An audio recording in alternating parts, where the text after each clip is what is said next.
play.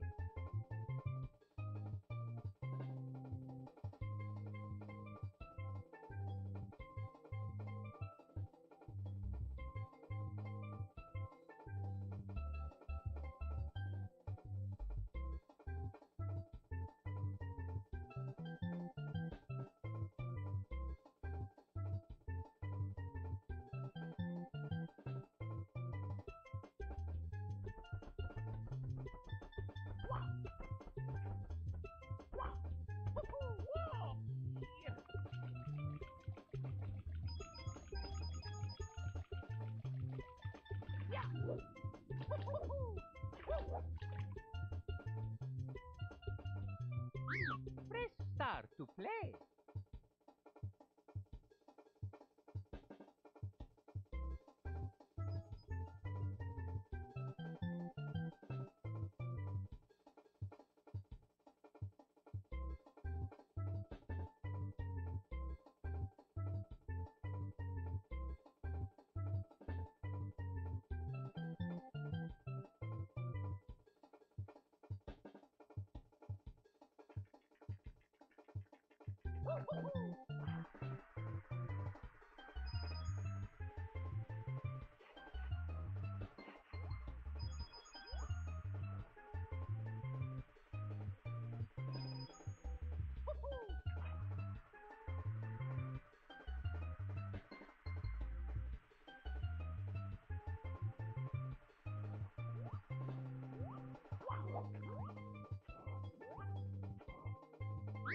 Press start to play.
Press start to play.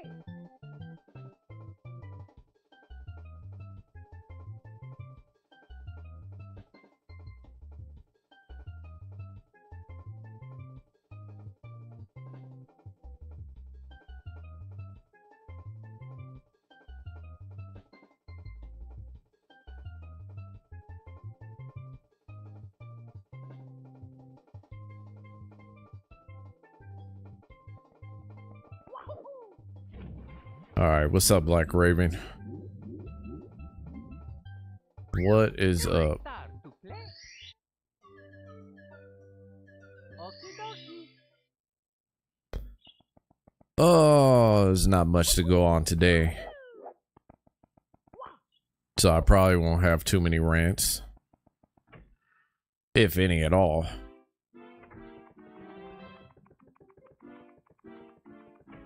Just because I don't see any reason to. You know what I mean? I'm alright, how are you?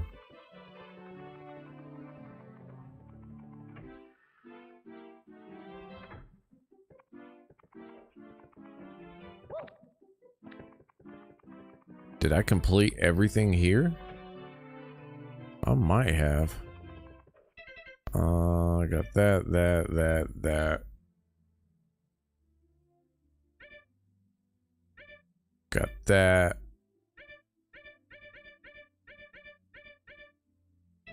I don't think there was a 9.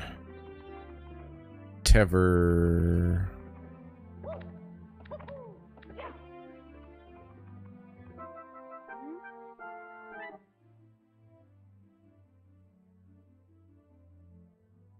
Chilling like a villain.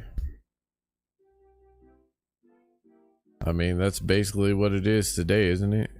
Just chilling. I guess depending on what happens, I'll probably get back to my streaming with souls. Because I've been missing that. I still gotta finish the last boss in AC6, but I needed to take a break. Because AC6 is fun, but it can be taxing when you are stuck on something, on a boss, on certain bosses. Like I'm on the last boss of the first run. I should be able to get in here. I could have gone in here like ages ago if I wanted to.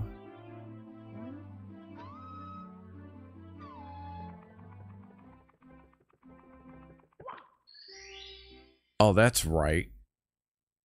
Adding demon souls to the roster. I don't know, to be honest. Cause after that, like I don't know. Like for me, like I don't see any replayability in that like I do any other Souls game. Like you could tell like Demon Souls was definitely like the oh my goodness, I forgot all about that.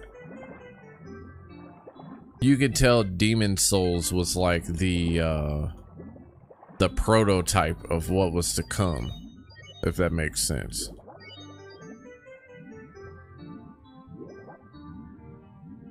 And so it just became like it just became boring and tedious. Like there's still stuff I could do. Like I could probably platinum that game if I wanted to, but I choose not to go back into it. And it just doesn't have that From Software feel to it. Like I can appreciate the remake for what it is, but you can definitely tell it's not a From Software title anymore. Like unless From Software came back and remade it, I don't think it would have. It just doesn't feel the same.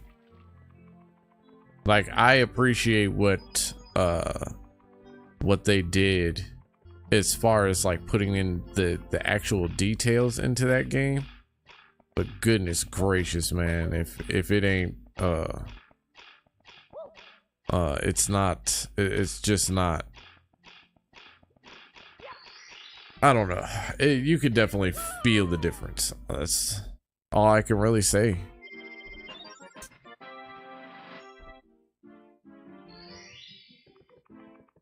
Wait, is that number 9? Dire Docks is number 9? Nice. We're just gonna do that before we go into the Bowser.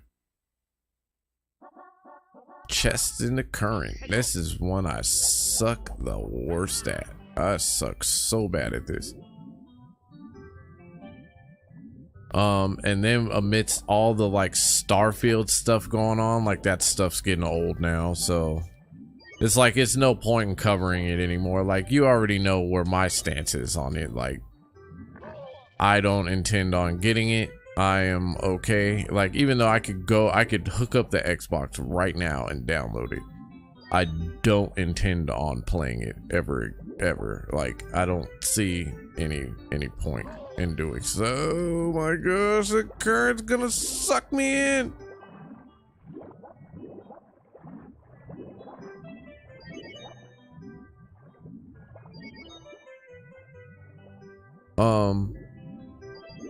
And then of course like Baldur's Gate stuff going on in PlayStation. Like who cares anymore? Like we still got like 3 months of games left. Like why do we care anymore? Like let's enjoy these games. If you don't like certain games, then just don't get them. It's that simple. Like for me, it was more so about what was going on around it, more so than the game itself anyway. Like it was about things getting exposed to the world, like how IGN somehow mystically works against Microsoft. And ironically enough, like Microsoft ends up working against themselves because they have a lot to prove. They have bigger uphill battles to go through than anybody else does. Like even for all intents and purposes, for all the stuff that Sony does that's so wrong, and somehow they don't have the same fight as Microsoft because of the simple fact that, you know, they've at least delivered something to their fans, which is why their fans talk so flippantly like they do. So, I mean, it's a random day. That's all it is. It's a random day. There's news out there for sure. If I can get out of this stupid current. Oh my gosh, it's gonna mess me up. It's the same deal over and over again. The same talking points from everybody. Like, I don't care about all the extra politics and stuff in the game. Like, I think we all know when it's being forced and when it's not being forced. I mean, The Last of Us Part 2 definitely showed us that with their little lessons of no revenge, right? So what do we expect from certain people's storytelling abilities? Like, either, ooh, I just messed up. Oh my gosh!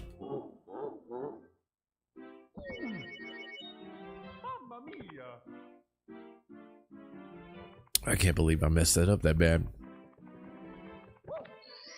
But it's just one of those deals, where it's like, I do not care anymore. GTA 6 is in the news again. Apparently they're doing, they're talking about doing facial recognition just to stop kids from being able to play the game. And I'm just like, you think they're not going to take somebody else's selfie?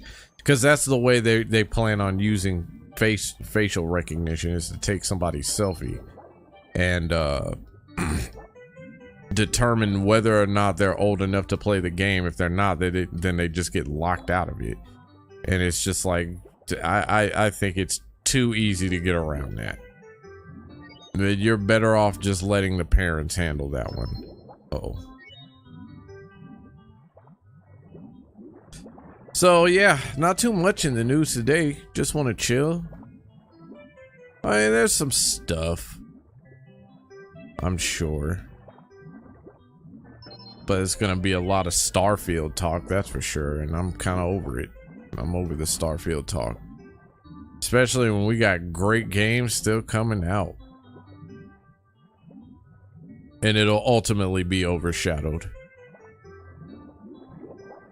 Oh, you get your ass over there, Mario.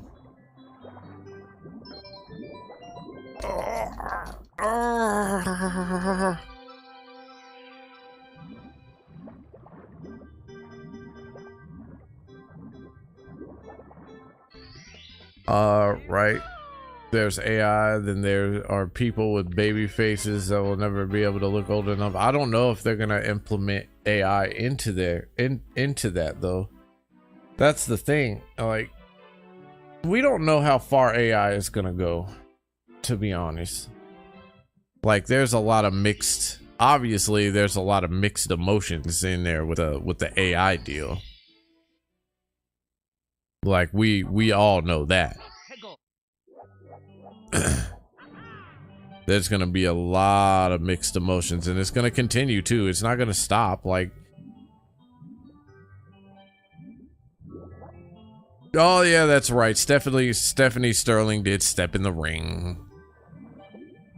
Are we shocked though? Like, I forgot all about Stephanie Sterling, to be honest. Stephanie Sterling did it again. LL Metacritic review for everybody heated all over again. Good old 4 out of 10. See, but you know what? I respect that 4 out of 10 more so than I do a 7. Like, at least be honest with yourself. If nothing else, I respect that. Like, the issue that I take with the 7s is that they're always safe answers. Couldn't help it, just had to get that attention. Yeah, right? But that's how it's always been. Like I said, like, at the end of the day, like, you know what? I haven't looked at Stephanie Sterling's stuff in a long time. Like, I haven't seen their page in so long. The last time I saw their page was probably about 3 years ago, and and they were losing like mad subs.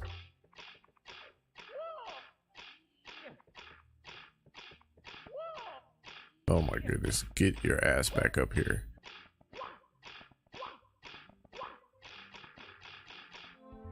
I would respect the four if it was about their political agenda, about how they were treating trans employees.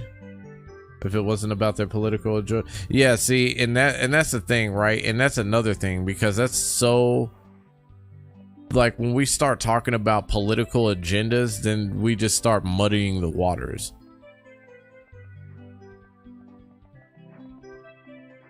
I don't think people really understand, though, like the implications of I don't think people understand the implications of adding your own agendas into a review. It's just as bad as if you add it from a game, or add it into a game. So it's just crazy to me. And so meanwhile, all these people in the center, they just don't care. Like, and why should they? Like, they don't have to care. You're not gonna win everybody. Sorry, this is not how it works, especially not in this industry.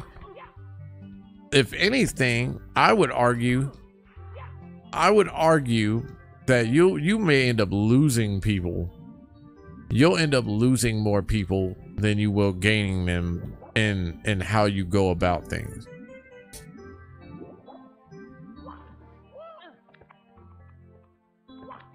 And I mean, I know you're enjoying the game for what it's worth, so I guess, like, for me, like, that doesn't really matter to me, you know what I mean? Like, if you enjoy it, you fucking enjoy it. If you don't, you don't. Like, just stay in your fucking lane at the end of the day, you know what I mean? Like, don't fucking diss somebody else or threaten somebody else just because they don't like what you like.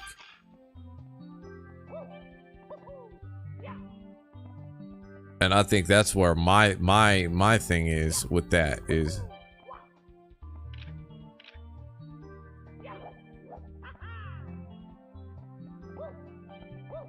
damn, I fucked up. Which is your favorite Mario title? Couldn't tell you, to be honest. Maybe Sunshine would have to be the one that I go with there. It was probably one of the most unique for its time. Like, I know a lot of people were probably looking at it in a certain way when it first came out. But it was definitely unique. And it kept elements of this in there. You got new abilities, of course, like you do with any other Mario. Like, oh crap, I fucked up. I mean, I just don't care about shit that has to do with escapism. Listen, you're gonna have politics in your games no matter what. Like, part of creativity is adding real life into it. I just think that when we begin to skew reality from fantasy, and we have all these conspiracy theorists, and we have all these people that are looking to be accepted and all that, and we don't look for it in the right ways. We look for it in all the wrong places. Like, media is not the place that I'm looking for to be accepted, if that's the case. Like, why? Why should I? People are going to express themselves the way that they want to, and you can't stop it. Damn, I totally forgot how to bounce up here. That's crazy. I totally forgot about Jim Stephanie Sterling, though. I totally forgot. And I guess I should have expected them to jump in here into that fight. I should have. But I didn't care enough, so It's just like, oh, if I could do Samuel L. Jackson right now, I'd be in my bag right now with the I don't give a fuck, because I don't. Do what you want, play what you want.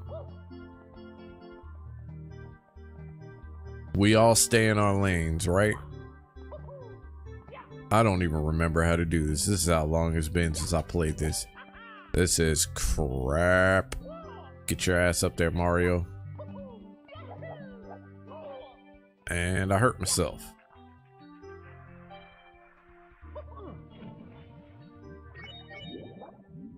I don't understand how I forgot how to do this. Maybe.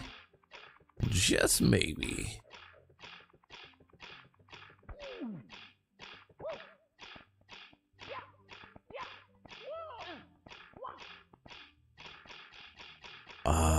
Am I not? Oh, you know what? I didn't even think about that. Hold on. And I missed. Crap.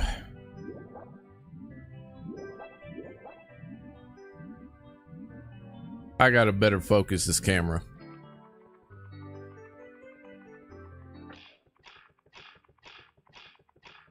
Oh, that's right. I actually have to beat Bowser in order to do this. Oh crap. I totally forgot that. Ooh, whoopsies.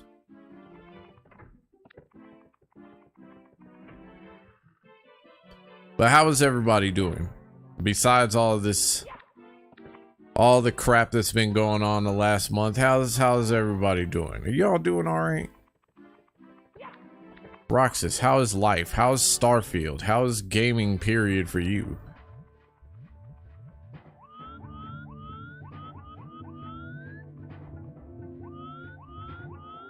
I'm assuming gaming is treating you well.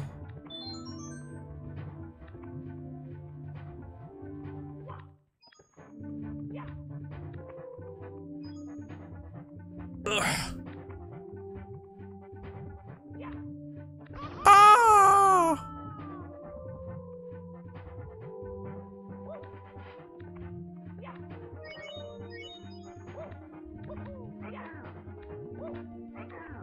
Get your ass out of here.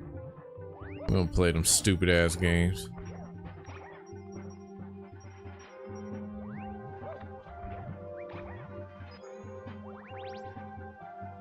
Wait, is there something else up here that I'm missing? Oh, there is. Ah, hold on. I gotta make sure I'm not missing any of the red stars, because I want to get all the red stars too. Let me take my time.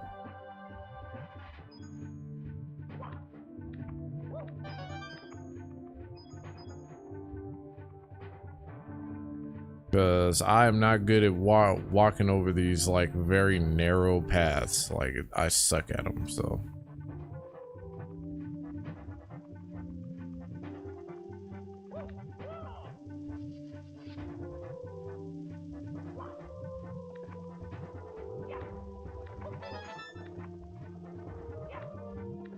Wait, is there something over here? I think there was something over here. Extra life! Oh, nope. Just kidding.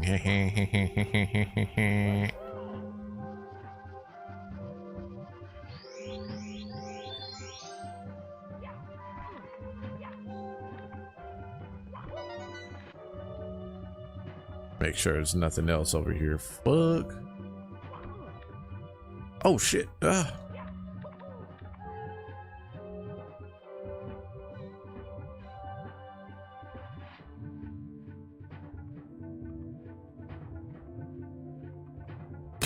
I missed. Thank goodness this is here.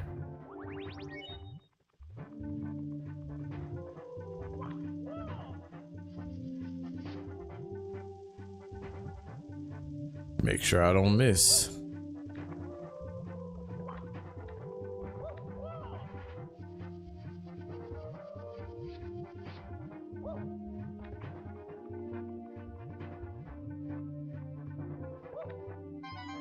There we go.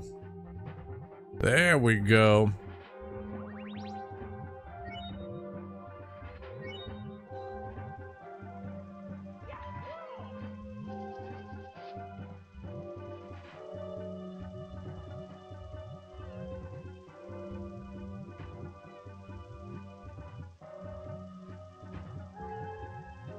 Humping Mario? Why are we humping Mario?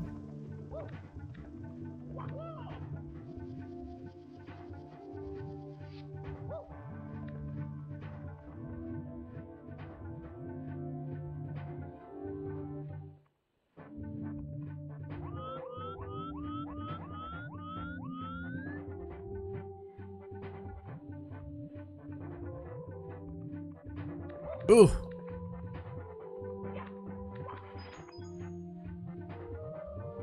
My immature side came out.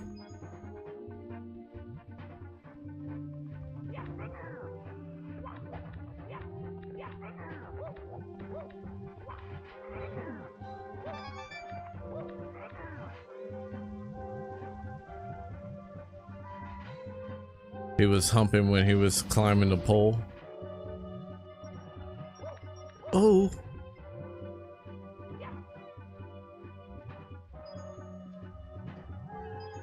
I don't know how many red stars I have. I think I have like 5. I think I need like 3 more.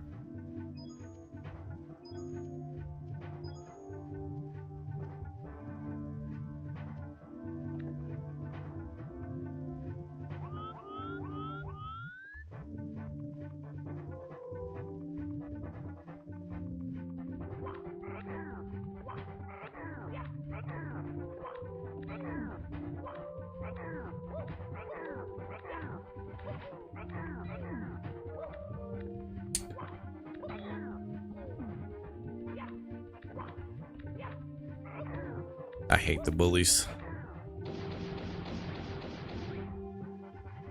I hate the bullies.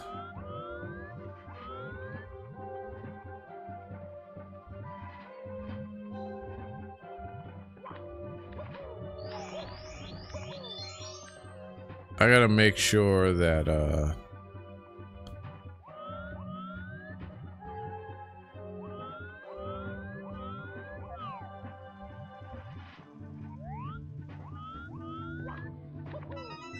I need 2 more.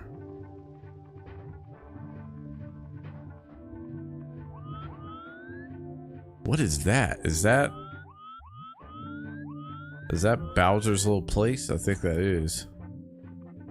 I've never actually looked at it from the lens over here. Oh, there's another one.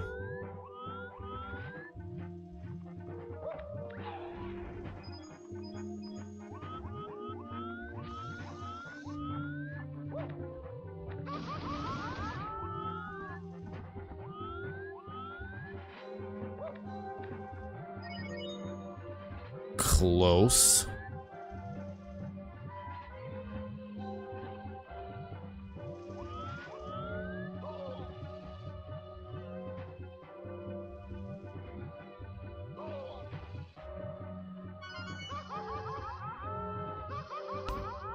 Oh, oh my goodness.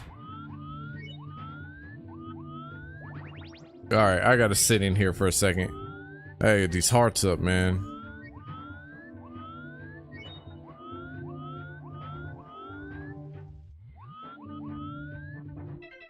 I got 7. I need 1 more.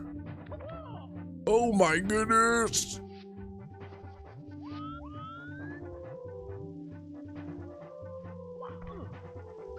Oh!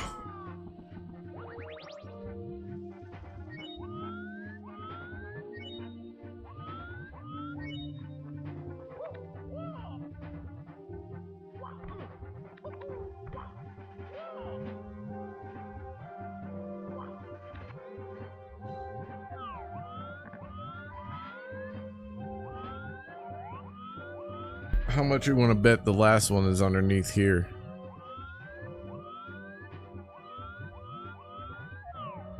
Or it might not be, actually. Nope, it's right there.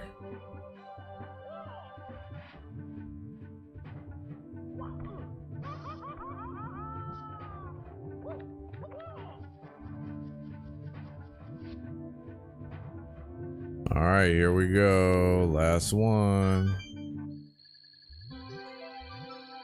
But I gotta go back up that way.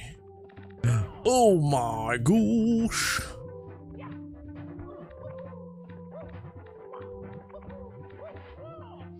Get on the pole, Mario.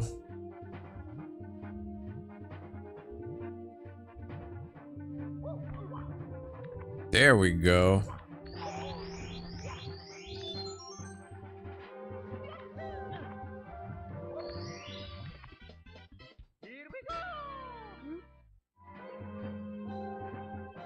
Yes, I want to save. Are you kidding me?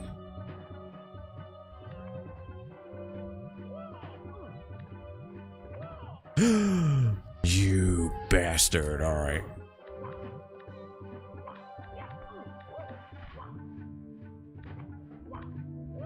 Ugh.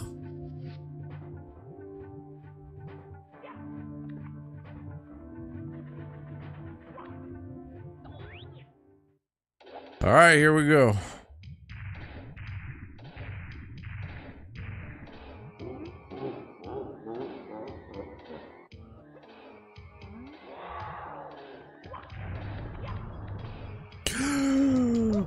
Oh.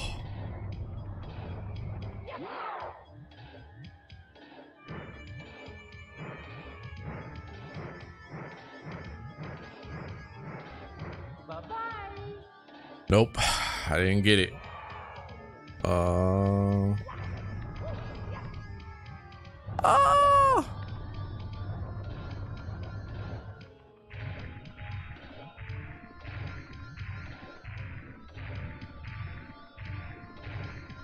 I'll chase your tail all the way.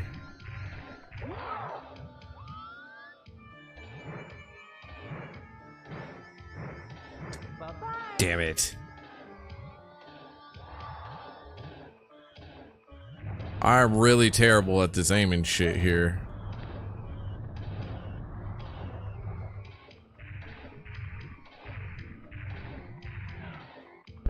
Boop.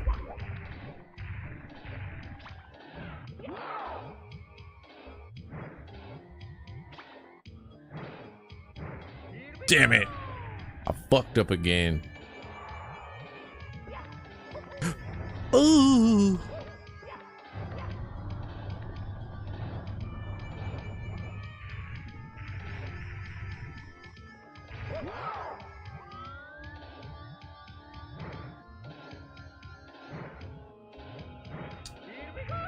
There we go. Shit. Took me long enough just to hit the one.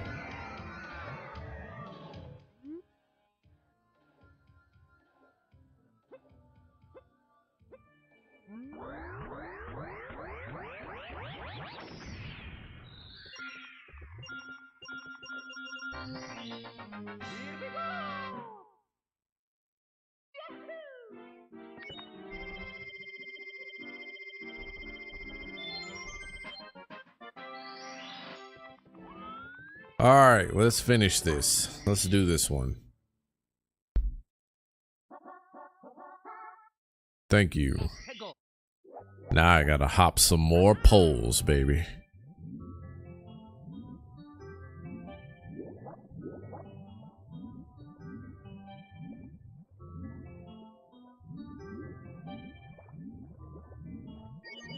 Oh, I forgot the manta ray is another thing too, isn't it?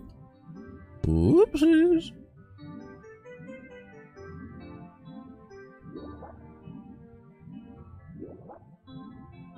Man, I can't wait to get on that Liza P though, I'll tell you that.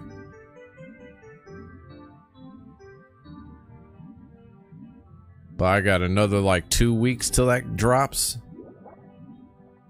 Think I got another 2 weeks till that drops. Yeah, there's my poles. There's my poles.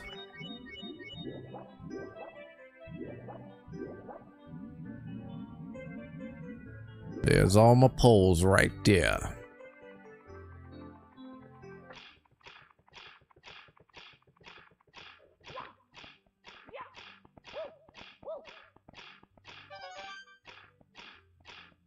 All right, give me the pole.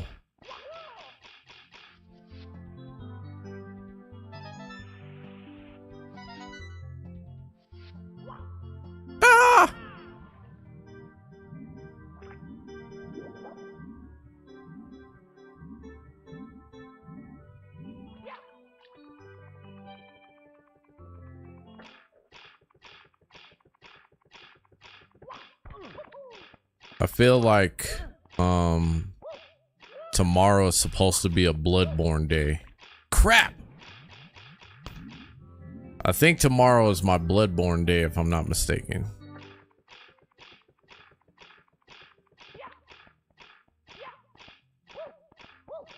When AC6 came out, I lost track of life. Come on. Where's my pole? Give me my pole. Goodness gracious, that pole takes forever to get over there. Oh, what? How did I miss that? That was the stupidest jump I've ever done.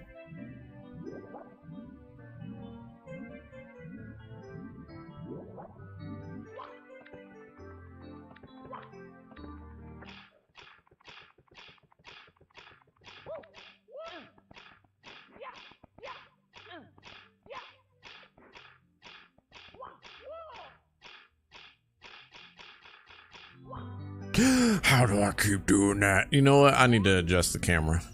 Definitely gotta adjust the camera.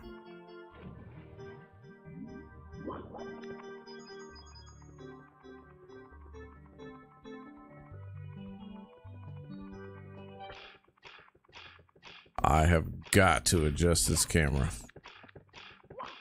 Get up here, Mario.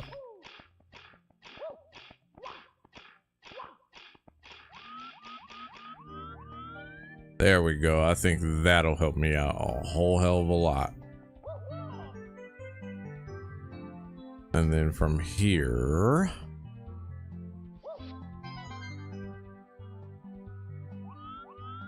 I don't think there is another...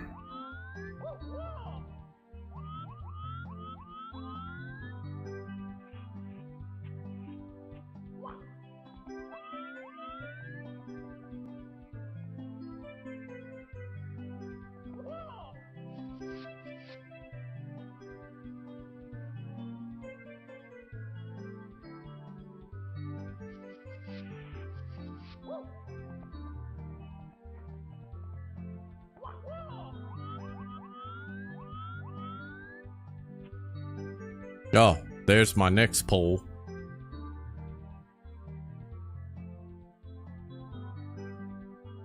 Oh crap, I fucked up.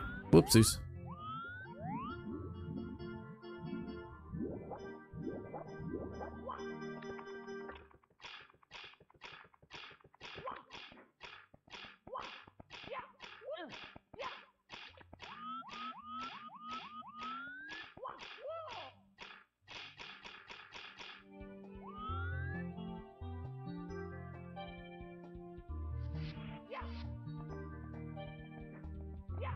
Hmm.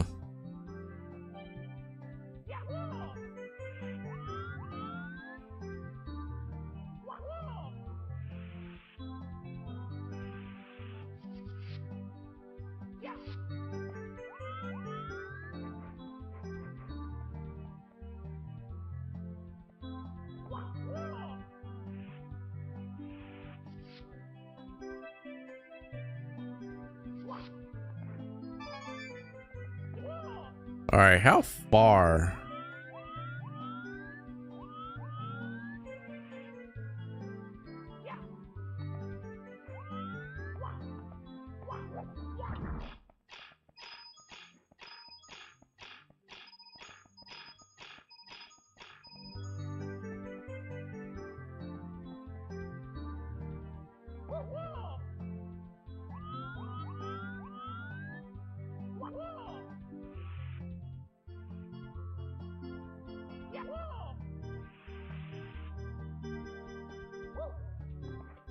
And of course, I fall right the F off.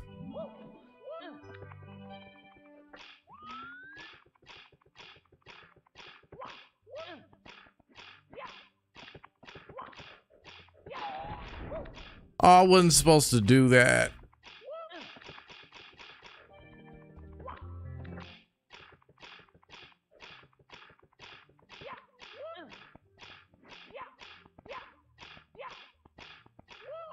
Thank goodness that comes back.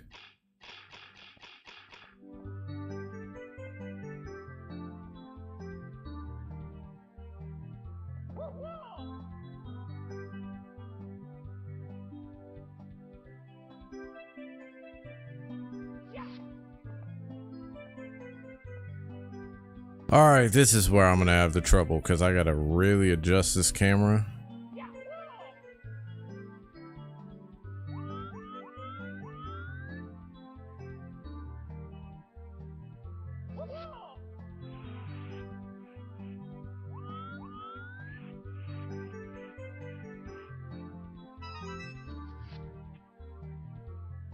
And then I gotta really focus on.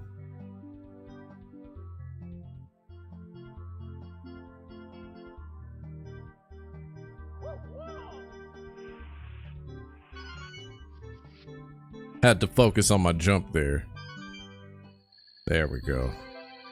All my pole jumping days are done. Well, at least in this level. Where'd the other one go? Oh, because it's moving along with me.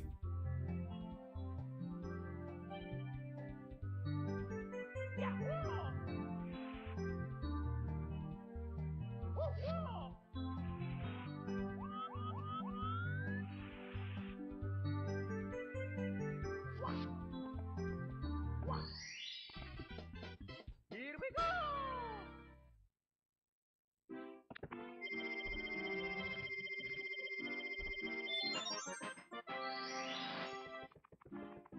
I think I gotta ride through the currents now.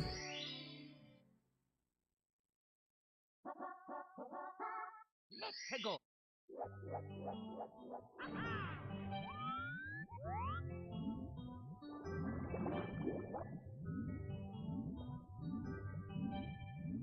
Just says through the jet stream.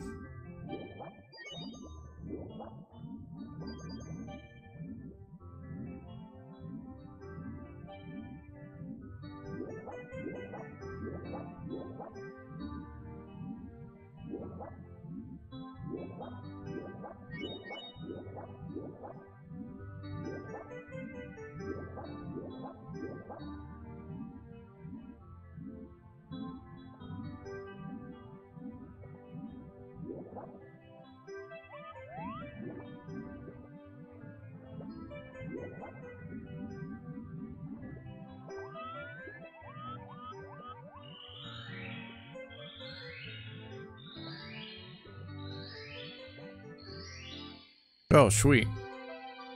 Didn't have to do shit with that one.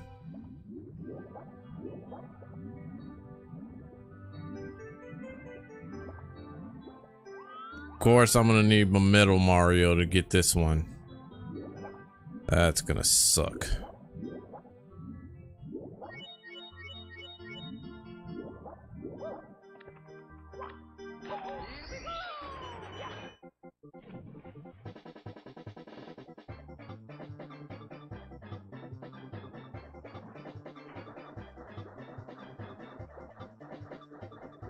There we go.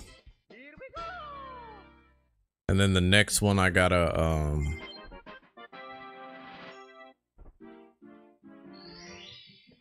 the next one I have to use the Inviso hat and the metal hat. Manta Ray's reward. Never mind. That's the sixth one. Never mind. The Manta Ray's reward. Where's the Manta Ray? Right here. Oh, that's where I gotta swim through all this crap.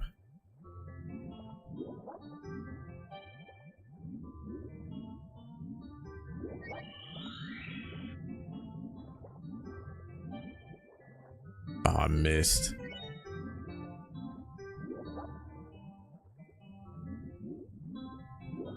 I suck at this in Mario. Like, I'm way better at this if this was like Spyro or something.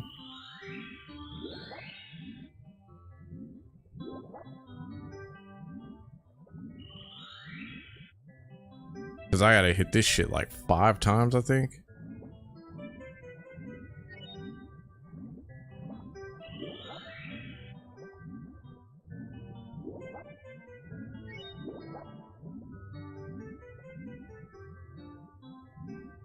Oh, I hate this so bad.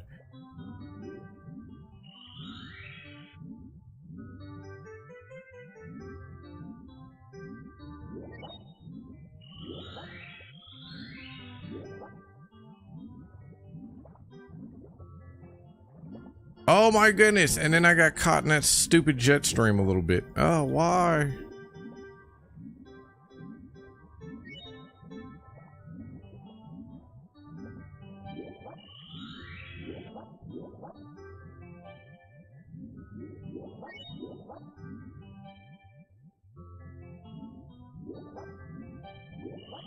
Because it's gaseous, that's why.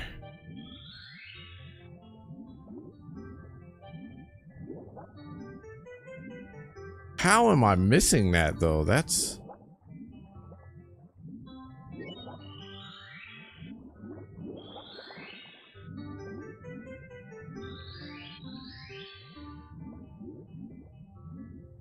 There we go, jeez.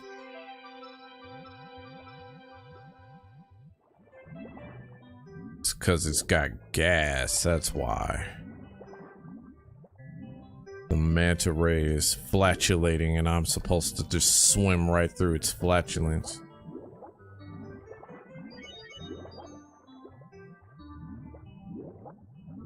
Oh, where is that stupid star at?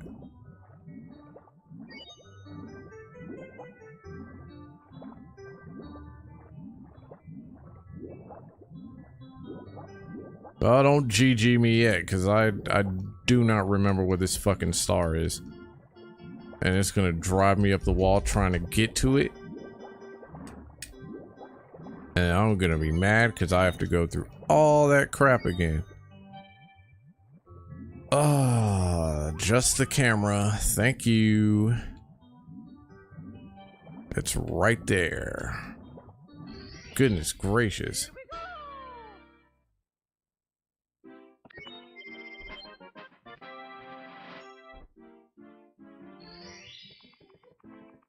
Damn, man. The question is, can we become completionists? In this run. Wait, what am I supposed to do? Collect the caps, okay. That's the one. We're almost done with this one. I like the water levels. It's a shame that there's not more in here. This is probably the only game, because I love snow levels, this is probably the only game where I dislike snow levels heavily.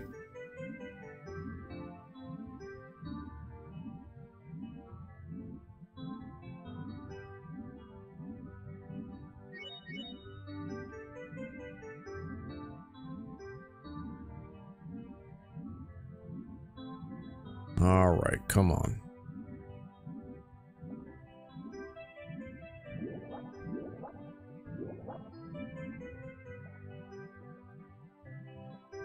I could have swore there was something else out there. I'm gonna come back to this level actually, because I could have swore there was something else that was there.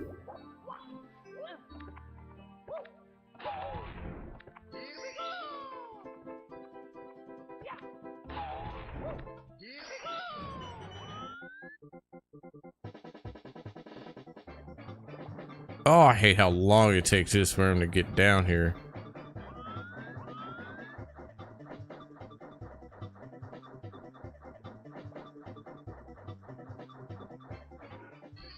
There we go.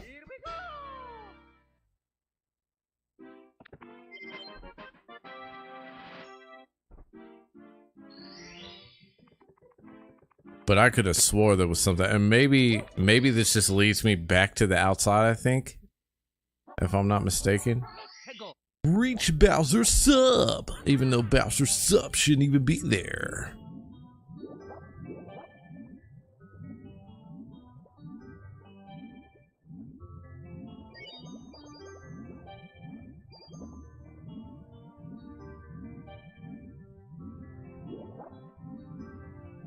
Yeah, Bowser's sub shouldn't even be here. So if it is there by the time I get there, we're gonna have some issues. 'Cause I'm trying to get out that door.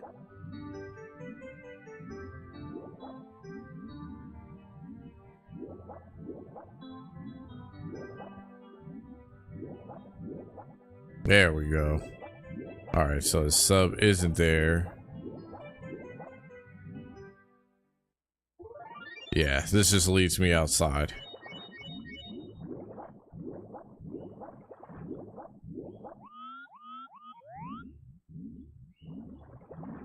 I should probably go back to that other spot and get the other secret star.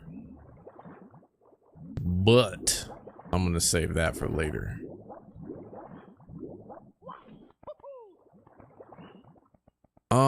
Up the steps we go, I guess.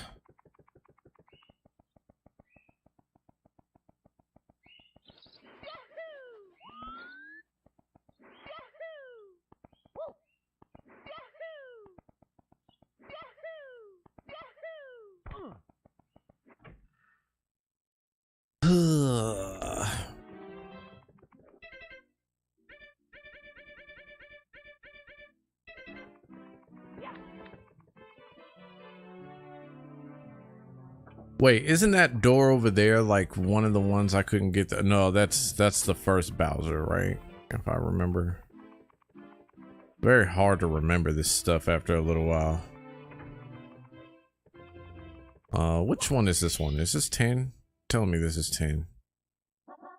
Wet, dry. Oh, this is course 11. I don't want to be here yet. Exit the course. We're going in order.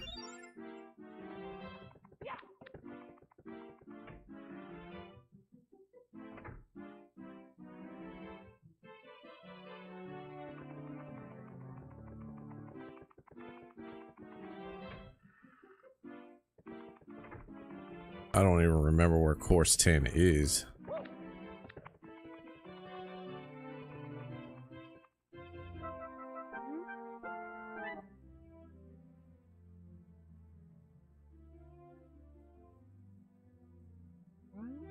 Oh, shit. I've been fucking up the whole time, baby. I think...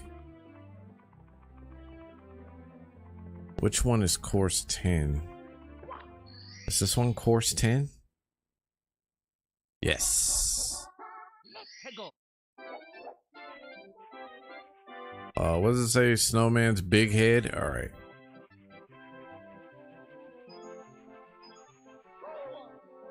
Oh, it's this fucker.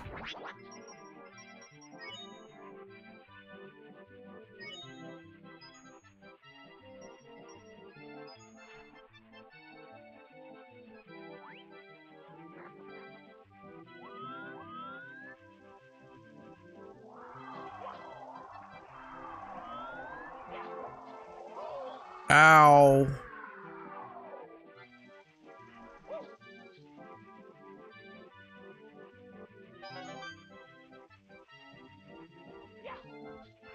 Oh, is this the big ice bully?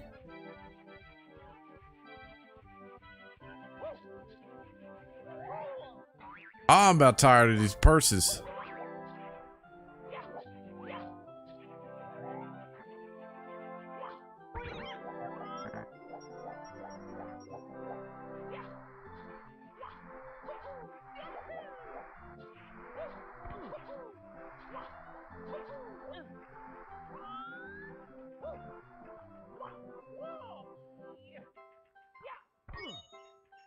I think this is where his big head is.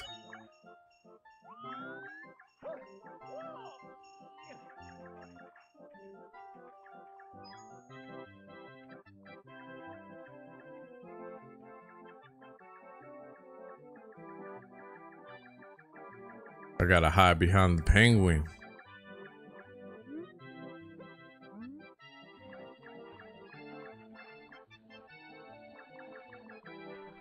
Shit!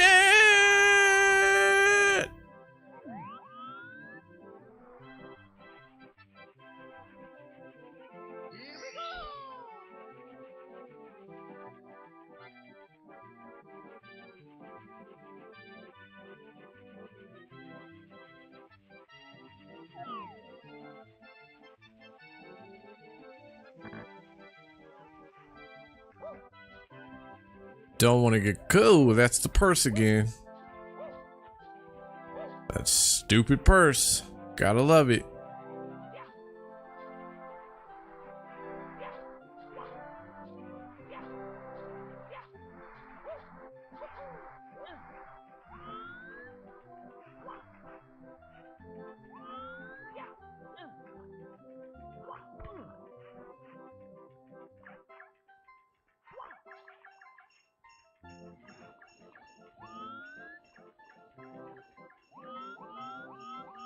Alright, I gotta wait for the penguin again. I gotta look both ways before I cross this stupid snowman.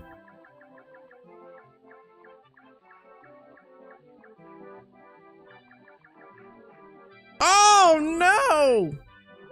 Well, at least I didn't fall all the way off and I can get blown off the mountain. At least that.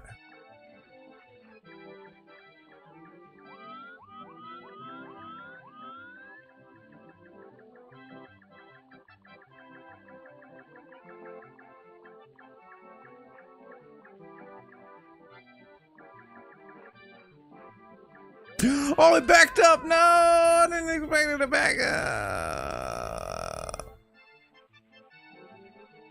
I can get my hat back. That's the one thing I liked about this game is that once you lost your hat, you took more damage. The bad part about this game is once you lost your hat, you took more damage.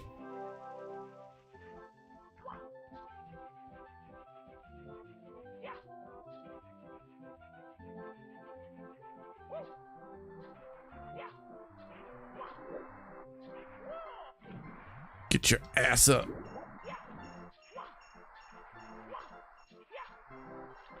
Shit.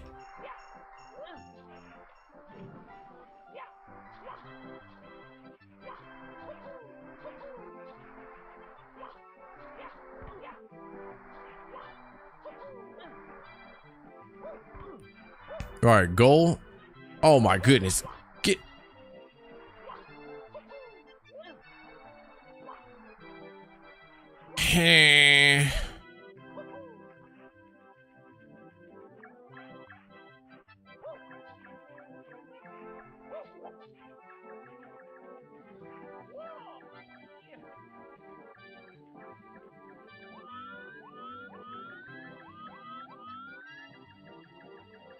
Gotta wait for Snowman or Mr. Penguin to come back. All right, here we go.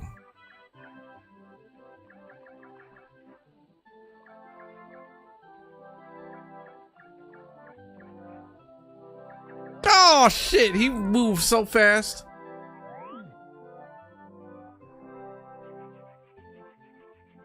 Damn it.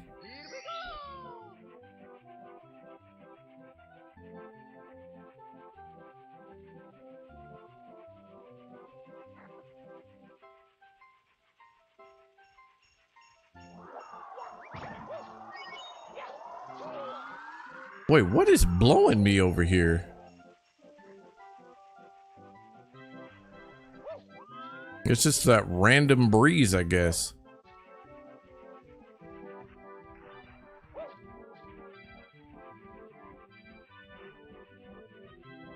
Did that stupid thing respawn?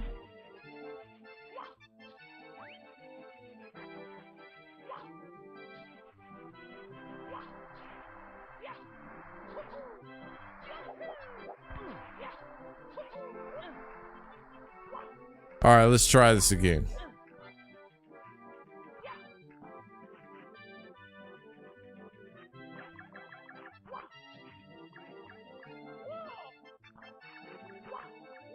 Oh, terrible camera.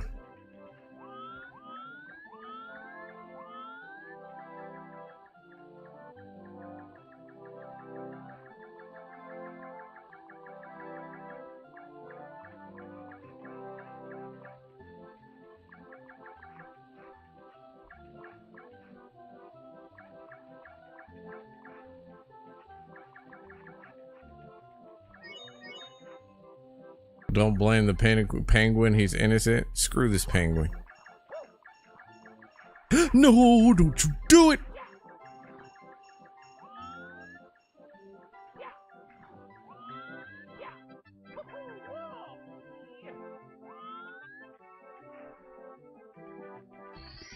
Goodness gracious.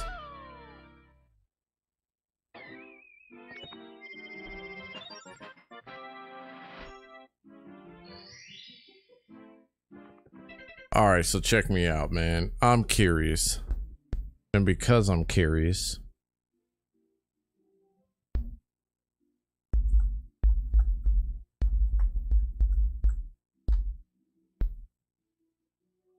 Holy crap. All right. So I'm going to go here.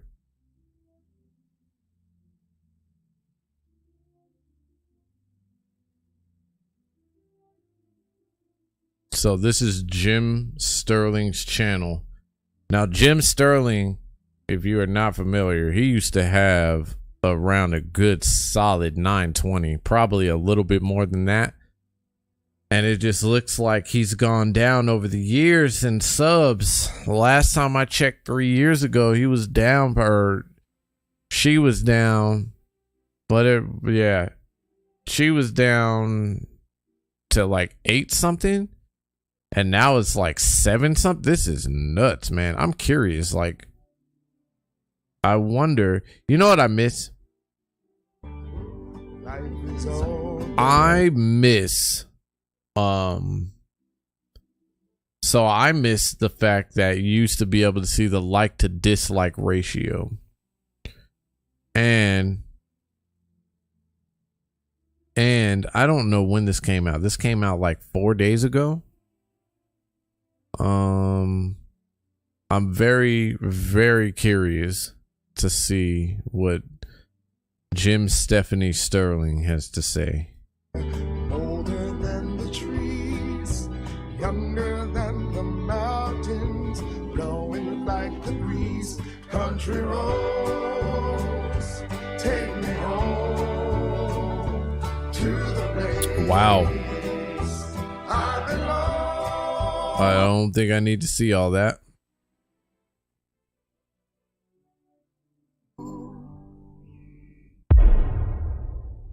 Hi, James Stephanie Sterling here, ready to celebrate the release of Starfield, the hot new game that everybody's saying. I got nothing, okay? I'm not here to judge anybody by merit to look. I am here to look to see what the judgment is off of what Jim Stephanie Sterling has to say about this game. That's what I'm here for. Is Bethesda's most polished game to date, which is definitely not damning it with faint praise. Anyway, today we are going to be talking about encumbrance in games, specifically because of Starfield, which is completely polished. One review said it was polished to a mirror sheen. Yeah, possibly a bathroom mirror in Blackpool. Hey, you know, thumbnails do mean the world, don't they? That's like the first impressions deal, right? Regional joke. Nobody has ever seen some loot in a game and said, you know, it would be more fun if I couldn't carry this. Nobody has ever demanded encumbrance be added to a Well, the same format is there, so there's that. game. Oh, that's right, wankathons. It's time we talked about encumbrance. Or encumberment. Whatever it's called. I prefer to refer to it under the label I've chosen for this awful time-wasting joy kill of a shitty system that needs to fuck off and die face down in a dirty little pond, and I call it the awful time-wasting joy kill of a shitty system that needs to fuck off. This seems to be like the running theme, like encumbrance or being over encumbered is like the running theme of every person that has reviewed this game thus far. There's only been like a couple of people that I've heard say, well, it's something that you need to build upon, and you can build upon in the end at the beginning of the game. I wonder if that's gonna pop up. Off and die face down in a dirty little pond. TM. I try to be clever, call it load blowing or overload or Benedictine Cumberbatch, but none of those names are actually clever, so I figured I'd just treat the whole concept with the respect it deserves and call it an awful time-wasting joy kill of a shitty system that needs to fuck off and die face down in a dirty little pond, because that's all it is. Carrying capacity and the hassling restriction thereof is right up there with pointless stamina meters, weapon durability, slipping while climbing, and pretty much everything else in Breath of the Tears of the Wild Kingdom that pisses me the I'm gonna go off on a limb and assume that she said she did not like Tears of the Kingdom. I'm gonna go off on a limb and say that just off of that sentence alone. Fuck off, and makes me never want to play more than the half an hour I wouldn't know though, because I haven't watched any of her videos in 3 years, so. of it that I did before getting an AI to write my review for me. I am, of course, bringing this all up because of Starfield, I'm also assuming that she hates AI as well. Bethesda's latest Bethesda game that, having played it for over 20 hours now, is something I can describe as really just another Bethesda game benefiting from the undeserved level of... That's the one thing I will agree on, is that this is a Bethesda game. It's what you expect. You get what you expect out of it. Glitches and all the other good stuff. Gotta manage that. Now you gotta manage how much you carry, like 20 times more than you used to, so right? Auto-generated hype and critical acclaim heaped onto it not just by fans, but by a gaming journalism establishment that refused to cover the story of ZeniMax and Bethesda's mistreatment of a trans woman, including outing her to colleagues and trying to make her promise not to take them to court in exchange for her gender-affirming medical care. Basically, Starfield Okay, you lost me there. as a game is fine. I've played it quite a bit, and it's just more of Bethesda's usual stuff. A big and glitchy open space full of... I'm all for workplace workplace equality, but at the end of the day, like, if I don't know how to say this,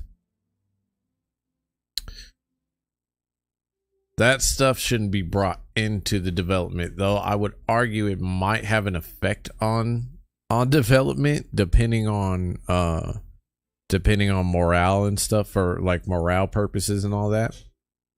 Uncomfortability. I mean, everybody works that kind of job. It works a job where there are people that make them feel uncomfortable or something, and you're supposed to be able to go to HR and you're supposed to be able to tell them what's going on and all that. I think in this case, like, I don't know, that this game coming out and the issues within the office are two totally separate. They could be two totally separate issues. NPCs who immediately trust you to carry out random deliveries, rescues, and that shot that Todd Howard took, though. Whew, maybe you need to fix your PCs, everybody. Whew, Todd Howard.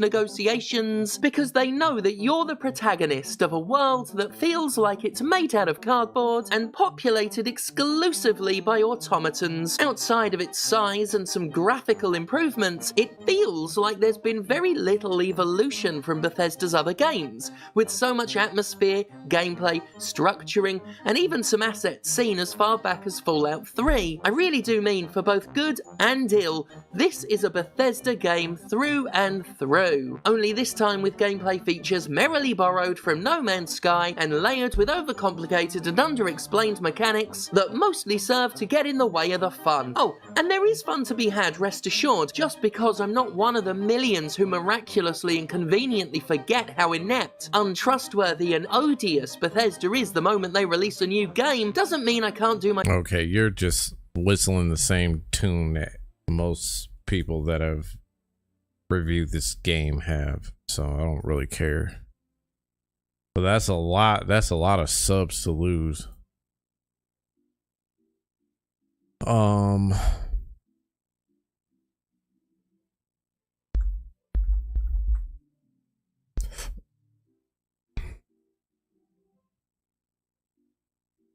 yeah, E3's trying to make a comeback. Don't know how that's gonna work out, but hey.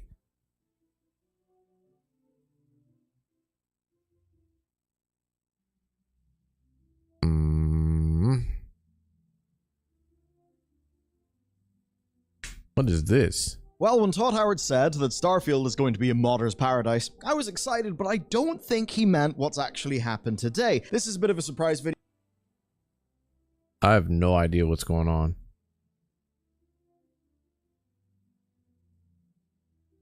But it's one that feels rather inevitable because we live in a world where, for a lot of people, their ability to play a game is kind of held at ransom to if they're able to get various different proprietary graphical technologies, such as DLSS.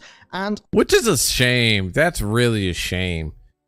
Because, like, say what you want graphically. Yes, maybe you should be able to look at stuff graphically, but there are certain things that maybe you might be missing out on because of that. I think, like, we tend to focus on one thing too much in the gaming industry, and then we just ride on that to be, like, the ultimate decision maker of whether a game is good or not. Or whether or not, like, there's obviously other things, right? Like whether or not the game is going to be able to run, all that good jazz, but we just seem to like focus on one particular thing, and that's like it. Like if it doesn't meet that one criteria, like then that's it. So I don't really care about that. Game Scoop, the Starfield minefield. Starfield is fun and mediocre. Interesting. That's from Inside Games?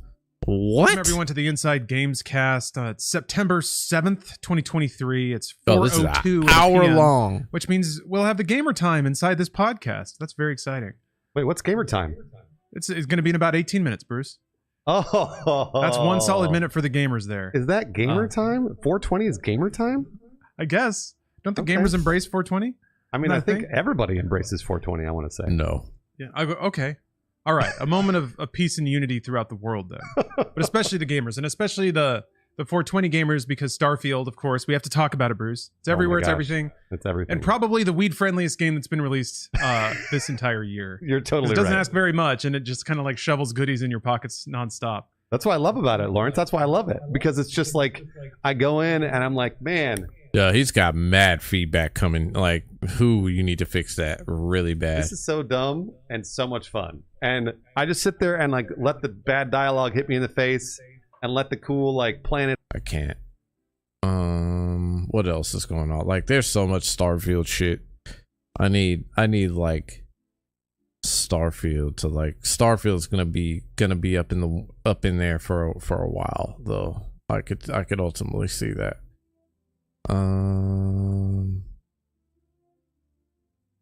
All I know is that if I don't intend on playing it, I'm not gonna. GTA 6 is going to look realistic because of this. Nah, I'm good. The end of Bobby Kotick. Yeah, right. The best games and hidden gems you can play September 20th, 2023. I'm curious to what he has to say about this. We said that August is only the start of a tide of game releases, and we weren't kidding, because my team had to half the number of releases this month, down to the 25 that you should be watching. We've got big AAAs, tiny solo dev entries, and some real promising looking games from big franchises, along with things you won't expect. As an example, did you know that there's a Max Payne spiritual successor landing this month? Oh God. Yeah, I didn't either. Obviously then first, this month started with Starfield launching in early access September 1st, with 5 days later in September 6th coming out for the rest of us. See that moon? You can go there, but with a few loading screens. Multiple factions, endless amounts of dialogue, ship building, dog fighting, jetpacks, and many skill checks all tied up in a no aliens showed early 2000s NASA punk art style aesthetic, which, to be honest, I know I love from playing it. It's their first new IP in more than 20 years, there's a lot riding on it. They, of course, can't rely on the recognition of Elder Scrolls or Fallout to bring audiences in for the game, but I think they know that it being a Bethesda Game Studios game means something in itself. Of course, with that, you already know what to expect. We've got that type of conversation animation, which I can confirm is often hilarious, some janky but actually oddly satisfying gunplay, and many, many, many quests to do. It has its flaws so far. I'll say I'm enjoying. All right, seriously, when did this video come out? Indie in Chance of Sonar. The developer RuneDisc are asking players to bring This came out communities 2 back days together ago. Post Tower of Babel by solving puzzles Chance in a of visually impressive Sonar? world. It's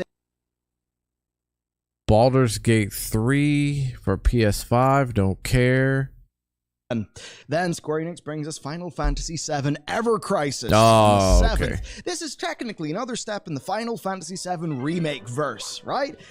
It's a remake of all aspects of the original game in that classic chibi format they've started to do. There are a few additions. It actually includes all the prequels and spin-offs, right? Things like Advent Children or Dirge of Cerberus, alongside some new narrative elements around the origin of Soldier and Sephiroth. Now that might be exciting to you, but unfortunately, it's a single-player, mobile-exclusive, free-to-play episodic game with loot box monetization. Yeah, I'm not interested in this. Okay, what is this? Fae Now, Farm? Cozy Farming Wait, Sims are why would you name this like games to come and hidden gems that you don't know about if that's one of the games you're not gonna like? Like, I don't understand why you would put that on the list. I'm a dozen, but this time Fae Farm is actually standing out a little bit in the field with its release on the 8th. It's got some genre-defying features that kind of separate the narrative from a time frame. It's quite interesting. The developer Phoenix Labs is basically offering a more relaxed approach to farming, and it's even experimenting with magic, monsters, and more things for you to dig into.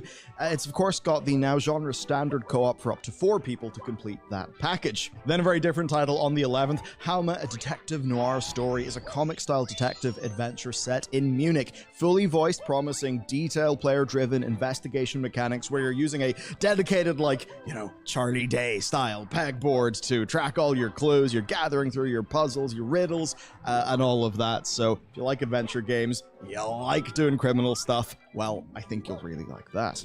Now, that's not your speed. Also on the same day, we've got the Crew Motorfest, and statistically, some of you play that because the ongoing player numbers for the Crew games are kind of astonishing. It is more open world driving, this time navigating the Hawaiian islands in up to 600 different cars. There's premium access on the 11th with a full release on the 14th. Yep, some people really do want this, and Ubisoft know that if they give, you know, a bit of an early access for some more money, that they can indeed make plenty more money from those dedicated fans. Now, equally speed-focused, but very different, we've got Eternites that comes out on the 12th. This, I'm actually really interested in. It's from Studio Psy, and it's unashamedly Persona-inspired, right? Essentially, the apocalypse came, something turned humanity into monsters, and only your protagonist and a cast of love interests can stop them in the final weeks of Earth. It's got everything you would want with the visual novel style conversations, relationship management, and dungeon crawling, but this dungeon crawling is action combat. Personally, that's big for me. I vastly prefer action combat. Wait, what is this? So actually, to me, Eternites? yeah, Oh, this is is a that. really enticing game. Now, a different type of RPG that's also coming out on the 12th is Myth Force, deliberately playing with the tropes of Saturday morning cartoons like He-Man and She-Ra. This is a game coming from Beamdog, who are the people who made the very popular Baldur's Gate CRPG remakes. Yeah, kind of wild. This time, though, it's a very different proposition for a role-playing game. It's a roguelike, seeing players delve into an evil castle for treasure, and right in line with that, it's got this rotoscoped graphical style that's just jumped straight out of a CRT monitor from back in the day. You can, though, slow all the way down on the 13th with Land Above, Sea Below, coming out from Glass Cannon Studios. It's a hex-based landscape builder in the style of the award-winning Dorfromantik, which you should check out, by the way. But the wrinkle here is that you'll be trying to build out and upwards as you deal with an eternal rainy season that is swallowing tiles at lower altitude. The 14th, then, is our first real big crunch day with September, right? Craziness going on, indies, remasters, and AAA blockbusters all competing for your time. First, and with a name that is very much codifying the X-Survivors genre, we've got Gallowspire Survivors from BKOM Studios. It's a licensed spin on the roguelite bullet hell gameplay style that, well, has just got many entries every month, and most of them are pretty great in some way. It's based on the Pathfinder tabletop role-playing game. It launches in early access, and I suppose this looks terrible already. The brand will help people go in there with a very approachable style of gameplay. Now, the twist here is a system where players can bring along one of their other characters through their run. Of course, will this be enough to stand out against all the other Survivors games that are coming out all the time? We'll only have to wait and see. if it survives. Now, its first competitor is 2 games in 1, actually. Remakes of the 2000s GameCube games, Baten Kaitos 1 and 2 HD Remaster. These are classic Monolith Soft games that never really got their, I think, full praise and due. So now they're releasing on modern Nintendo consoles with a suite of modern updates that will Did I allow get the players Into to the Deep freeze? I automatically think I skip did. combat, ignore combat, and the turn-based card battler, I suppose, Into spin the on it, Igloo. might actually be a lot easier for modern audiences to just get stuck into. Next, then, we've got the obviously massive Mortal Kombat 1. It is the reboot of the famous franchise that's hitting in this Oh, crazy wow. year of fighting games. It's following, of course, in the heels of Street Fighter 6. Yeah, Oh, pretty crazy. I thought that was coming out later. I guess I was wrong. Resets back things in terms of the story for a second time, actually. And it's also getting the assist of some cameos to switch up that gameplay, as well as a host of guest fighters like, let's see, Homelander and Omni-Man being in the Season Pass. In terms of how you'll be playing, it's the standard suite of multiplayer options paired with a fully fledged narrative story, but this edition's wrinkle is an invasion mode. It's referencing some classic gameplay from earlier editions like Conquest. This is a single-player board game mode where you're just clearing the map of fights and gathering cosmetic rewards. And of course, Street Fighter 6 has really shown us just how many people can enjoy fighting games if you give them something beyond just the straight matches to play, right? Like Street Fighter 6's narrative side was absolutely mental, right? I'm not usually into fighting games. That's totally something I'd check out. Overall, you know the deal though, in terms of dialogue, sort of stilted animation, and of course, very, very gratuitous ultra-violence. It absolutely does look to be Mortal Kombat. Okay, a breather then. On the 15th, we've got Bowtie Battleland Overclocked from Purple Ray Studios. It's a World from the classic 3D freezing mascot pond? platformer in a style that we're actually seeing from more indie teams nowadays, because of course AAA is really failing to deliver that past the odds like Ratchet & Clank or maybe Spyro Remake. It's set in a world of computers and technology, which will see players platforming and exploring to solve puzzles, battle bosses, and complete levels using magnet-based powers, all with Wait, what the hell is this? co-op gameplay. Okay, no sun to worship. Oh man, this tickles me. It is a I don't care. Payday 3 actually looks alright. I fucks with that. Lies of P. That is Lies of P. Bloodborne, but Pinocchio is the common meme for this game, where you play Geppetto-made puppet in a dark fantasy world that strongly evokes some of that Soulsborne gameplay. The impressions are strongly recommending this game based on its combat and its world design alone. That's coming from a very, very solid Steam Next Fest demo that people actually played. It was rated as actually the second most played thing in the Next Fest. In particular, the world design has really just leaned into the grotesque possibility of the puppets, right, allowing for some really creepy bosses and enemies, alongside a recognition that your character is an automaton, and you can do some really silly and wacky, fun things with weaponry, right? So the whole swath of interesting options for replacing your arms with cannons and stuff. Yeah, seems awesome. Getting hands-on has also, I think, allowed the developer to react to feedback given, and with that original version of Next Fest being so enjoyed, I mean, a lot of us are convinced that this is really going to be a fairly major title. Okay, much more cutesy, but probably the same potential for dark comedy. We've got Party Animals coming out on the 20th. It was first teased in 2019, a physics-based party combat game whose beta and tests actually garnered massive audiences from streamers who just really enjoyed it. It looks really fun and wacky, right? To put it bluntly, gang beasts, but with more cuddly characters and greater environmental depth for a more, I say, approachable package, and with way more maps and characters on launch. So it is another multiplayer title now coming to Game Pass on day one after multiple delays where chaos will reign supreme. An entirely different option then for your simulated combat coming in the 20th is Men of War 2. It's a bit different to Party Animals. Absurdly high-detailed World War II strategy game. It's the latest in that franchise, of course, and this is micromanaging down to the level of controlling what bullets and gear are held by your individual troops. It's an amazing franchise of games. There are 2 single-player campaigns, multiplayer co-op challenge modes, and just an incredible level of like graphical and sound design. So if this is up your alley, then boy howdy, they're going full bore on what Men of War is. Okay, next, an interesting thing. Maybe it won't hit the audience of this channel, but there is EA FC 20. Nobody cares. Meanwhile, another Avatar. Good on that. because it starts with Phantom Liberty. Don't care. pain-like game, right? So take, Indie Max Pain. The 26th also brings us a game that probably won't compete. No, it's not going to compete. You can Wind, already And tell. it'll probably pair quite nicely. Harvest with Moon? The Winds of Anthos.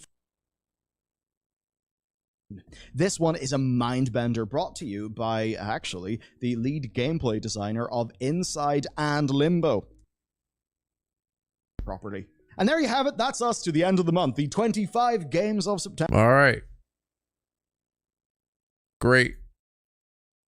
Cute.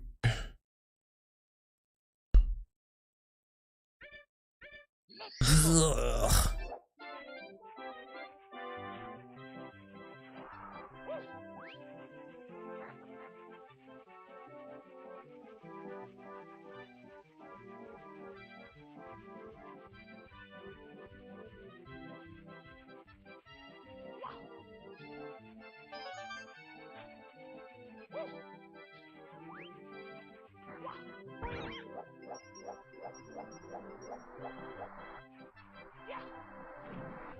Shit, how did I miss that guy?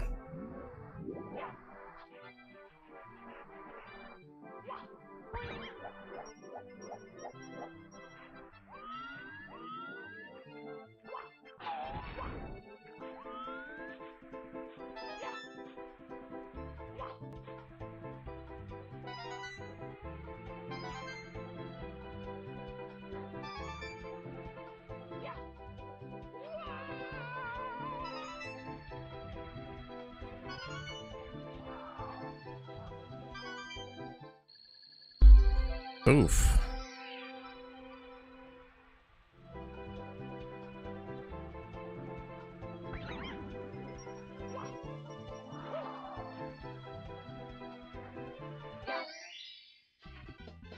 I don't know which one this one was.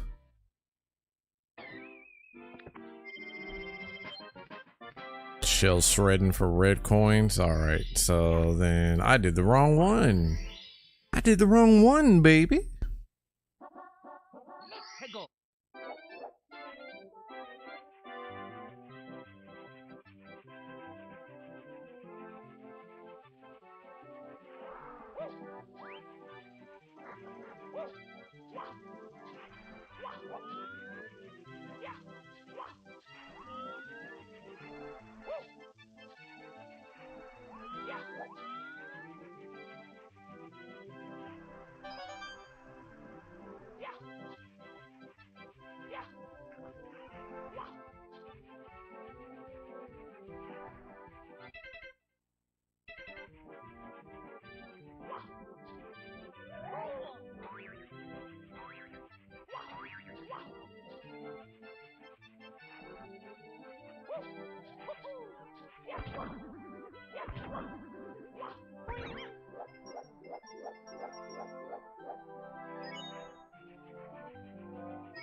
Hmm.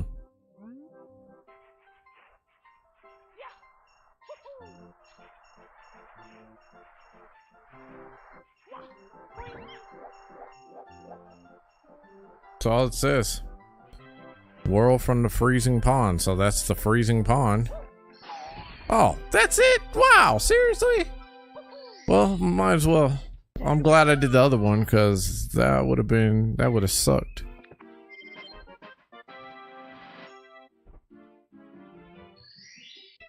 I believe course 6 is completed.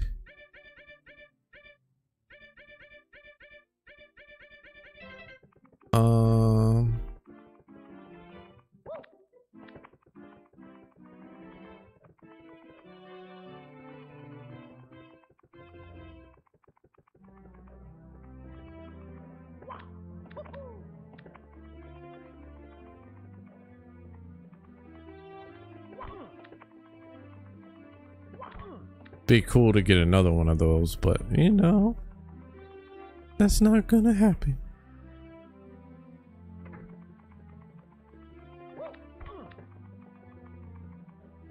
So this is course 11.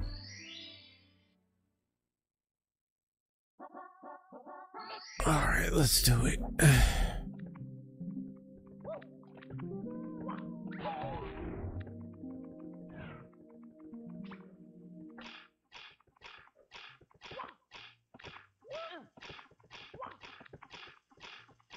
No.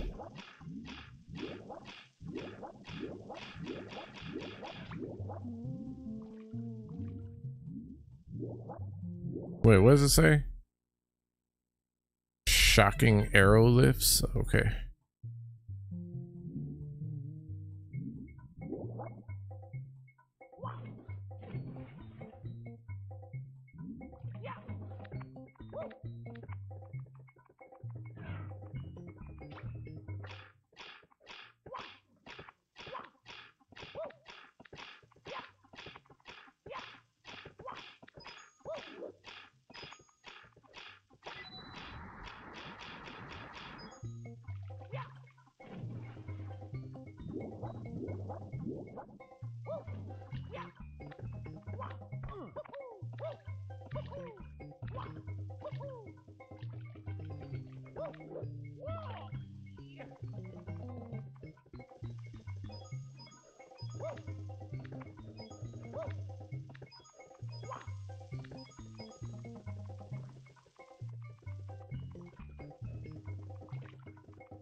Oh.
Oh, that sucks.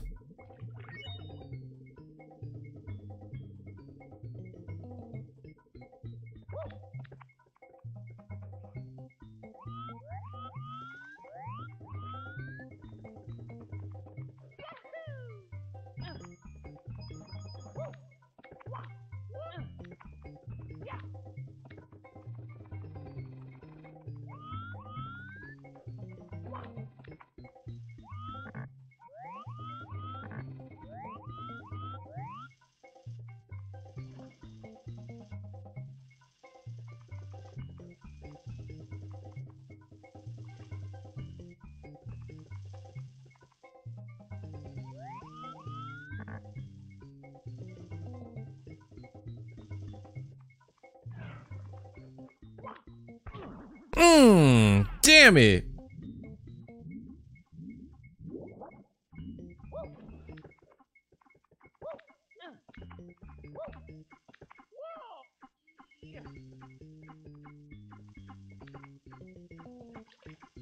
Shit. That's the shocking arrow lifts right there.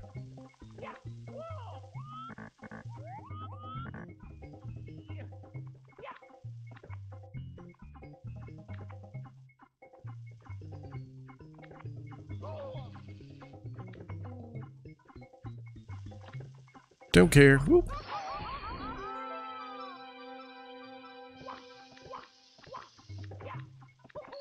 Thank you. Jeez. Took me forever.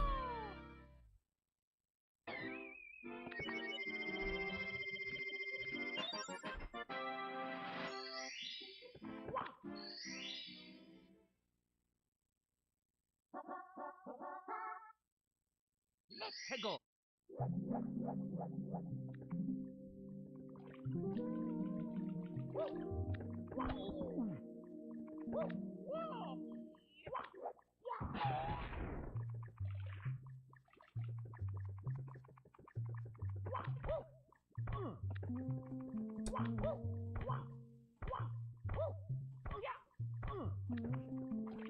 Oh well.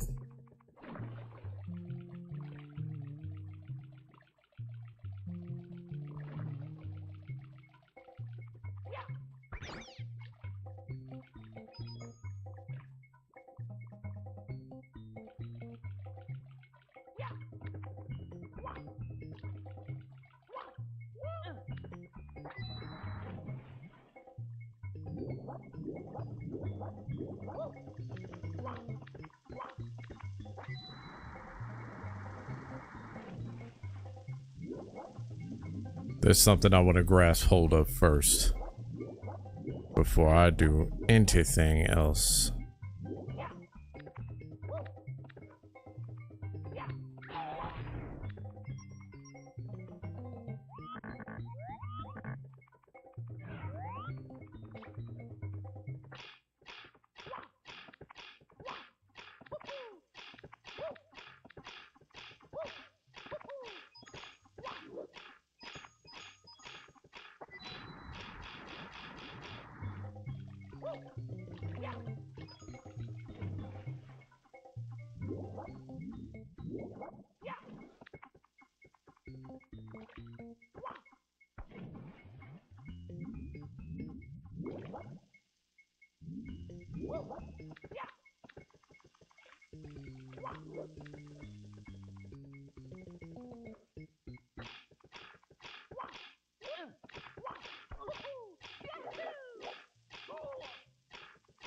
That was the dumbest move I've ever done.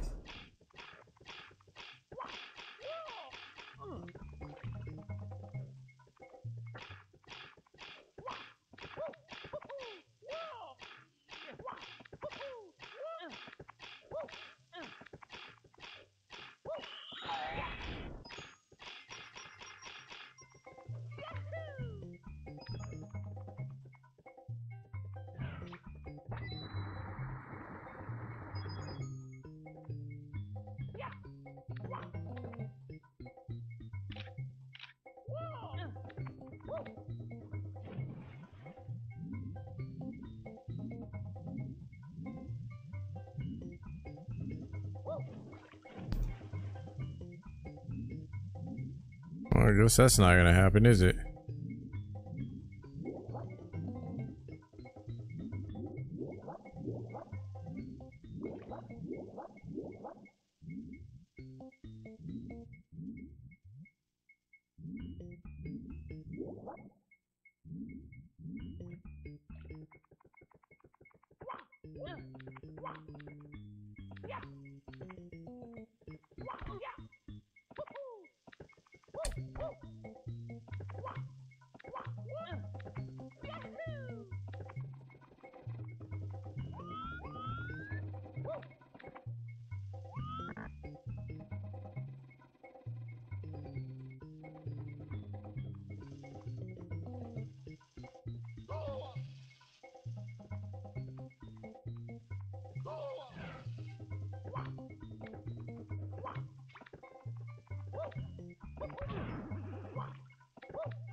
I wonder, can I actually get up here?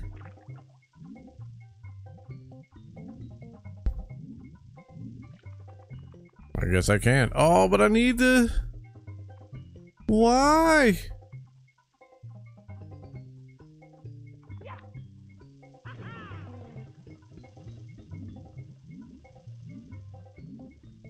Maybe that's the top of the town.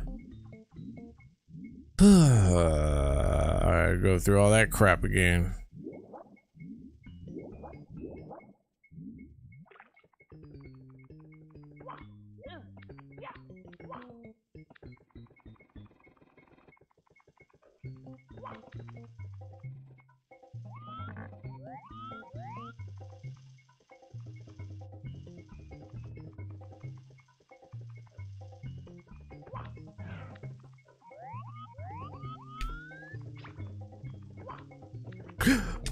Oh!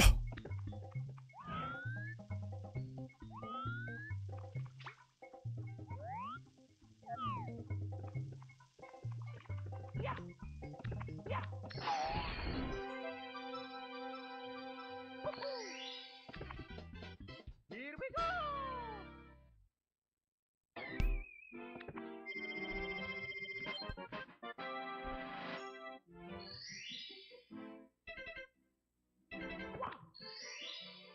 Did I get top of the town? I did. Secrets in the shallows and sky. Let's go! Ooh.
Damn it. I need to be able to get under there with certainty.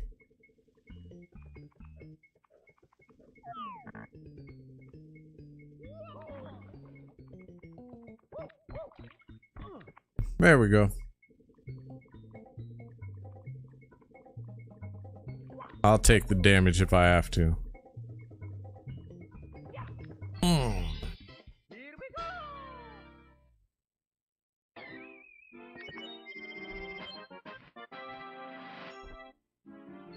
Well, I got that one done. At least that.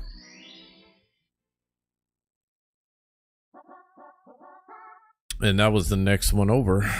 Secrets in the shallows and sky.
Damn it.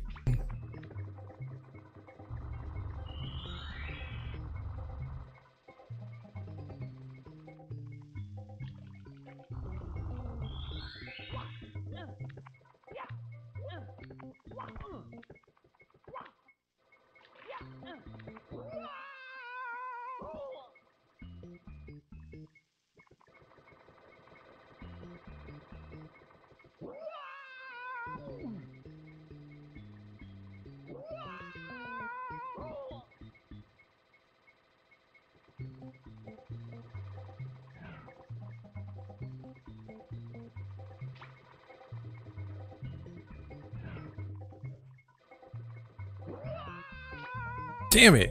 Missed.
Alright, where would the next secret be?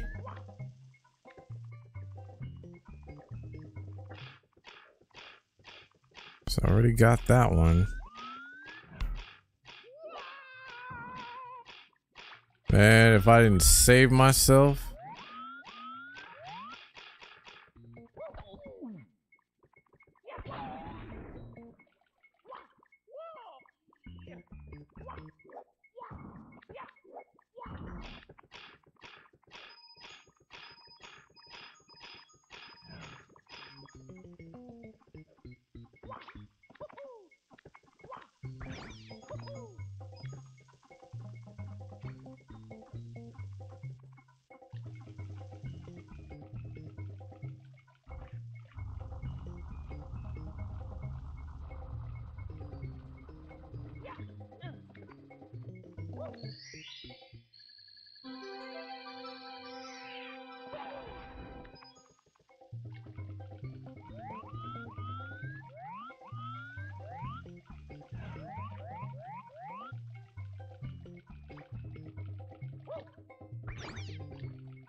I'm so close to getting 100.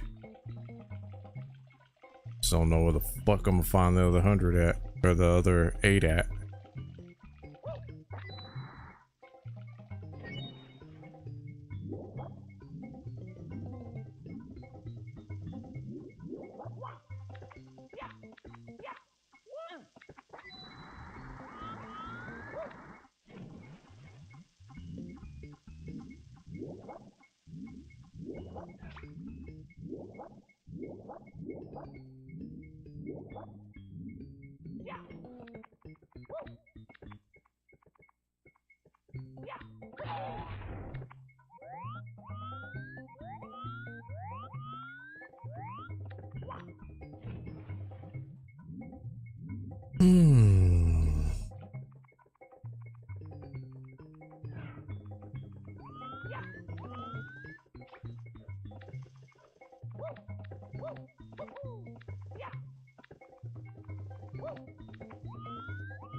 Damn it!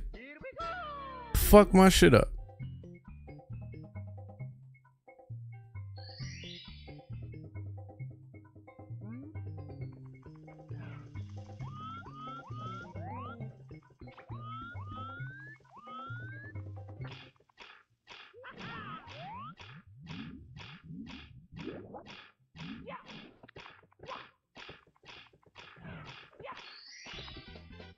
Here we go!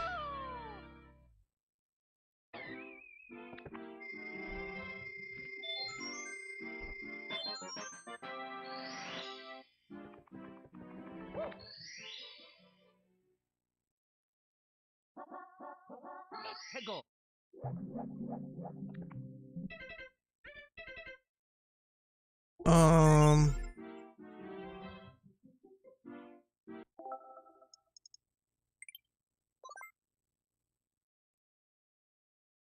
We're in here.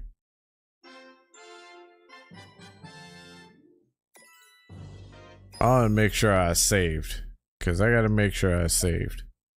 Have to. It's me, Mario! Hello! Okay, Oh shit, that's not what I wanted.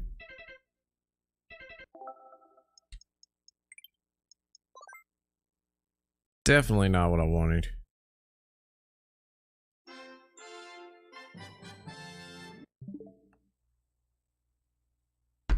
Oh, let's see what else is going on, man. I don't think there's really anything else going on. We just got 25 of the games that are supposed to be out this month, and to be honest, not a shock.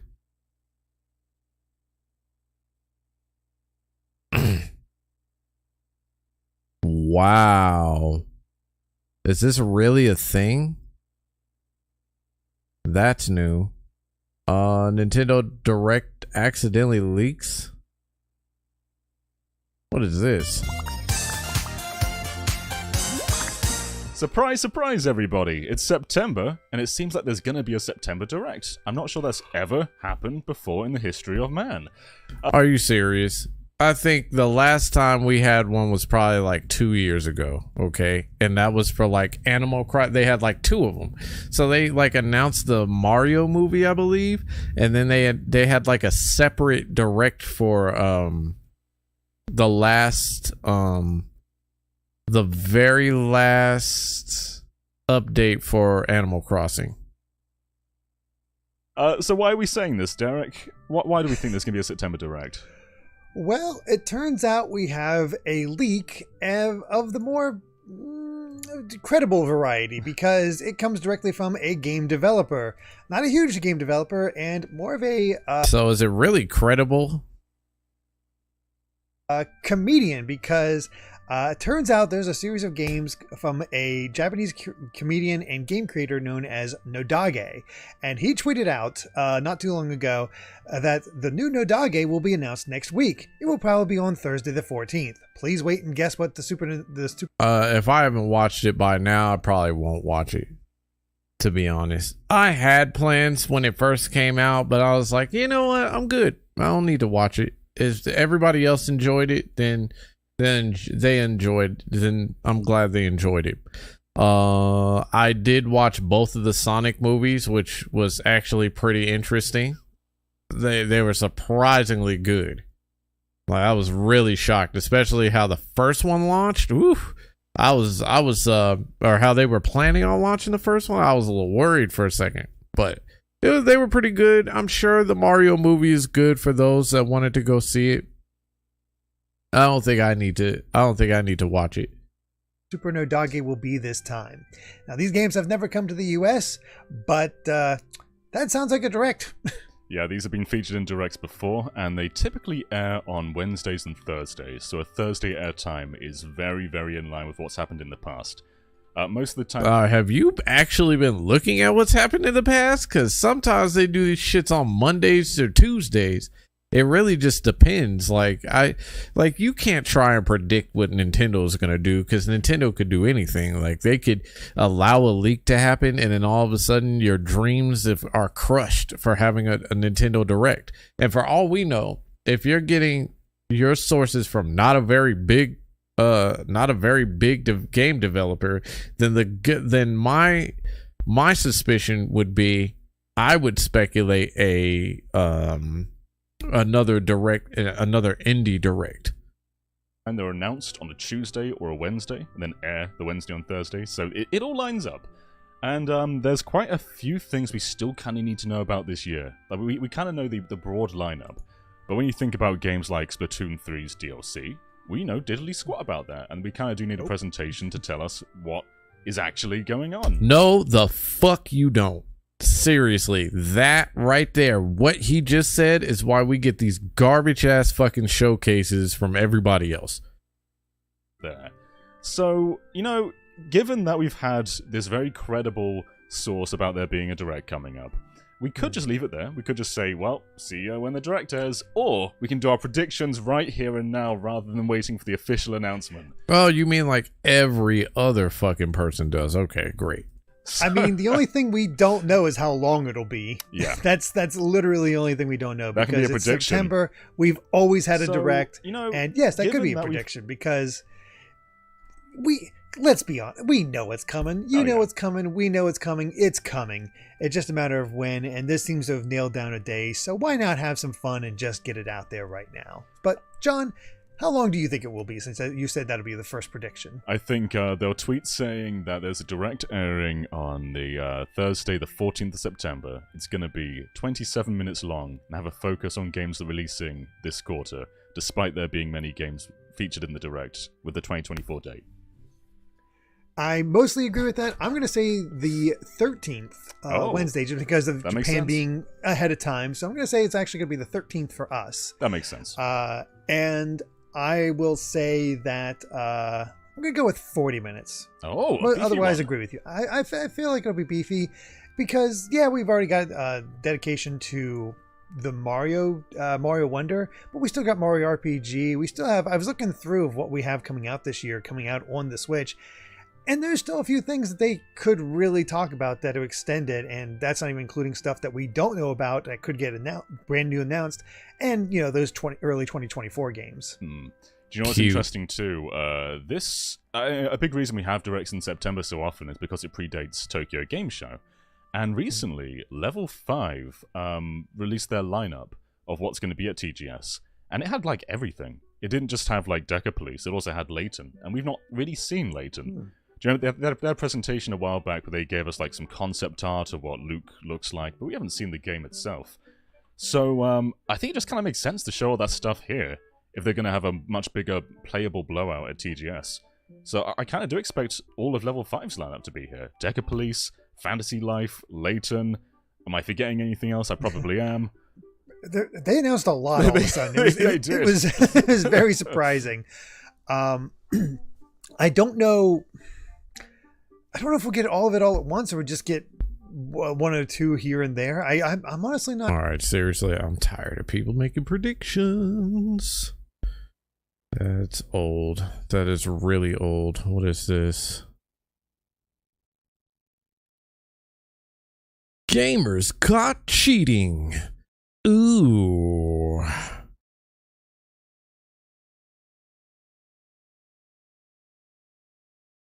Damn. I gotta look at that later. Let's see what this is.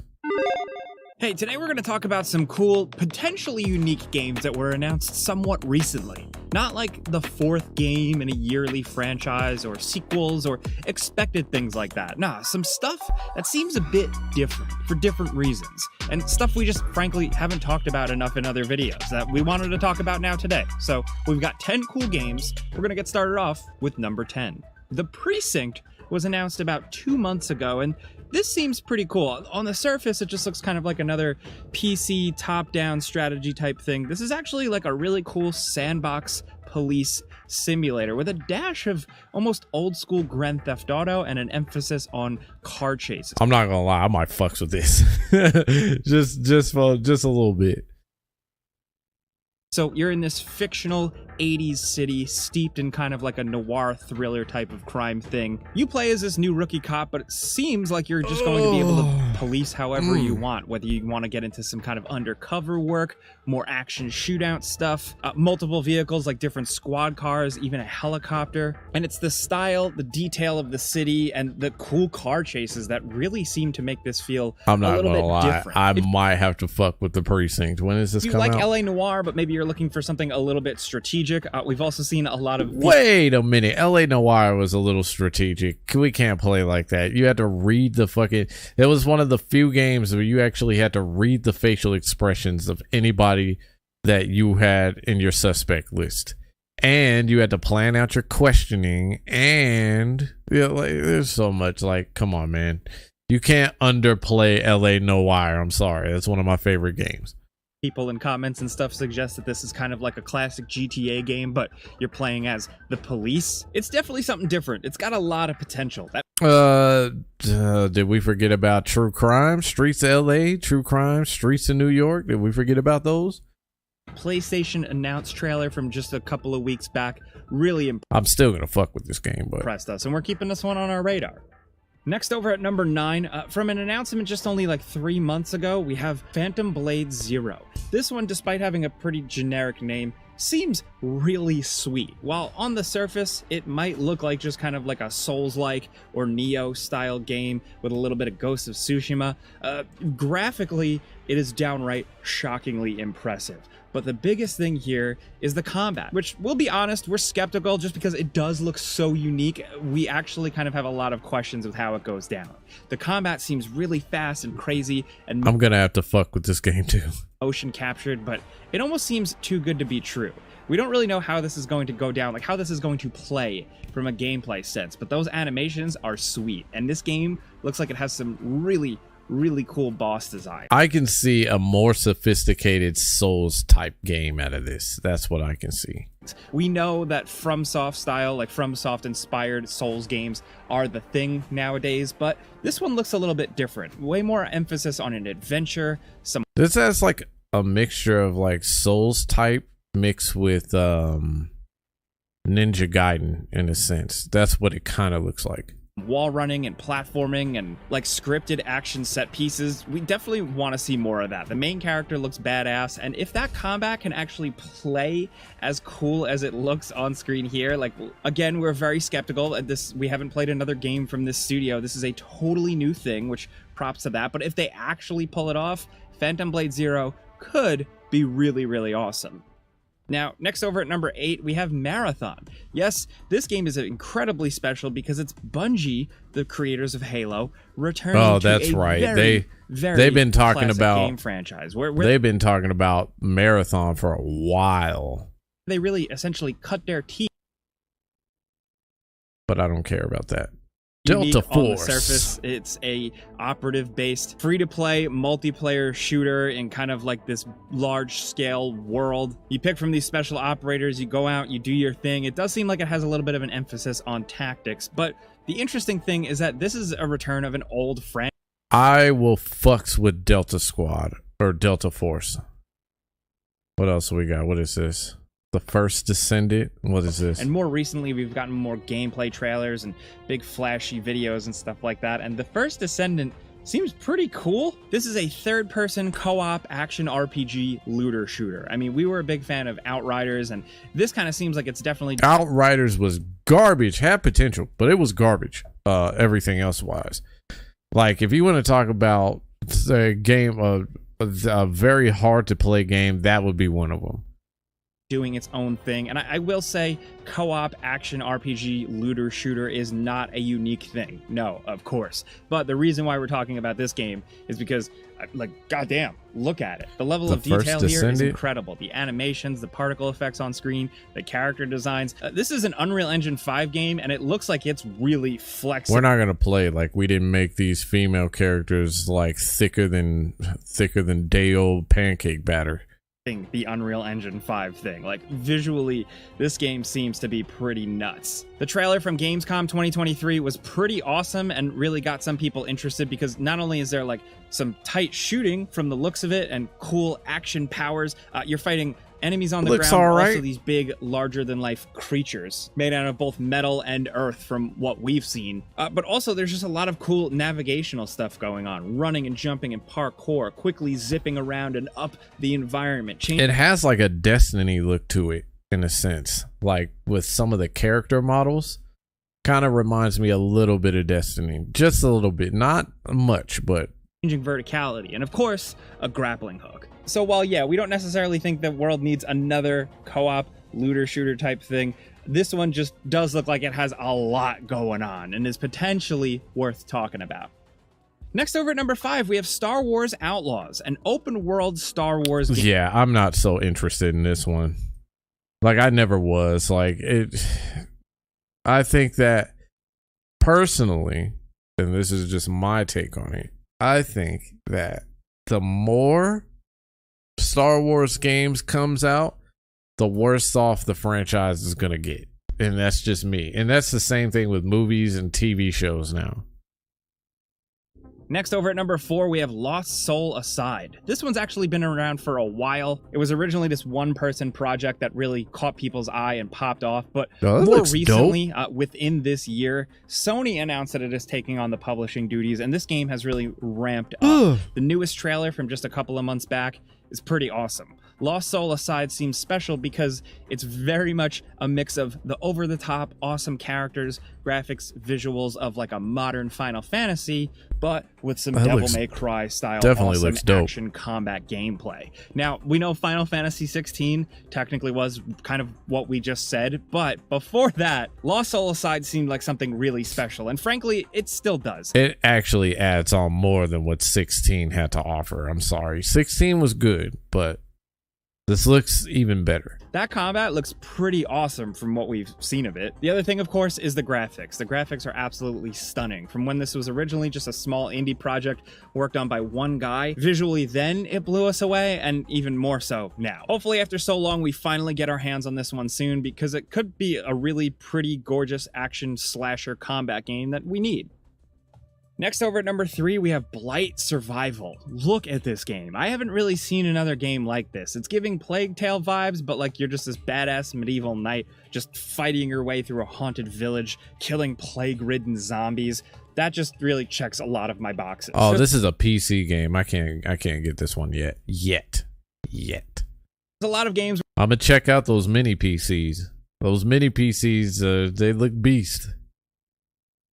where you're a knight. There's a lot of games where you kill zombies, but just something about the way this one is presented, the style of it, the kind of filmic look, everything to it just really seems memorable. When the trailer first dropped like 8 or 9 months ago, we've been thinking about it ever since. This is actually going to be a co-op and quote-unquote action horror roguelite, which, to be honest, we're also down if this was just like a cool single-player adventure, but it seems like they're really taking this concept and running with it. You're essentially going to be a knight who I don't have anybody to co-op this with, so you can build out with your own weapon and style, with or without your friends, who goes into this kind of plague-ridden no man's land between warring nations. And then you go out, you do a kind of roguelite extraction run, and hopefully not get killed by these plague zombies. It seems gory, it seems kind of realistic and a little bit more slow-paced, and we're about it. We really, really hope we see more from this one soon. Now, next over at number 2, we have RoboCop Rogue City. This one's for me. Yes, GameRanks let me put RoboCop on this list, and I'm thankful. As the number 1 RoboCop this one is a swing or a miss. I might get this one. gaming fan, yes, I have personally appointed myself that title. It's stupid, I don't care. I deem this significant. Now, down at number 1, we have Rise of the Ronin, revealed this year during a PlayStation Direct. This seems awesome. This is like Team Ninja taking everything they've learned with Neo and everything else and making a full, proper adventure game. The combat seems really over the top and fun and probably challenging, knowing their last games like Wo Long and Neo and stuff like that, but the adventure that they're telling here seems to be awesome. It's Japan in the 1860s, with the West kind of coming over, and you were a lone Ronin engaging in this world, seemingly having some connection to the story and some pretty cool characters that we've seen in the initial trailer, but really it's that gameplay. It's exploring these open environments that look on the surface very quickly like something like a Ghost of Tsushima or whatever, but the more you see of it and more of the 1800s style building and architecture you see here and there, it just has a bit of a different feel to it. From when the character jumps out and flies over the landscape to some of those quick combat bits, this trailer was short and brief, but it made an impact. We've been thinking about it ever since, and we're really anticipating this one. Team Ninja does a really good job with this stuff, and to see them really I am kind of looking forward to this. take on a full proper adventure with cutscenes and seemingly an open world, this has the potential to be something really awesome and a bit different, but we're just gonna have to wait and see. So those are 10 unique upcoming games that have been announced somewhat recently that Yeah, great. Awesome. Totally.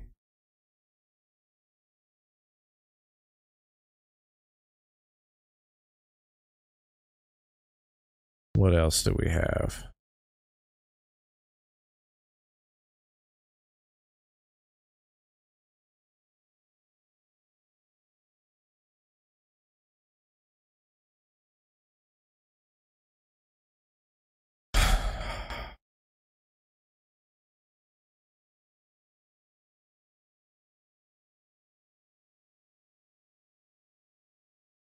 We need Black Myth Wukong to come out too, because I've kind of been anticipating that one.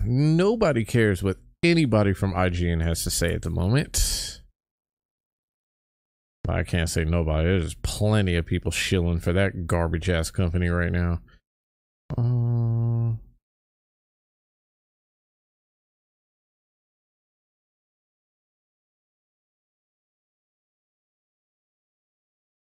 So there's a video that I caught wind of that said Xbox is falling. And I don't know if I can find it.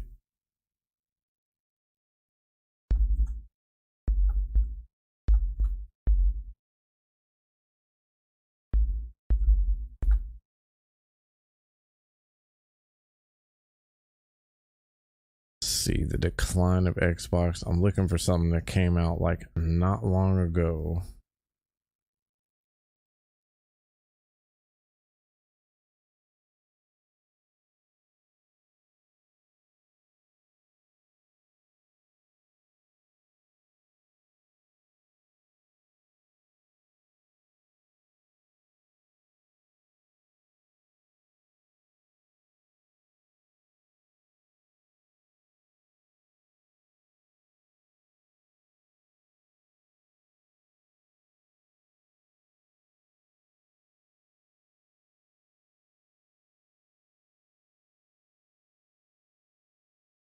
Why does Alana Pierce look like she would like give you like a mean headlock? Maybe that's just photoshopped. I don't know. Because I didn't know she was that muscular. So that could very well be.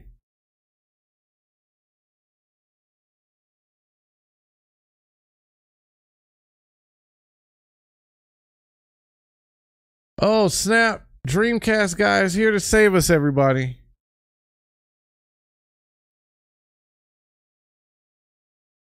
Tever.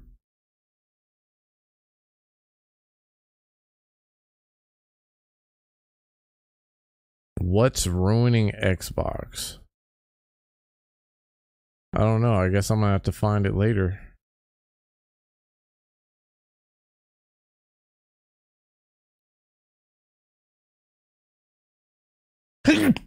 Ugh. Curious. We are in this very interesting time in gaming that I've not seen ever in my life. It seems like there is just this frenetic, is that the right word? It's frenetic, it's chaotic. There is a real battle brewing of ridiculousness that genuinely I've not seen in my entire life in gaming. And I've been thinking about it, and I'm thinking, why is this the case? Why is this happening? And I genuinely think it's because there is actual competition happening now. So for instance, let's use a sports metaphor, right? If let's use the New England Patriots. The New England Patriots are on top and are destroying everybody, and they're so much better than everybody. It's not even close. There's no competition. Whoop-de-doo. And then the Eagles come out and put Tom Brady in that position that he loves, that he hates so much, where he just throws himself on the ground. He just sits down on the ground in a pouty face. Yeah, I like that analogy. Let's keep that analogy. But the minute there becomes the Philadelphia Eagles, hey, I love it, become more competitive, all of a sudden those fan bases are going to start clashing. And I think that's what's happening here. Xbox is becoming relevant. They're becoming competitive. It is not a single console generation anymore.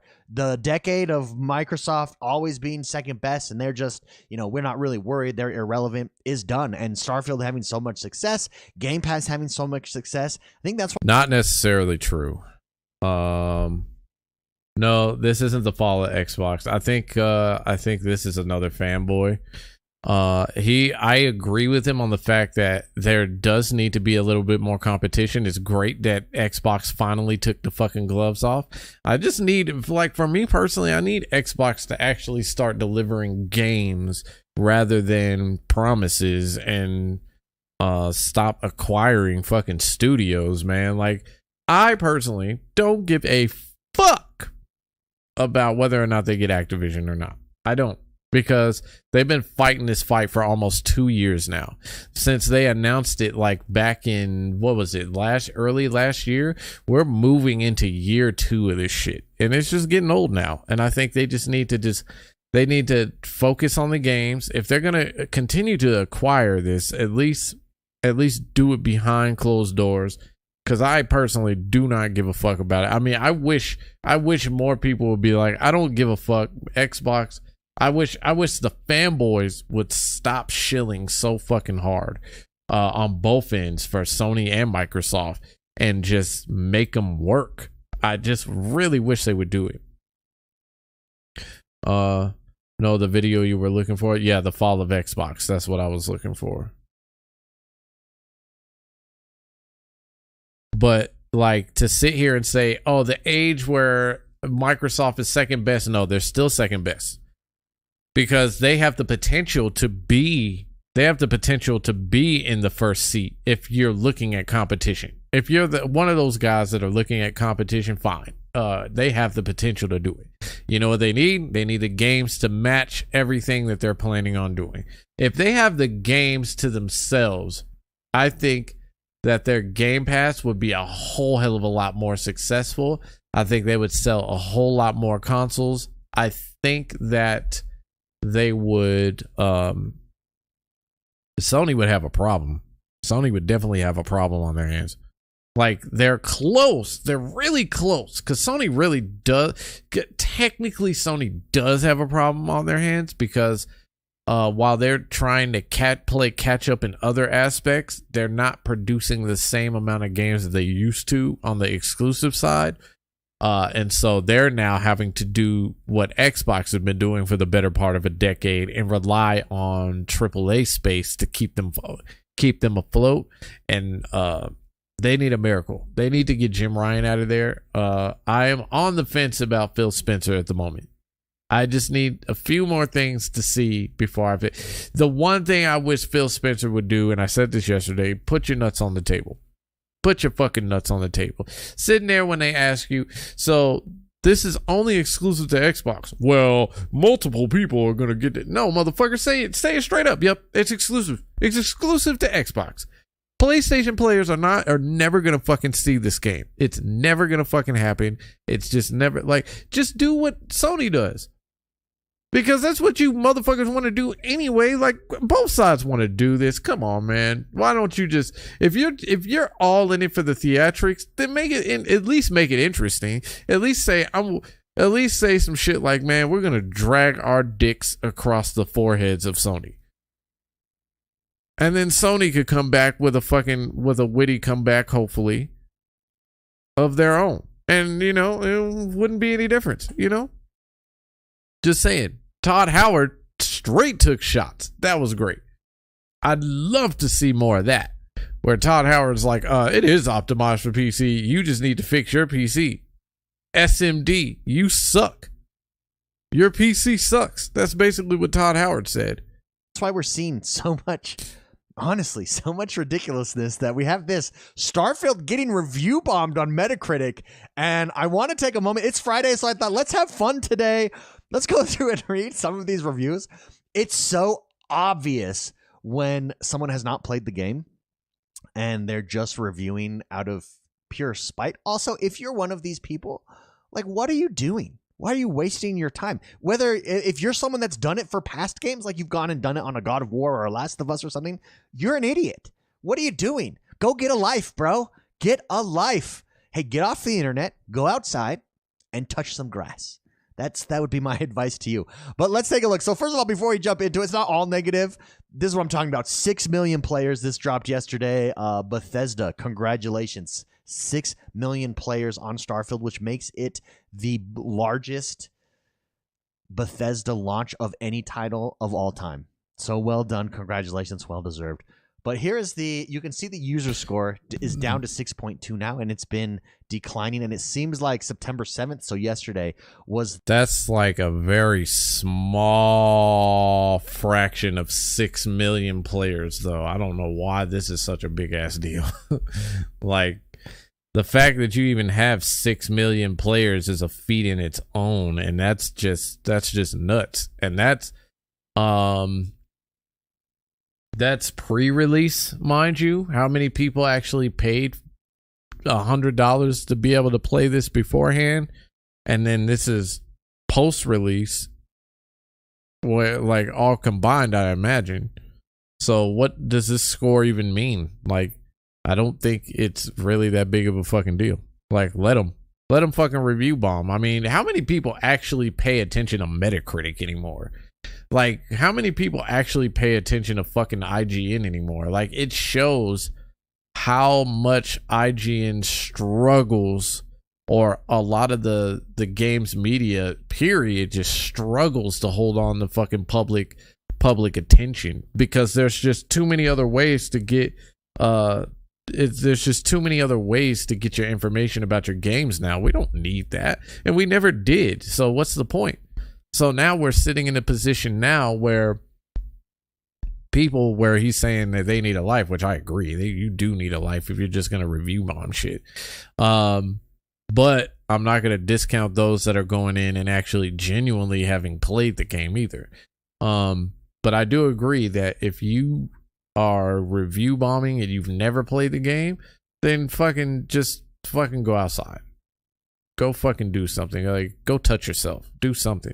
But other than that, you're not doing anything to this game. You're not. the impact is already there. Like, fuck the game. Like, it hasn't done anything like super innovative, but I can tell you that the impact of the things that we've been questioning, games media, has definitely been the biggest one. And I think that it needs to happen. That conversation needs to happen. Is it old? Yes. But if you don't plan on playing a game, just don't fucking play the game. Like, honestly, I don't plan on playing this fucking game. I don't want to work. I don't want to work in a game. If everybody else does, then fucking do that. But other than that, like, I agree with them. You need a life if this is all you're gonna do. If you're gonna do this to like games, period, and you've never played them, why touch it? Like, I don't think enough people appreciate what it takes to actually review a game and try and do it to the best of your abilities and with your own opinions along with the facts to match those, to back up those opinions. Like, it's very difficult to do.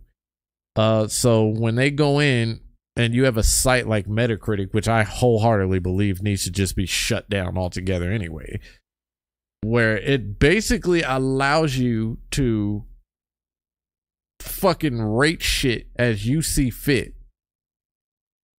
then, you know, we've definitely reached the point in time where it shows, like, it just shows our wretchedness as a community. The day that all the negative reviews started coming in and just dropping this, a lot of zeros and ones. And let's go through this. So here you can see 0 Caracas. Also, did we notice that Starfield is sitting at 85?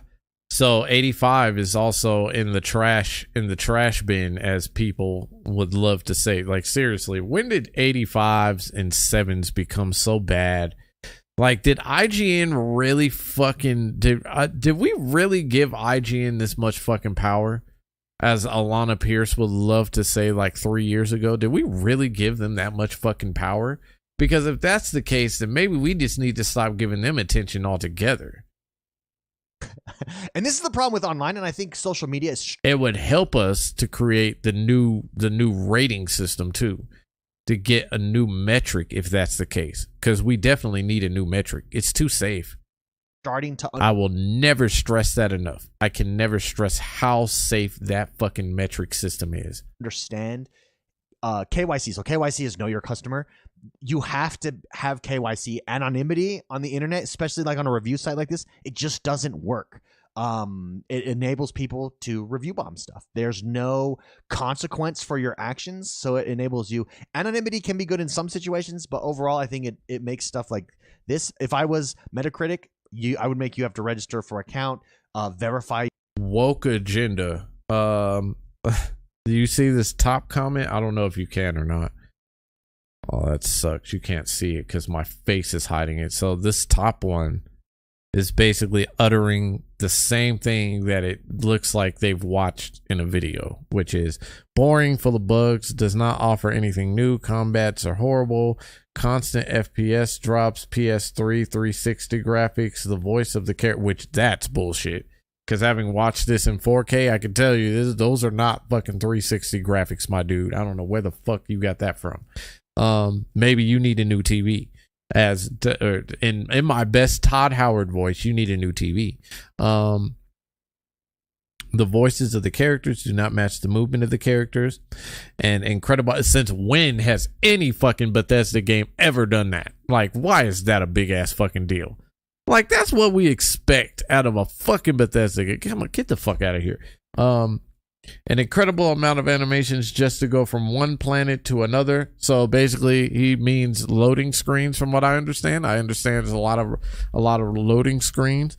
Okay, what about it? I mean, how many games do you play that have loading screens? How many times have we heard that PlayStation and Xbox haven't been using the full capability of SSD? Like, seriously, where's your actual review here? And then the last, the movement of the character is not comfortable, and then 2 words to end the review: woke agenda. Great, cool. Who gives a fuck? And then there's people that go overboard. Great game, I love it. Thanks, Bethesda, and awesome work.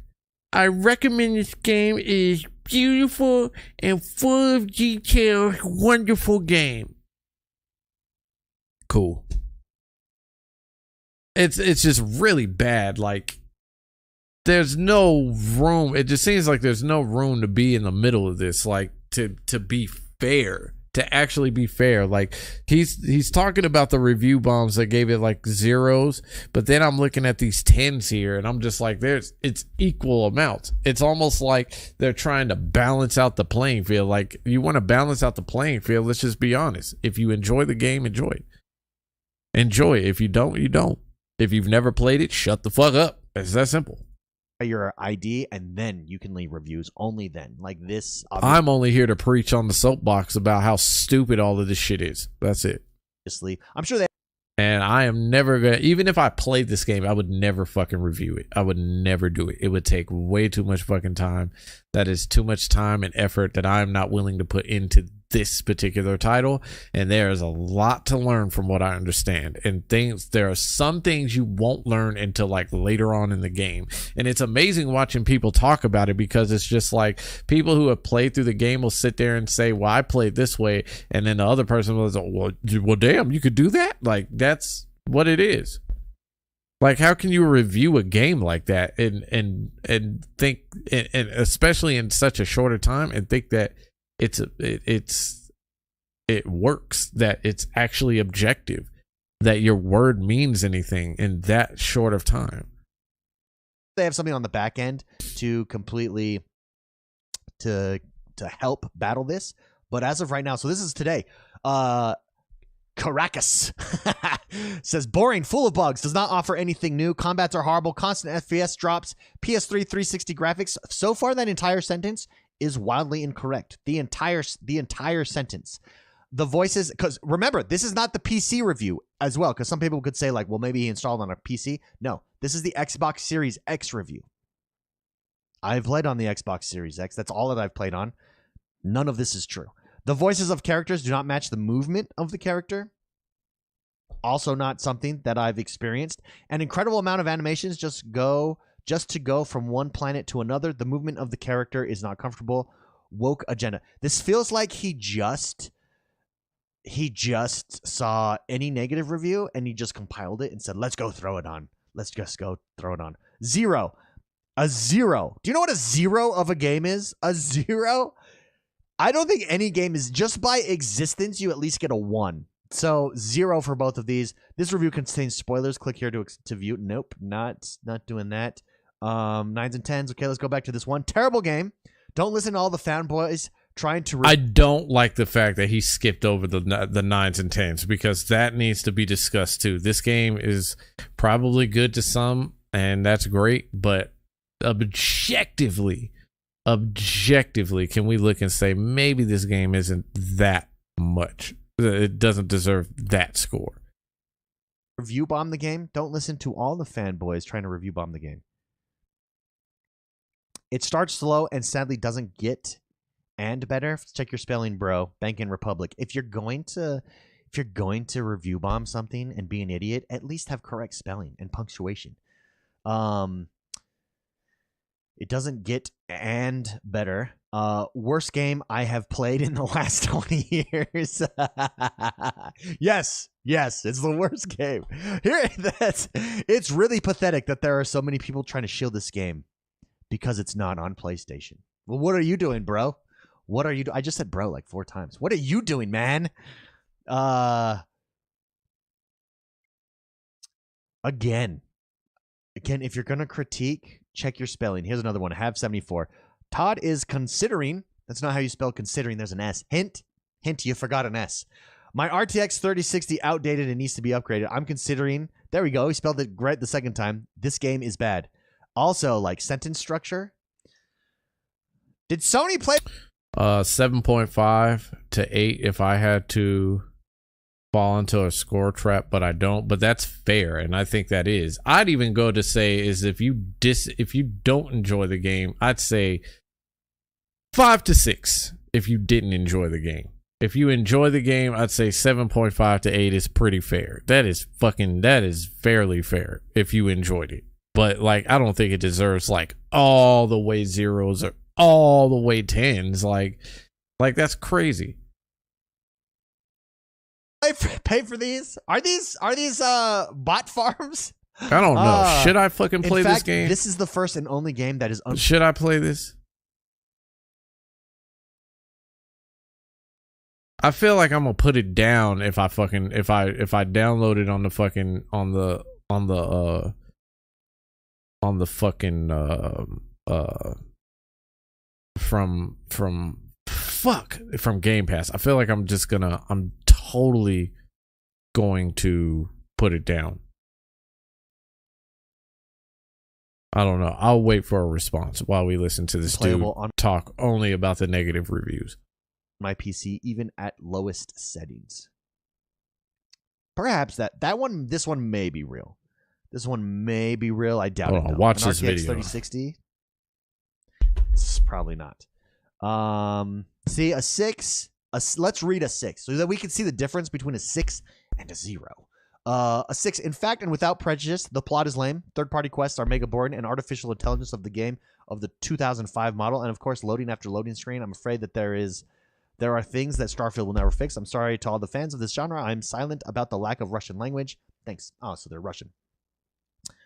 I mean, maybe that's real. Again, the AI is at a 2005 model. I have had zero issues with the AI as well. I actually really like the main story plot myself.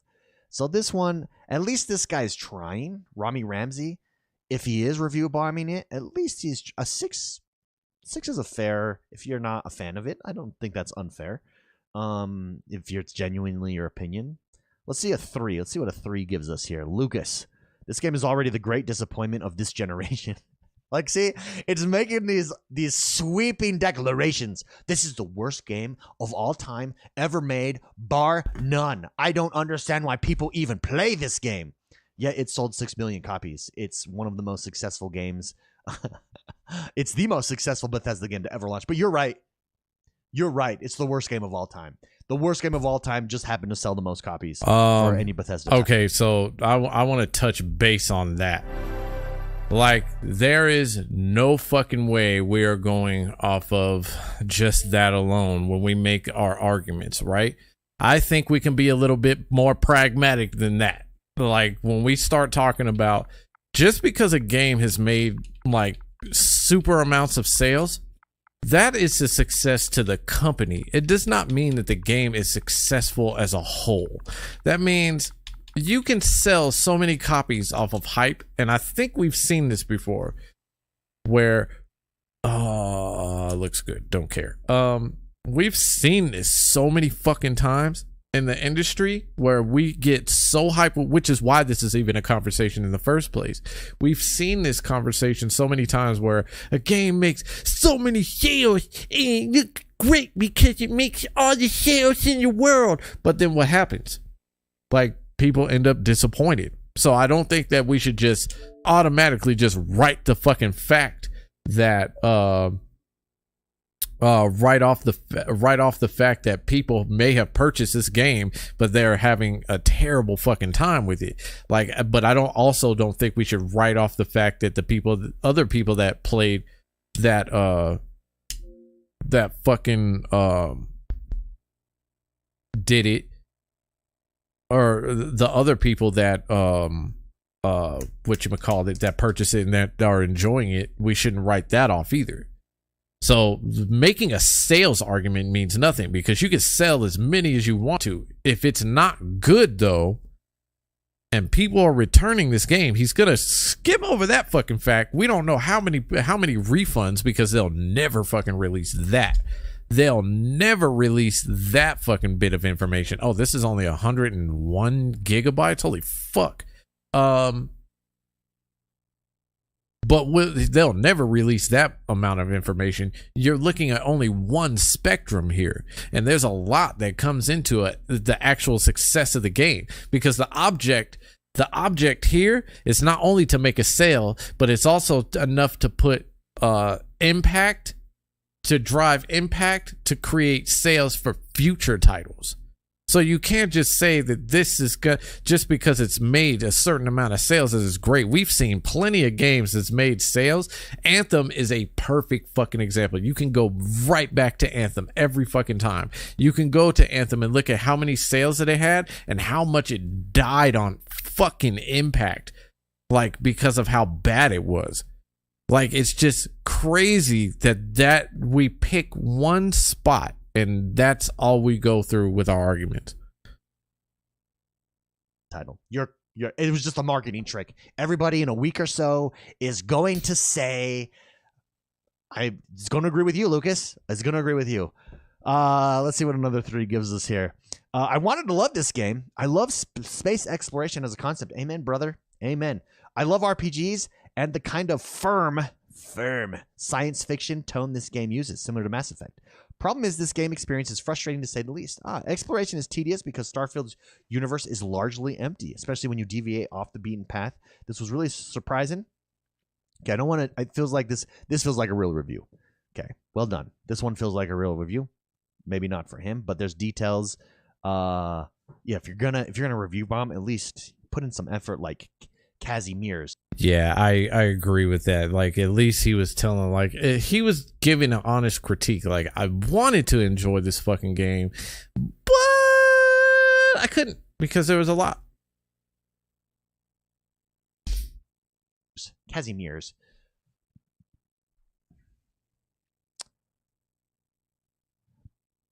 A 4. All right, After having guys. beaten the game and putting around a ton of hours, putting around a ton. You got to say like a specific number. Again, sentence structure. I don't think you need Basic, to. right? Whoa. I don't think you need to put in a shit ton of fucking time in order to.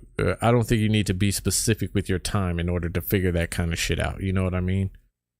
So if I'm looking at this download time, I got about an hour and 7 minutes. So that's an hour and 7 minutes with y'all until this game fucking actually starts to boot. Like, what? Do people not learn how to write? After having beaten the game and putting around a ton of hours into it so far, I have to say that while it's a fun game, I am sorely... This feels foreign as well. I have to say that while it's a fun game, I'm sorely disappointed as well. So, number one, any fun game doesn't get a 4, right? A fun game to me is at least a 6. If you say, oh yeah, the game's fun, it's at least the 6. See, I think 4 is a fair fucking statement. I think it's fair. I think anything between 4 and 8, and 8 is fair, depending on how much you enjoyed the game. I think that much is fair. To say anything lower, though, or anything higher is going overboard. Like, fun factor is probably like the number one determinant on a game. Fun factor. Interesting. Yeah, but it's not enough to review a game, and that's the problem. That's the problem that we ultimately hit when we start talking about fun factor, because fun factor doesn't drive the fucking review. If you're gonna enjoy a game, sure, play it, but then you don't need to listen to anybody review the game. You just fucking pick the shit up. Disastrous PC port. Not even an RPG game. This is not even an RPG game. Very casual and underwhelming. Devs don't know jack about game design. Todd better resign now. No need to wait till Elder Scrolls 6. Seriously, I would be more anticipating Elder Scrolls 6 actually. The one thing I will say is that if they fail in one area, they'll improve in another. And that's kind of been their pattern. So like, for instance, where Fallout 4 may have failed, if they had brought out another Elder Scrolls, I think that would have been more successful. I think if they would have brought out another Elder Scrolls and just held off on this game for a little bit, I think that it would have been a much better decision. Ashen 169. I love this guy. This guy seems like a good time. Disastrous. It's not even an RPG, everybody. Not even an RPG. Oh, man. Wait, what? Where did you get that from? Disastrous. It's not even an RPG. Oh, Everybody. okay. Not even an RPG. Okay, I get it. Oh, I get what man. he's trying to say, but that's not 3. that's not a fact. From Gil Hermeledo. Fallout 4 reskin in the space, super buggy, and zero in-depth lore. Bethesda is using the same game/engine design, same engine/design since Skyrim without any major improvement. That's actually not true, but okay. A quick Google search rather, will show you that that's not true. It is a 2015 game in 2023. Again, so this is someone I don't think has played the game either. I think that they're seeing talking points from bad takes, and you're just repeating them here. Interesting that this is a 5. This reminds me, if Fallout and Skyrim crossed over with Mass Effect, I thoroughly enjoy this game. Then should it be higher than a 5? No, that guy has that. Well, I don't know. Oh man, I don't think he's able to articulate exactly why it is that he enjoys the game, but he probably doesn't thoroughly enjoy it all the way through. I don't know. Like, Guy has legit I'm being extremely charitable with that one. tough standards. Who is his name? Pap Diz. Pap Diz has tough standards.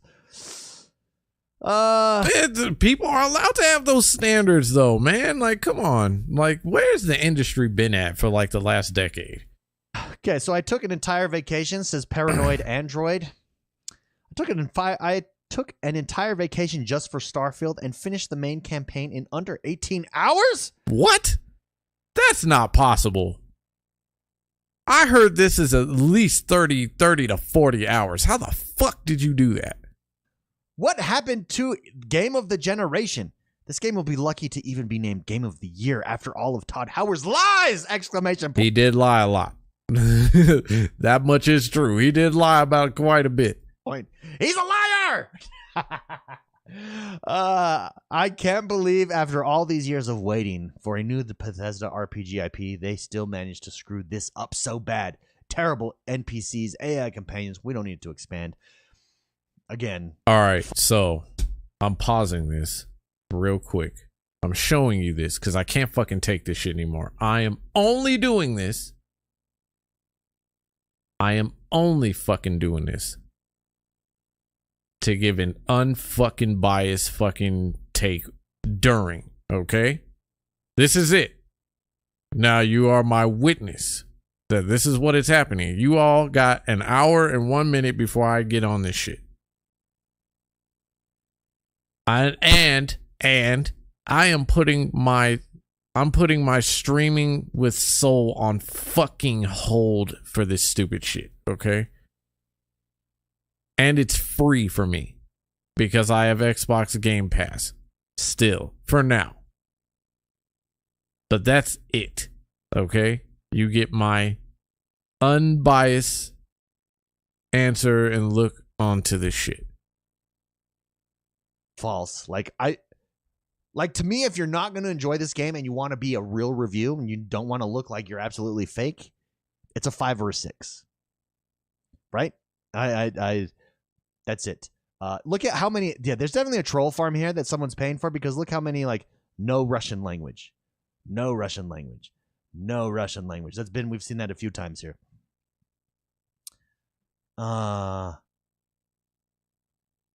This game deserves an 8, but the blocked review only got a 0. Starfield is like a game from 29. It has a rich story, but also crappy game mechanics. Interesting. So why the 0? Like, I'm very confused. Okay, let's see.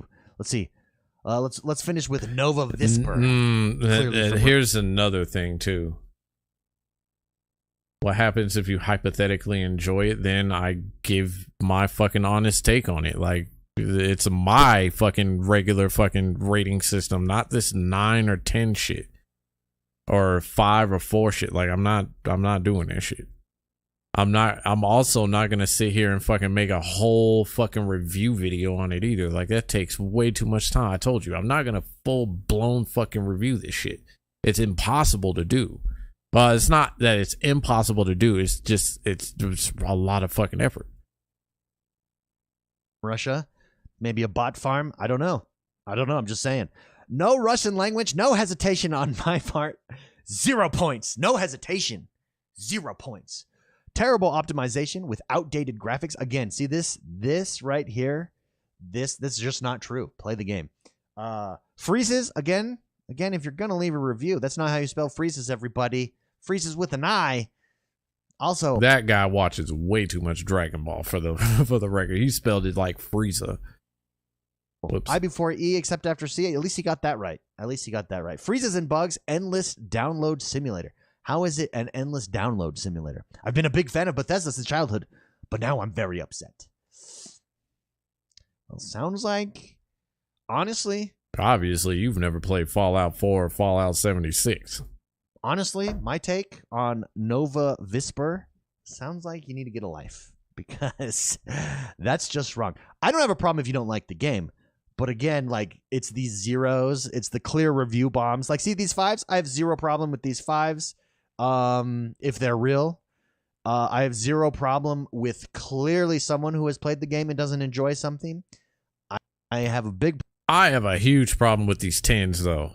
These 9s and these 10s. I have a huge problem with that. Problem with people who just review bomb. And that seems to be the case right here on Metacritic. But even then, like, if you can't fucking see it. Fuck. So basically, I don't know if he's gonna should do something. I don't know. On the back end, I'm sure they have something. Big problem with people these 5s. If they're real. I have 0 problem with clearly someone who has played the game and doesn't enjoy something. I have a big. All right, so you can't see it. I know you can't see it. The positive review scores for user reviews are 2,100, 2,101, mixed reviews 202, and the negative reviews is only 1,416. So, I mean, it's still, the ratio is still positive.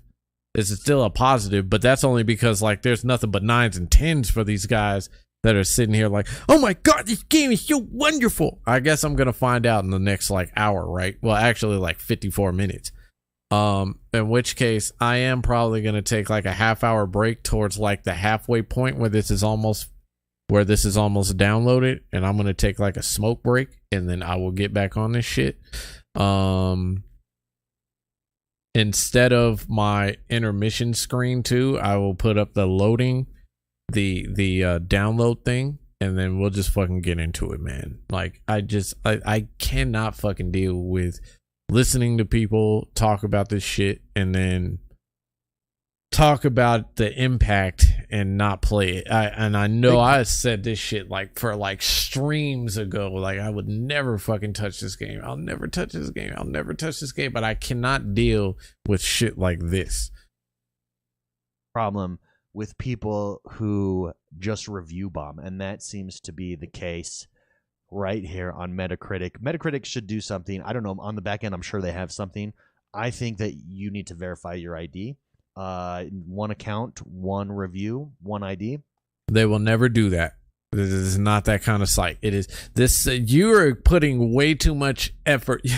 You're giving way too much credit to this fucking site. This site is not that fucking sophisticated, buddy. That's why people question Metacritic as a whole. Not just the people that go in and use her. It's the games media that they question too. It's not that sophisticated of a site, and you're giving it way too much credit. If you want that kind of stuff, create it yourself. That's basically what you have to do now. Because as long as we keep doing this shit with the users, and they allow the games media to keep running shit, this is what we get. This is just how it's gonna be, period. It's the only way to prevent that, making it matter, have a reputation. Anonymity is always going to create this. And it's a real problem. It's a real problem with Metacritic. It's a real problem in the internet age. I think social media is slowly trying to get there. Twitter, Facebook, Instagram, I know, are all moving to, encouraging ID verification, because it just creates this. It creates an incentive to create chaos. The real issue, well, he said it earlier, and I do agree with that. Like, people just get to go on social media and just type whatever the fuck they want without consequence. He said that earlier in this video, and I do agree with that to the fullest. The problem that you have right now is that this has happened for so long that when you like, we are very what is the word that I'm looking for? Maybe it's not a word. When we get stuck into something, we are creatures of habit when we get stuck into something. And so it becomes our comfortability. The internet has been the Wild West for the better part of 10 years, well over 10 years. It's been the Wild West. People have been going on typing shit and without any fucking consequence whatsoever. And when you start to take that away, then people will cry, no free speech. You're taking away our free speech, because they've been getting away with it for so fucking long. Whereas if intentions were made clear from the get-go, or hear me out, people would actually learn to read TOS, or you put it in their fucking face and you don't allow them to move until they've actually read it all. And I wish there was a way to verify that a perfect way to verify that they've read all the TOS, but there's just no way to do it. Then this is it's gonna be problematic either way. It's just not gonna be it's not something that you can escape. It's not that easy to escape. Unfortunate. But again, I think we're seeing this kind of ridiculousness, this chaos, this kind of foolishness, because there's actual competition now. It actually matters. When there's no competition, big deal. You can just ignore the other team. When there is competition, it brings out the worst in fanboys for sure. It brings it's whether or not there's competition, like it doesn't matter. Like, it brings out the worst in fanboys either way. You are not gonna sit here and act like this is just unique to when there's competition. I don't know when it's worse, when there's competition or when there's not. When somebody's on top, or when there's when they're actually duking it out. Like, it's the same. Where these are hilarious. These are hilarious, guys. I would love to know. If you've come across any of these ridiculous stuff. Let me know in the comments below. If you like what we're doing here, if you like this channel, hit the like button, subscribe. My name is X1 the Gamer. We come out with daily Xbox content, news, opinions, reviews, weekdays, every single weekday. I have nothing else to say. I'm just like blown away at some of these. Makes me laugh. Hope you enjoyed this. I'll see you guys next time. Bye-bye.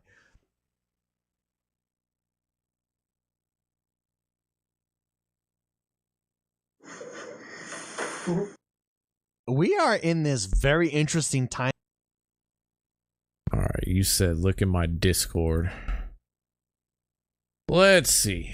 What did you put?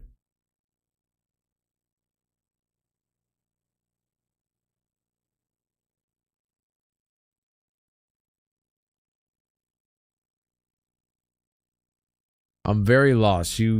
Roblox aims to host 17 plus dating experiences in the next few years. What the fuck is that? I thought you had like the video for Xbox is falling. What the hell?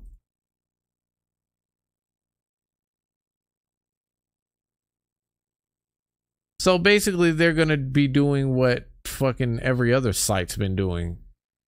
Every other social media fucking thing, right? I guess I don't understand what the fuck is happening.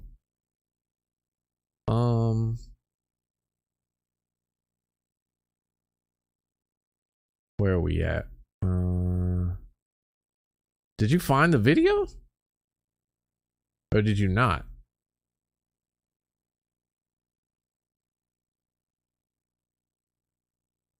I'm guessing you didn't.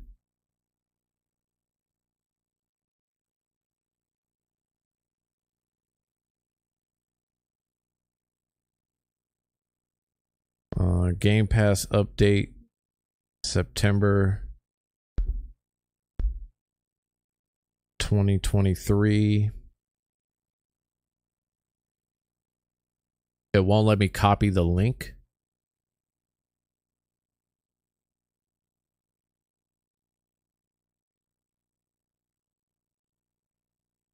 Krizap.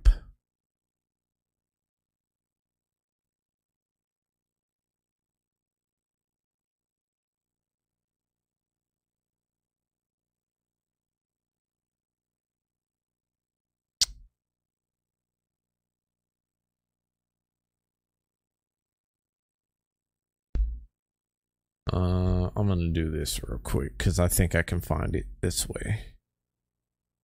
Let's go to this.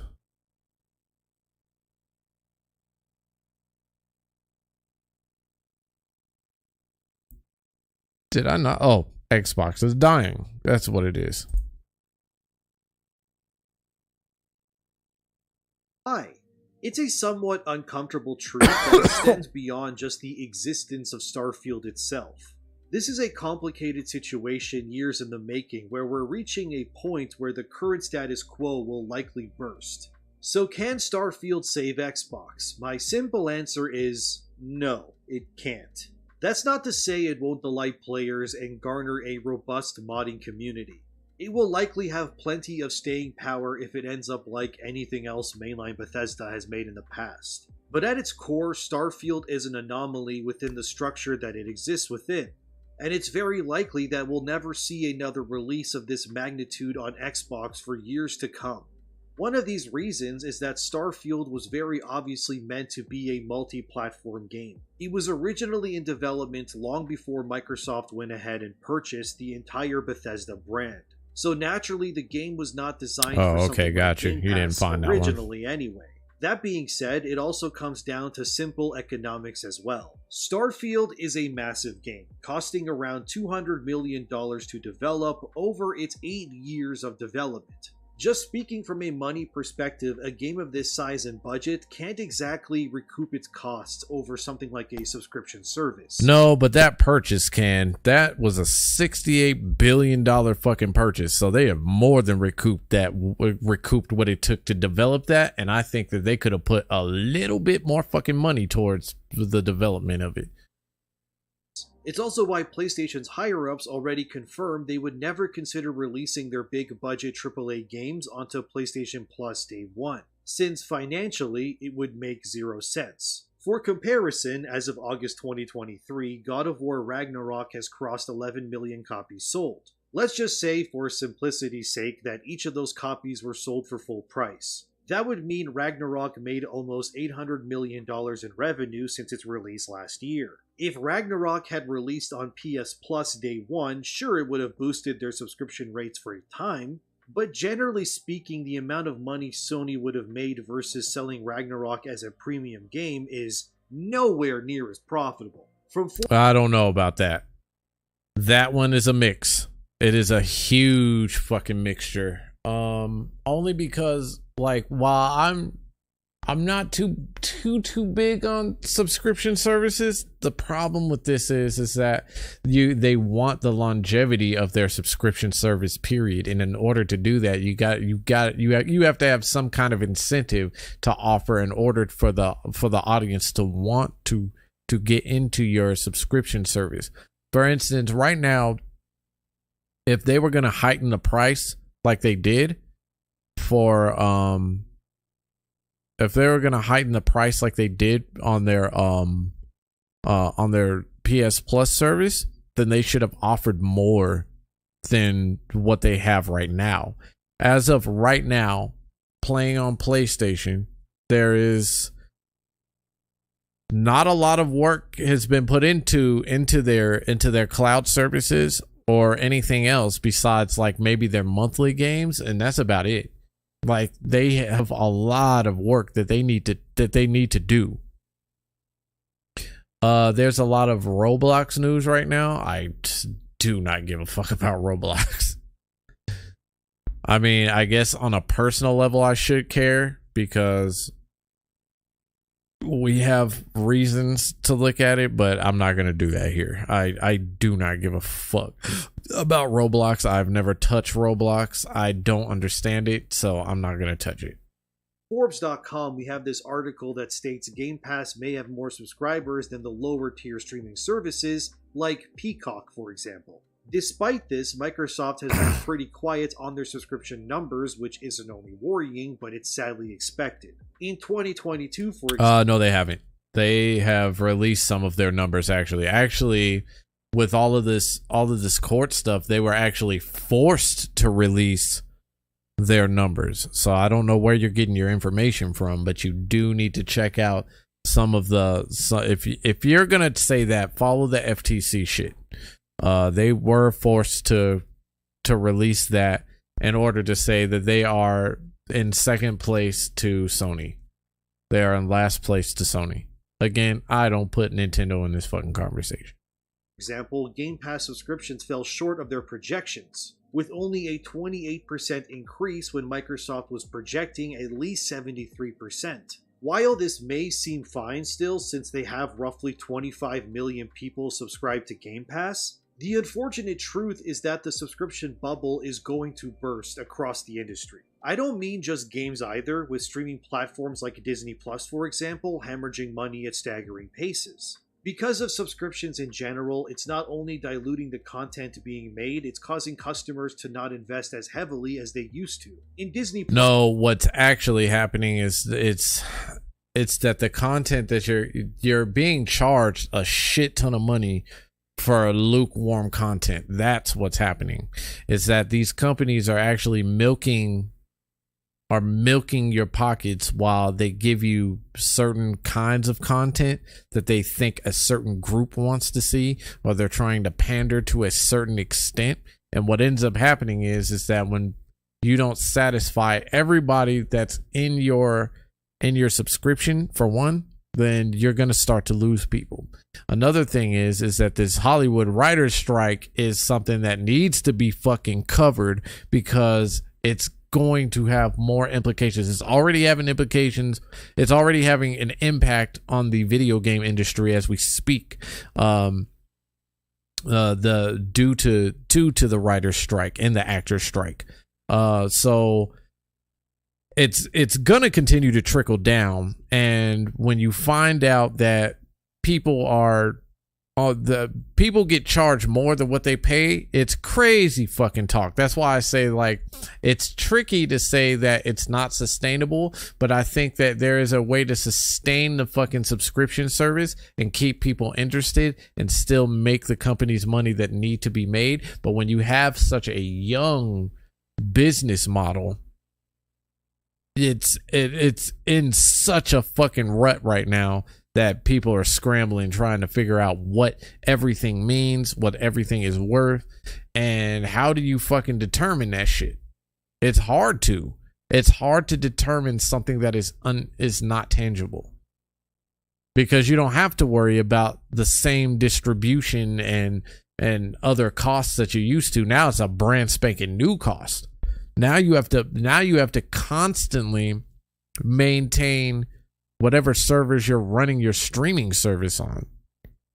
Plus his case, the existence of that platform has ruined their theatrical releases, since customers now know they don't really have to go to the theater to see their movies. They can just wait 2 months and watch it at home, and it's had a massive impact on Disney's bottom line. You don't need to be a genius to understand that Starfield would absolutely make more money if it sold at full price than being on Game Pass. You can't argue. And it's probably made more money because people were willing to pay $100 to fucking play this game early, and there was quite a few people that did. Really, that having every customer... Your bottom line, the bottom line is people are going to pay for what they want to pay for. And if you make what they want to pay for appealing, then ultimately they're going to pay for it. Paying around $70 for the game, as opposed to buying 1 month of Game Pass to play it, would obviously generate way less revenue for Microsoft. And they know that their Game Pass model is having diminishing returns, and it's The issue with that is that you forget that they have other facets of income that they rely on. One of those facets being the use of their OS on a lot of people's fucking technology. The other part is their Microsoft Office products, what they charge like $350 fucking dollars. It's probably gone up in price since the last time I looked at it, but then that is a subscription service in itself. I believe they have other stuff that they sell. I mean, the Xbox is not their only fucking facet, man. And you have to look at everything Microsoft if you are going to have this discussion too, because I would say the same thing with Sony. Sony's game division is not their only fucking facet of income. It's just their most successful one. And when you're focused on that, you can't fucking take their most successful facet of income and match that with Microsoft's most successful facet of income, because they're not the same. They are totally different. becoming increasingly expensive for them to maintain and keep the subscription filled with content every month. Currently, Game Pass costs around $11 a month, or $17. Listen, y'all, I'm gonna pause this because I'm gonna take a 30-minute smoke. I'm gonna take a 30-minute smoke break. While this loads, I'm gonna put this up on the screen rather than have my normal screen up, so that you see how much time I got left, and I will be right back.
Okay.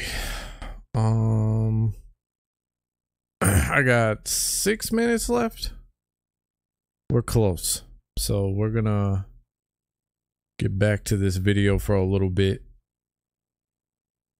If you got the ultimate version. But even then, that means Microsoft would make as much as one person buying Starfield at full price for every maybe 5 or 6 people paying the subscription price to play it. And this isn't even unique to Xbox, since recently PlayStation has raised the prices of PlayStation Plus by roughly 33% across the board. And starting September 6, 2023, annual PS Plus rates will rise from $60 to $80 and premium from $120 to $160 a year. None of this is surprising if you've kept up to date on the state of streaming in general across the industries. It's becoming increasingly more apparent that the current structure of streaming services are largely just not sustainable. Starfield was simply made into a Game Pass game because, again, Bethesda was bought by Microsoft during its development. And the existence of Game Pass only exists because Microsoft has openly stated that they can't compete in terms of quality titles with Sony or Nintendo.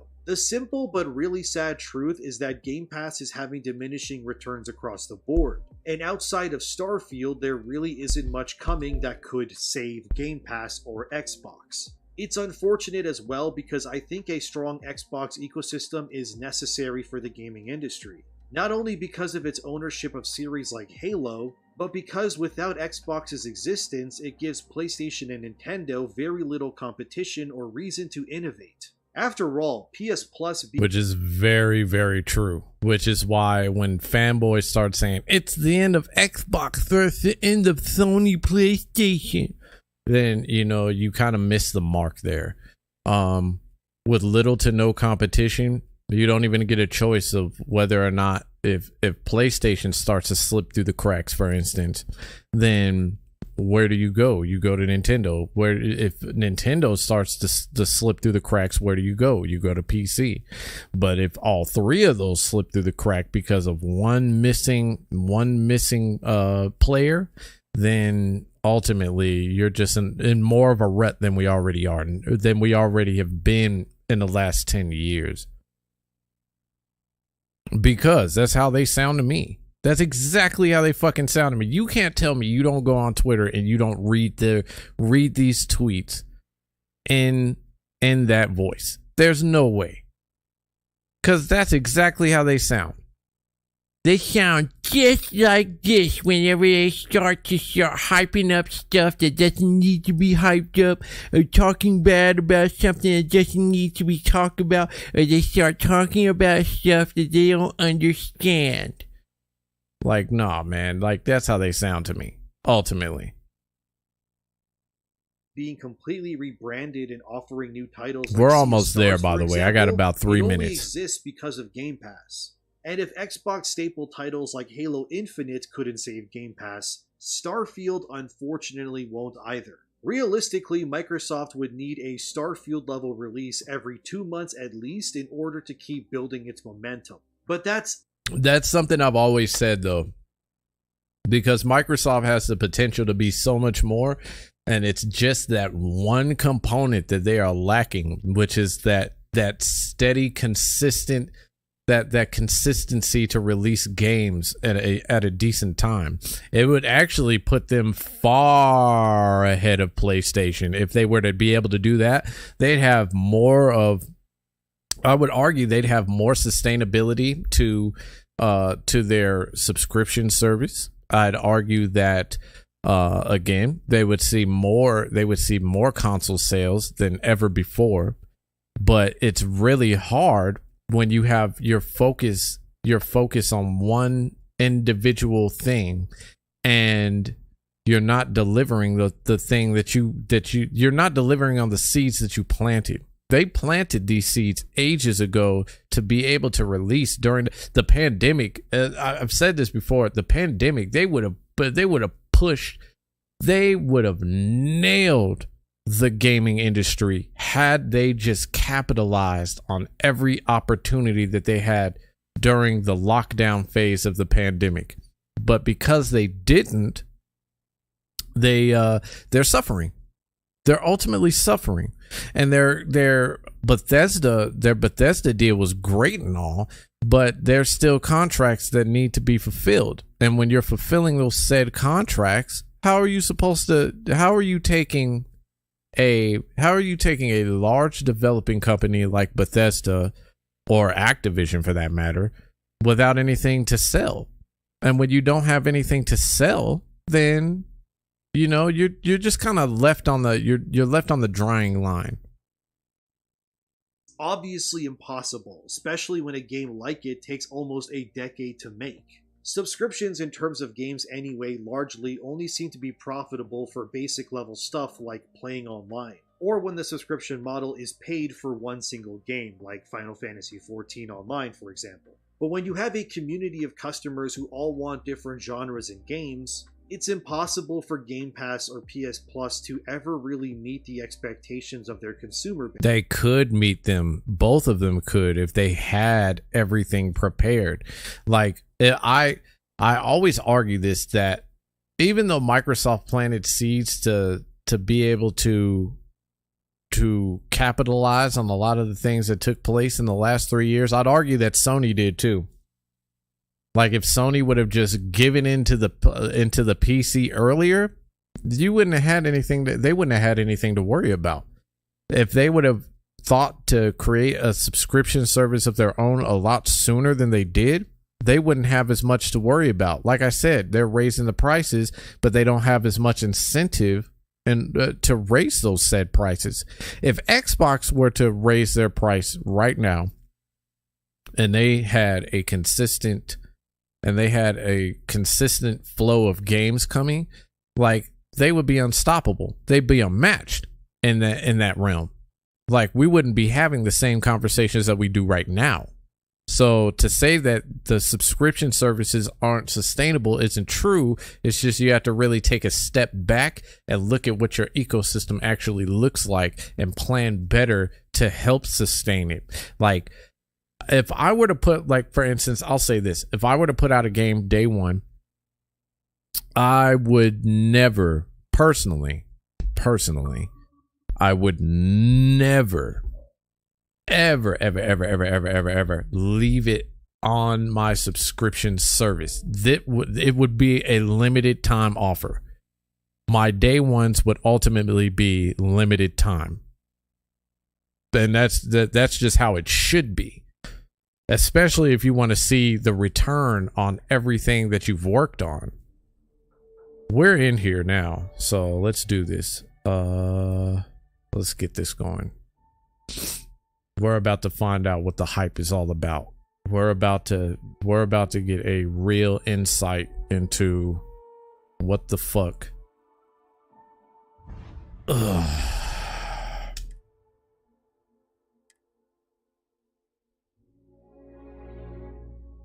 Don't care. Accept. Holy shit. Are we really doing this right now? Did my shit freeze? Uh-oh. This is a 0 out of 10 already. That was a joke. I was just joking.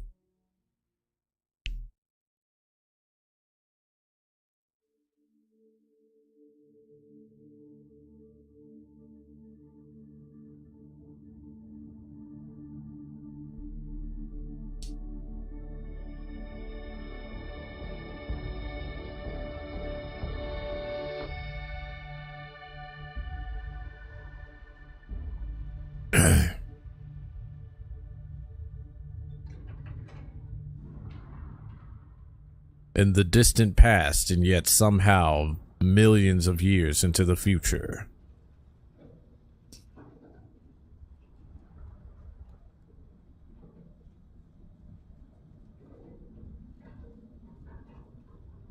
Seals are good. Oxygen's good. Just do what you did last time, and you're fine. Follow my one simple rule. Do you know what I want to know is if you are colonizing planets, and this is just like nothing against the game personally. Pardon me. I want to know how you would create oxygen in a place where there is no oxygen. That's an interesting thing to think about while we're talking of space travel. Very helpful. Thank you. You're gonna be fine. Your first outing was solid. And, you know, let's be honest, it ain't exactly astrophysics. That's why I keep him. Good pep talks. Yeah, and the fact that I can pinpoint a helium deposit from 300 meters. Not untrue. A shame we won't find any down here. But the metal deposits alone should pay for our own helium. Hell, after this, we'll have enough jump fuel to bounce from one end of the settled systems to the next. Hey, more minerals, more money. And so the cycle repeats itself. Just no more unauthorized jumps in the house for rooms. Master Chief? He's just a big baby. There are worse lives. You know, most Dusties don't even make it this far. I have a good feeling about you. Group hug now or at the end of the shift? One of these days, Hella, I am going to leave you behind. Promises, promises. It's been so long since I've touched my Xbox controller. I don't even... Okay, let's see what we've got. How are we on time? A little longer. Grab some samples? Always. But not you. Check on Isabel. Make sure she eases up. Okay. I'll play it over. You know I'm gonna... Roger that. Remember that. Just period. Like, planets and ships.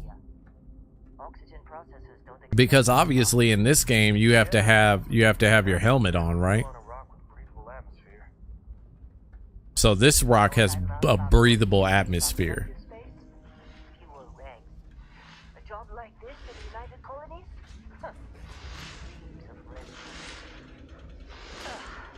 Look at this one over here. Come on, with me. Calvert! No! No. It's a laser, not a sledgehammer. Ease up! Benning, if you got paid per break, you'd be a millionaire. Let's go! Yeah, okay. Like I would think on like initial travel to actually start to colonize, Troy, what's the yield?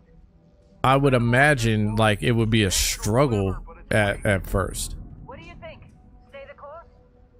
No, ma'am. Juice ain't worth the squeeze. Well, okay then. Can I say that like the frame rate on this, if we're gonna just talk frame rate, is what I would expect from a Bethesda title?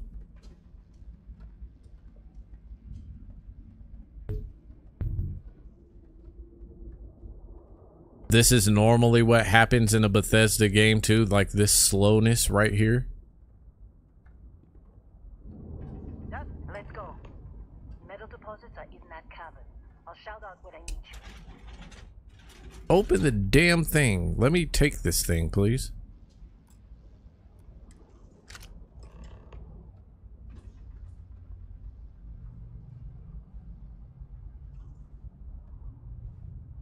What are you waiting for? Dig. Oh, I'm supposed to dig. Okay, I got you. You think we'll be done here soon?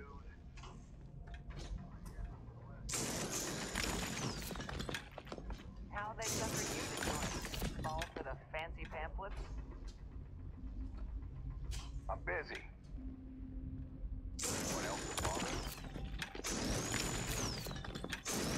Ready, boss. Get back up here.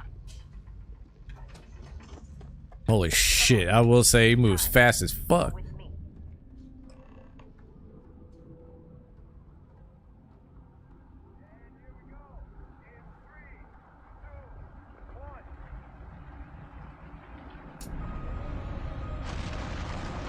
That's an interesting concept though, to get oxygen, breathable air.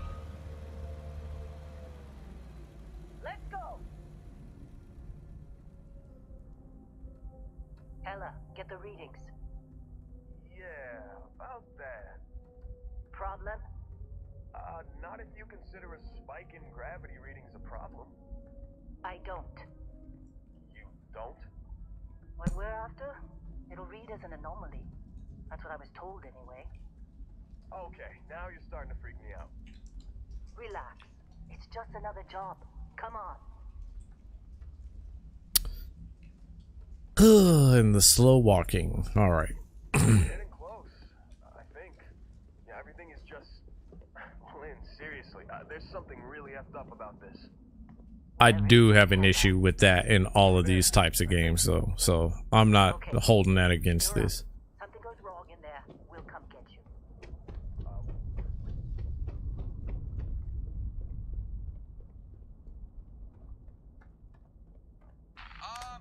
Still getting weird gravity readings. I guess that's a good thing. Just keep going. Do you see anything?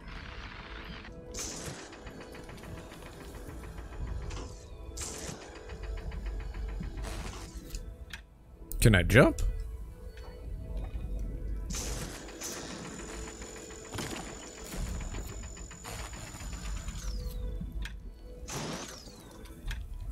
Oh, I gotta wait for this bitch to charge?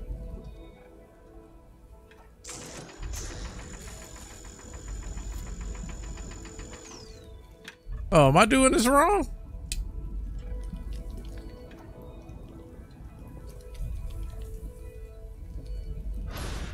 Traveler.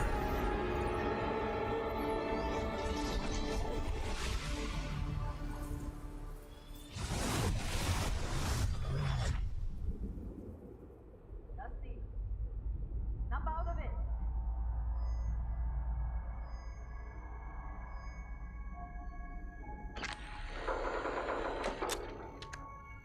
Hey, come on. Come on. Okay, take it easy. You were out cold. No physical damage. Mentally, the jury's still out. You know who you are? New recruit for Argos Extractors? Ring any bells? Any of this look familiar? Oh my goodness. Why do I look like like if Grim had skin? Ugh.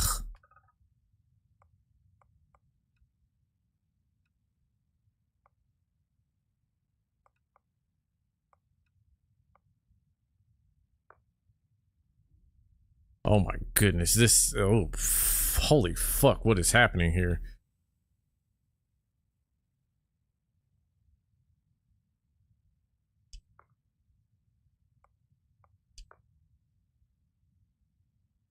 Can I switch? Hold on.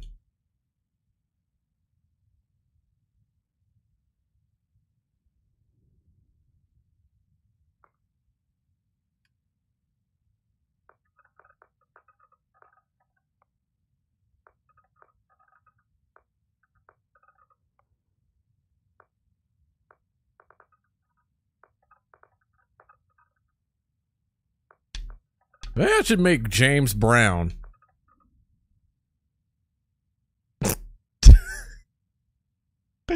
I should just make James Brown. Fuck it. Let's see if I can find a hairstyle.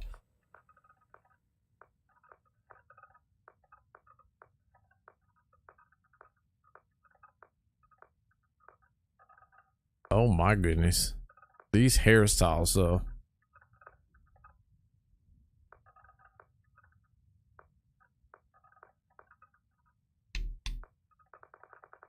I need to find a really good perm.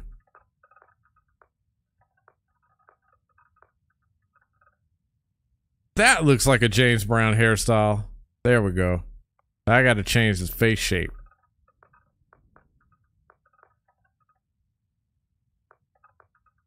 I'm making James Brown.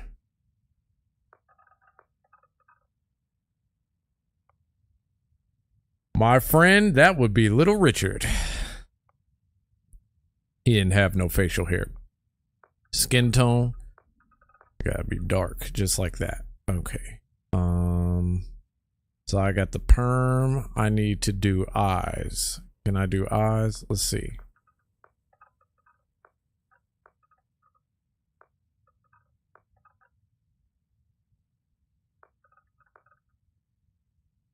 That looks kind of like James Brown right there. I'd say that's a James Brown look. Eye color, gotta go dark. Oh my goodness, what is happening here?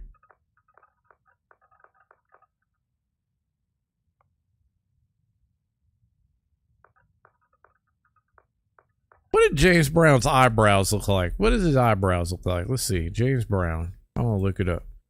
James Brown.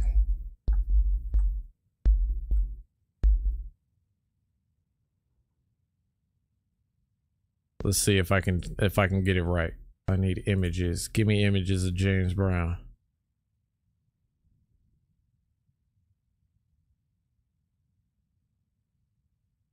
Damn, I might have to change the nose up a little bit. Let's see what the nose looks like.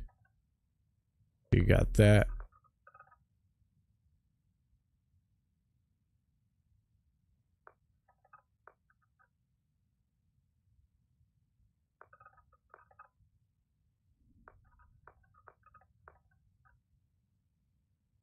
That's not a James Brown. You know, the closest nose I found was probably that one.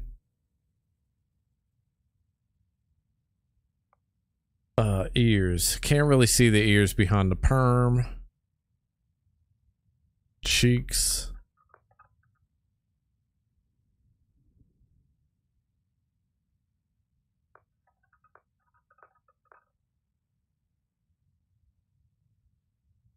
Is that?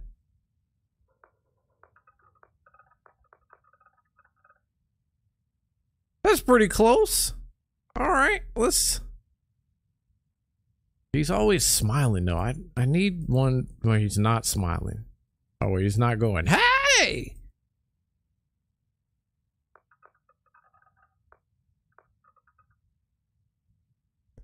That might be. That might do it. Let's see. Teeth. Up. We got teeth. Oh. Oh, geez. Oh, no. James Brown kept his teeth white. Let's see what his jaw looked like.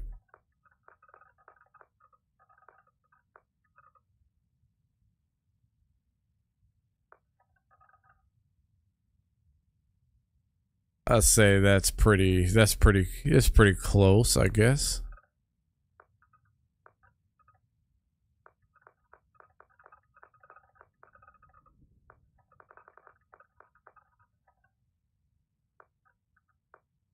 Yeah, that's pretty close. Let's see. Chin.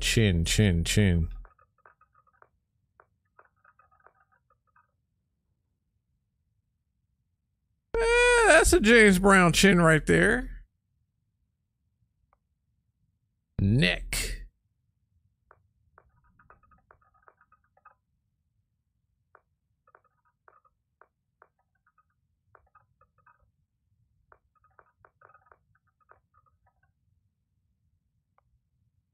Jewelry? Do I need jewelry? Oh, geez, no.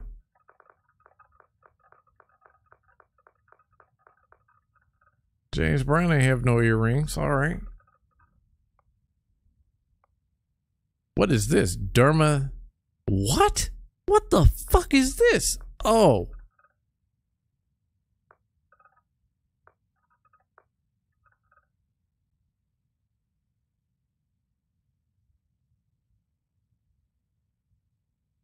Nah, man. Don Cheadle has wider nose.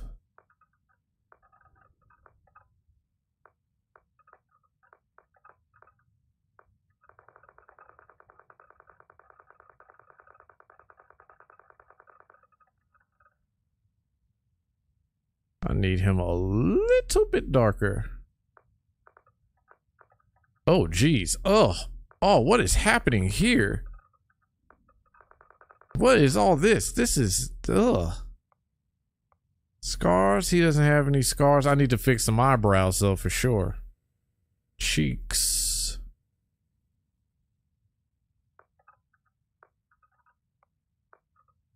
Oh, this is cheap makeup.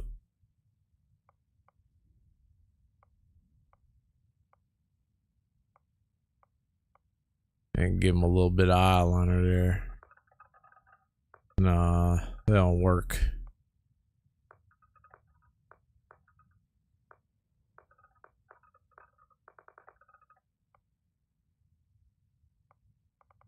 I'm gonna have to fix something. There's something. I need the eyebrows. I need longer eyebrows. That's what I need.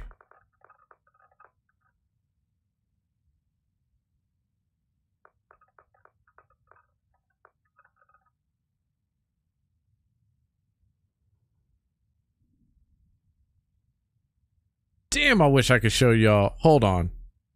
All right, you ready? I mean, without the smile, I want to...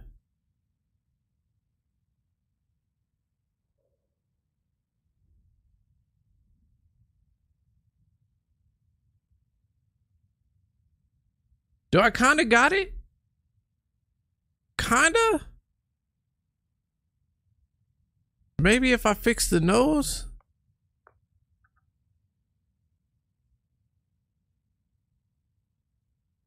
Let's see. Oh, geez. All right. Maybe he does have a longer nose or wider nose. Let's see.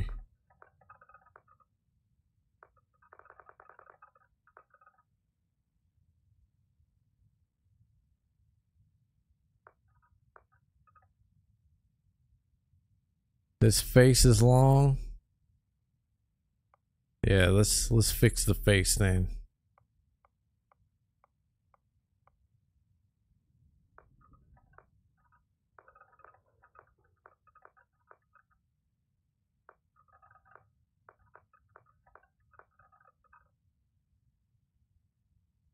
Let's see.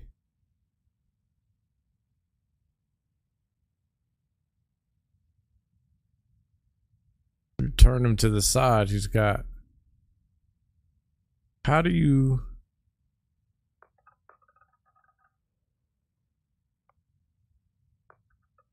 Definitely need to make him darker then. There we go.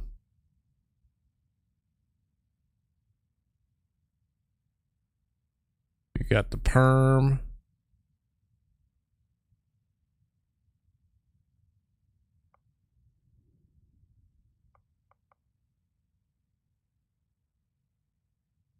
Yeah, there we go. That's what I'm talking about. All right. I just had to make sure. I have to get the secondary opinions, you know what I mean?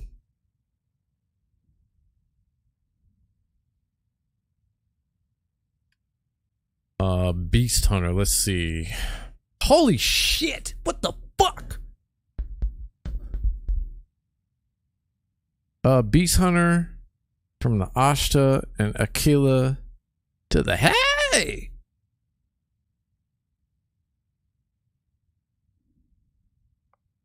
Bouncer, Bounty Hunter,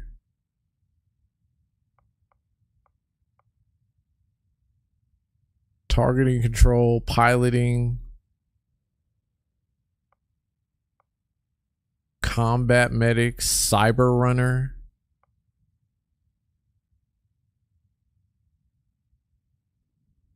what? Persuasionist, Explorer, Gangster, Homesteader, Weightlifting, Surveying, Geology, Industrialist, Persuasion, Security, Pilgrim, Professor, Ronin, Dueling, Stealth, Scavenging, Sculptor, Soldier,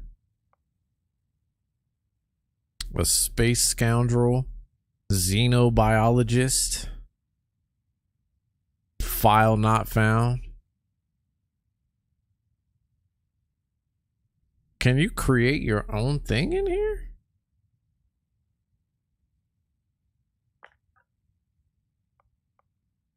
No, it can't. That sucks.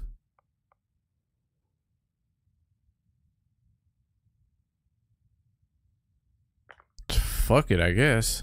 Traits. Empath, extrovert.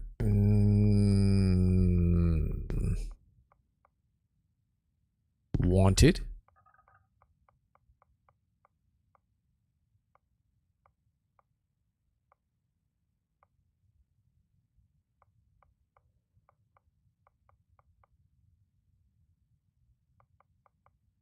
Serpent's Embrace.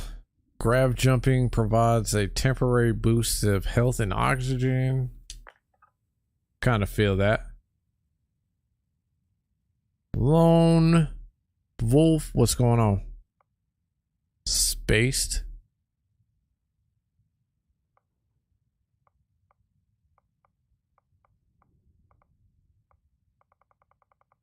What's the hero? Dream home. Luxurious? Nah. Holy crap. Fuck all that.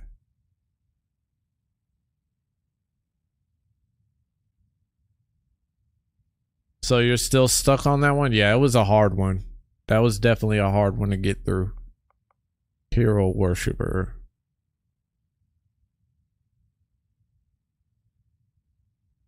Oh, fuck all that. I don't want people to just run up on me. Fuck that.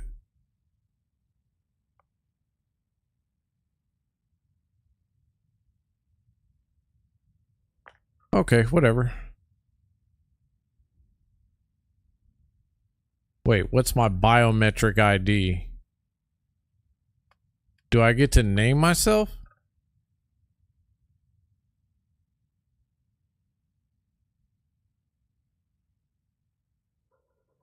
How do I finish this? Oh, it's the wood elf? Yeah, fuck all that.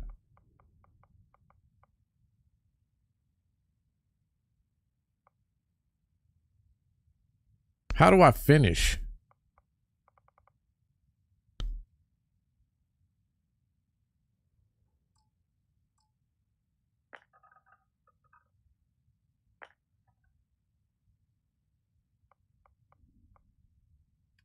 I guess I don't understand how I'm supposed to finish.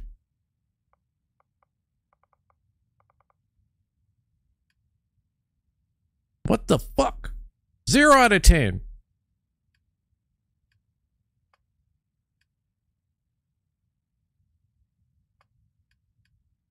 Am I missing something?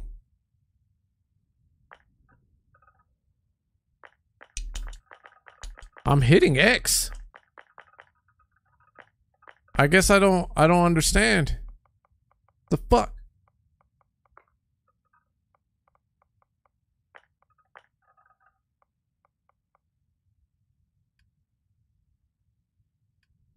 Is there like a way to do my name or something that I'm missing?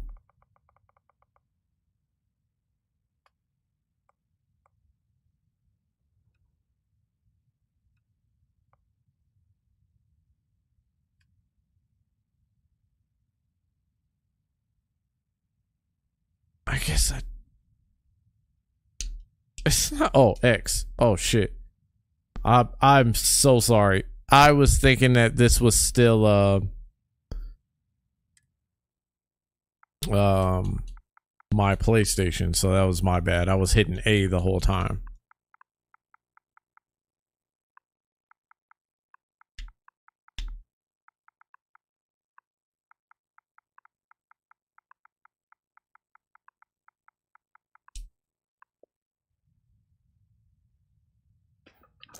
Our blade for hire turned dusty. Not knowing how to finish, rip. That would be a terrible thing to have. Yeah, right. 0 out of 10. Couldn't figure out between. I couldn't figure out the controls between my PlayStation 5 and my Xbox.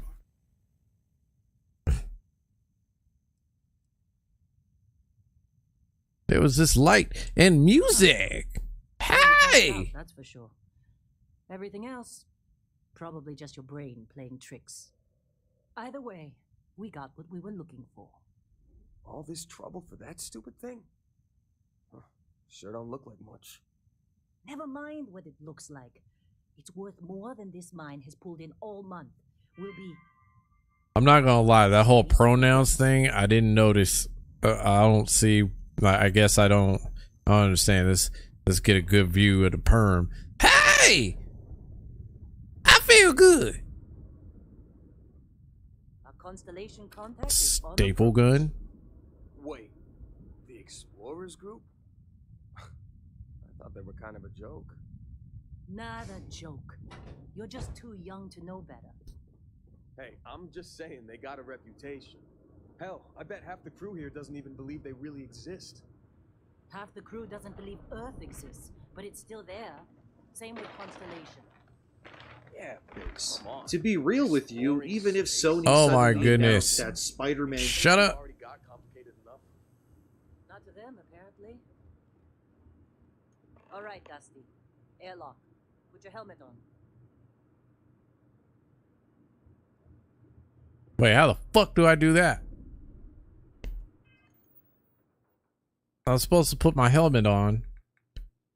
They gonna mess my perm up. It needs to finish mods. What the fuck?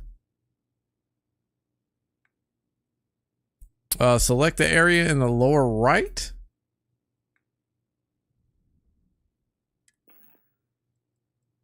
Oh, jeez, it's gonna be the exact same shit as it normally is. It's gonna mess my perm up.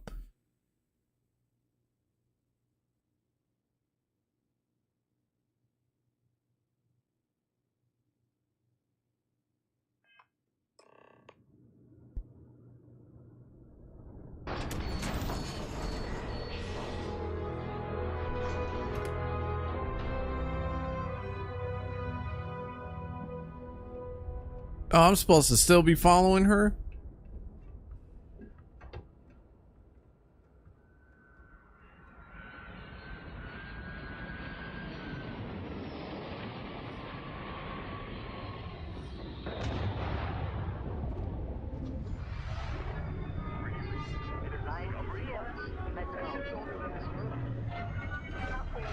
Do I get to fight?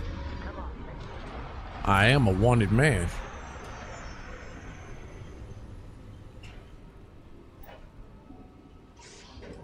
Not really. I mean, the fighting mechanics in this game look simple as shit.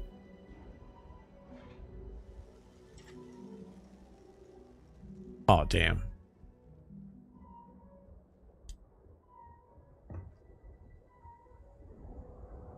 Sup, bitches?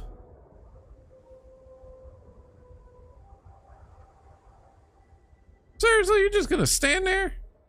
I will shoot this guy.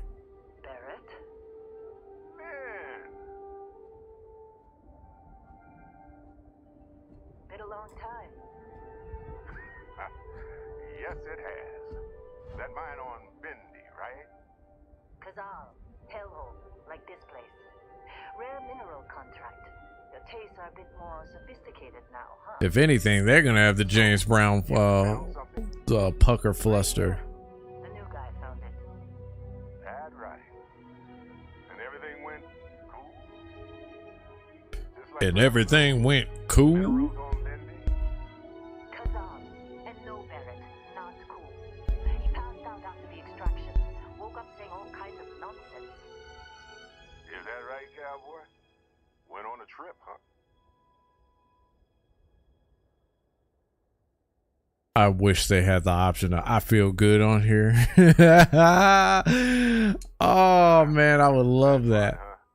Not the most gentle push into the great mysteries of space, but hey, been there. Look, just hand over the credits, and I'll be happy to never see this thing, or you, ever again. That's why I like you, Lynn. All business. Barrett, the scanners on the frontier are reporting a ship coming in hot from orbit. All right, let's do it. Let's fight.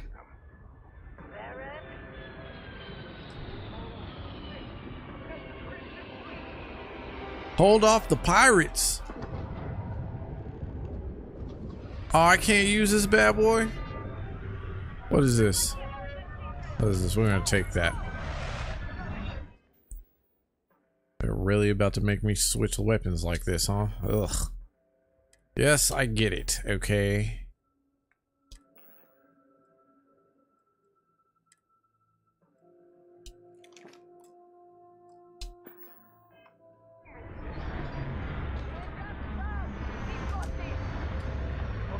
Wait, do I not have ammo? What is this? I'm gonna take the med pack, I guess. How do I not have ammo? I don't even have ammo for this shit. What the fuck? Oh, because that's the fucking ammo.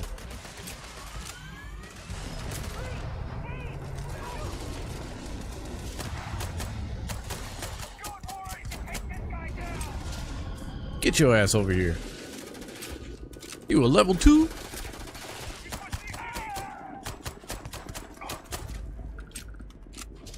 Wow. Hey! What is that? Is that a space pirate? Your health is low?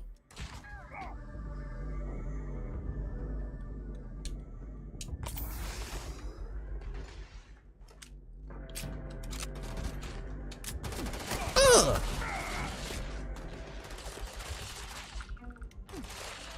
Oh, that's a pirate? Get your ass down.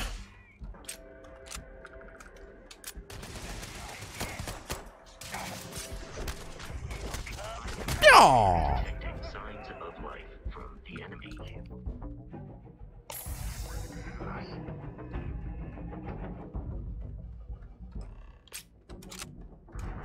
Oh, is that it? That was some fine work under pressure. Because it's nothing. This fucking shit is easy. That means you saw it. The visions. You're coming with me to Constellation. You're part of this now.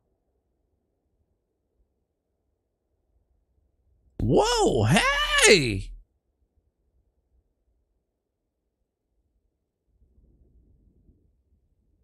Hey, I wasn't gonna bring it up, but we don't exactly know what the artifact might have done to your head, and Constellation is really the only group qualified to help. Oh, no, Barrett. No. You think you're just going to take off after the mess you caused? All right. I guess I did just put you all on the Crimson Fleet hit list. How about I stay and I send your Dusty here in my place? I know, but he's not some miner anymore, Lynn. Soon as he touched that rock, something changed. I became a killer. Fine. It's a deal. Get out of here, Dusty. You're on to bigger things.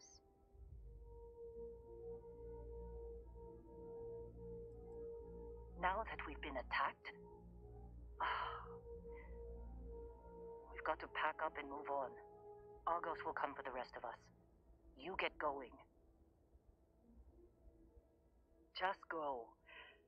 Before I say something I regret. Well, none of that. It wouldn't be the first time. Get him to the lodge. No deviations unless absolutely necessary, okay? Protocol Indigo. Indigo. Again. Very well. Oh, and hey, take this.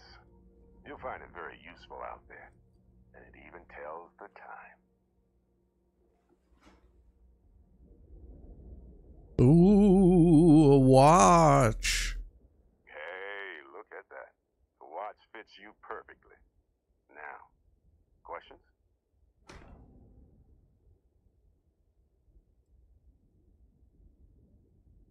Technically, it's not even mine. Consider it a loan. Vasco will keep you on course. Besides, I'm making an exception since you can tell Constellation about that vision you had. Come on. You're really not at all curious about that light and music show you experienced? Why it only affected you? Because I'm James Brown. We've all been handling it since with no problem. The way I see it, Constellation needs that artifact, but they also need you. This mystery is only getting bigger each step we take. And you're part of it now. See, that's the problem with the settled systems. Too easy to take everything for granted. While everyone else is busy playing politics, we're the ones braving the unknown, charting the vastness of space. Without us, the galaxy is just a big room with the lights turned out. Goodness gracious, there's a lot. What exactly did we do to us? They're just following the loot, like pirates do. And I have something of a reputation as a loot collector. Cute. That, my friend, is the million credit. Don't care. And Vasco, don't let him break my ship. Alright, let's get the fuck off this rock.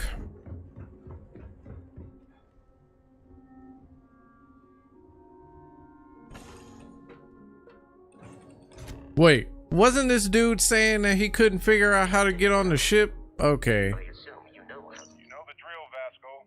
Protocol Indigo means no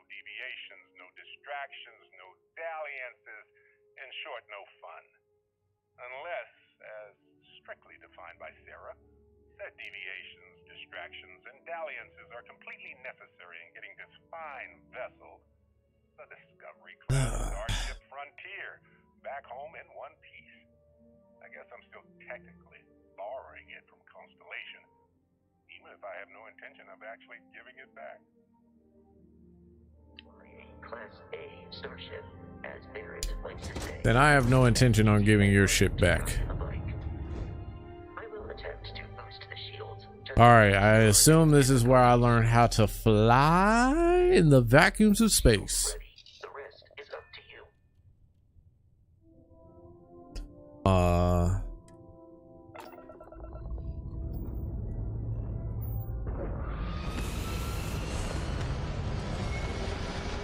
Okay, so here's one cutscene. Is that Saturn?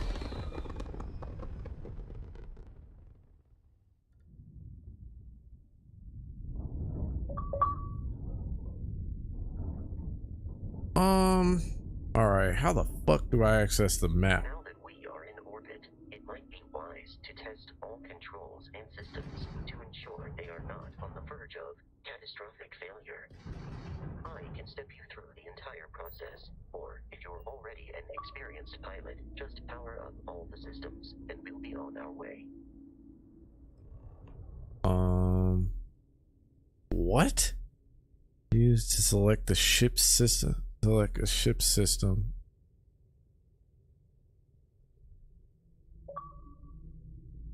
Use to allocate power.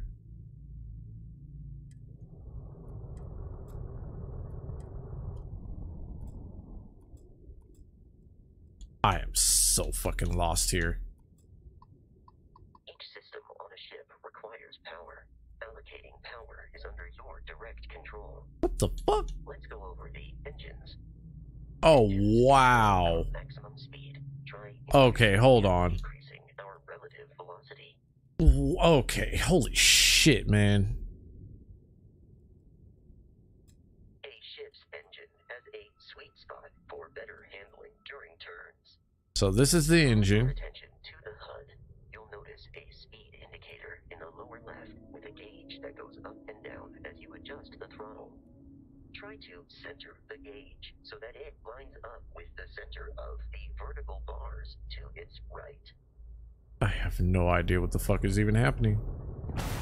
Holy shit, what the fuck just happened? Can be engaged for temporary bursts of speed.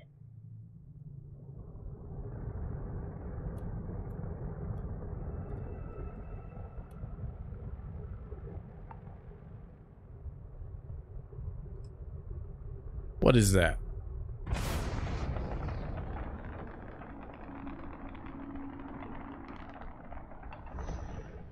You've proven an adequate pilot. Are you familiar with ship combat tactics? Oh shit. A Crimson Fleet ship bringing its weapons to bear. Target the damn ship!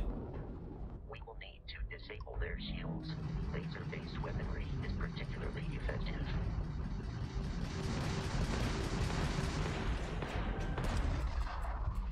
If you can keep the enemy ship centered on the HUD, we can lock in to fire a home missile. The enemy shields are down, Captain. Ballistic weaponry excels at damaging the hull once shields are offline. Okay. Now, where was I? Congratulations on surviving your first Starship assault, Captain. We should search the wreckage for spare parts and other salvage. Are you serious? Come on. I'm trying to see that planet, though. Access the remains. I don't even know where the fuck I killed that fucking thing at. Oh, it's right there? Is that it?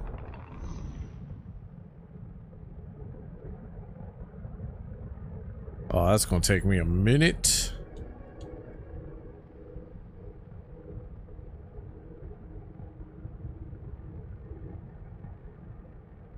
Holy shit. Two more Crimson Fleet ships are jumping into our location. Oh, you gotta be joking me.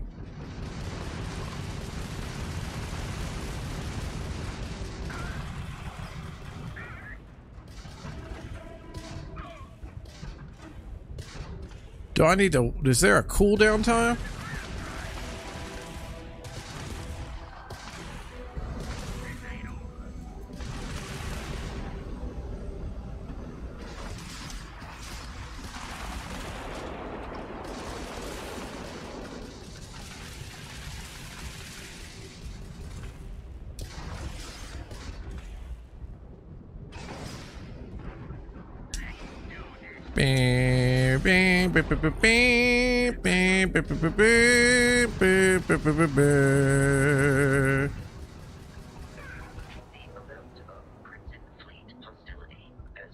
Far more than anticipated. At this rate, the odds of continual assault from their ships are high enough to jeopardize our mission. In short, they are after the frontier and will not stop. Oh boy. We need to deal with the local Crimson Fleet captain. A recent scan indicates an abandoned facility on the nearby moon of Crete. A perfect staging area for pirates. Okay.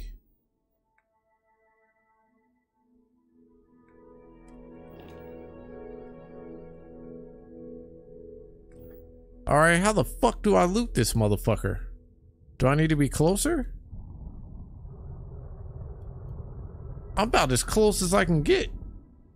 Oh, wait.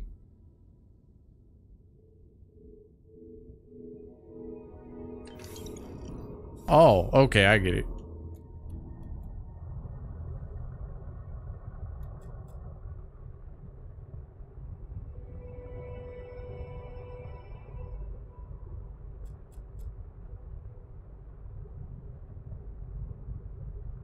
Damn, how far away did I kill these motherfuckers at? Oh, I get it. I get it.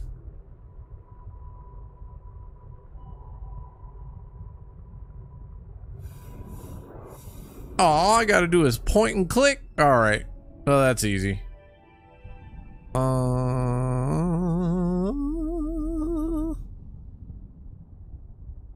Where's my boost? There we go. Oh my god, I just passed it. Hey, you get your ass back over there.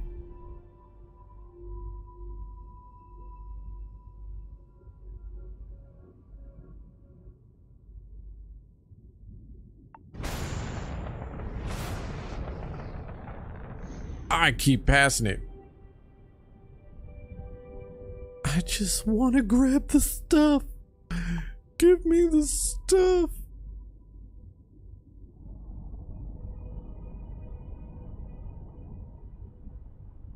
Oh, okay, I get it. I'm so stupid. I didn't even need to take off any attribute. All I gotta do is just pull back on the throttle.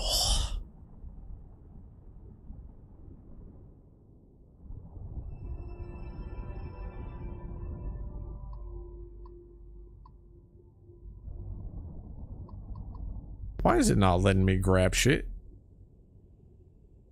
Hey, motherfucker. I pointed and clicked the last time. There we go.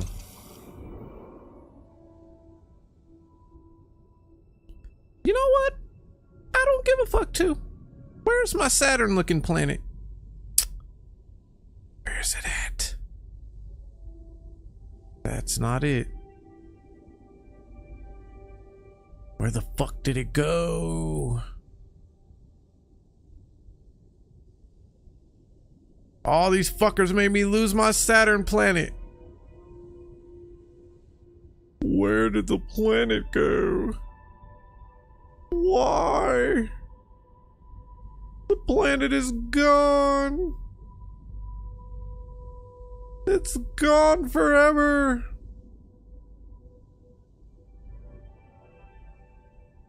Oh, there it is. Okay. Whee!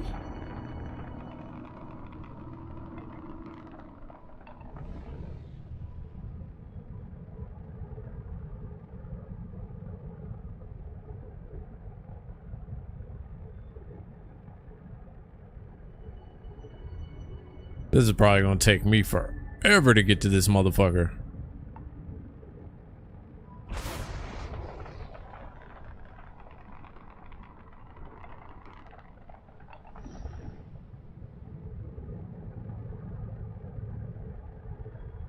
So I'm just kind of fucking around myself because I want to see what this planet is. I'm not sure that I can actually jump to it.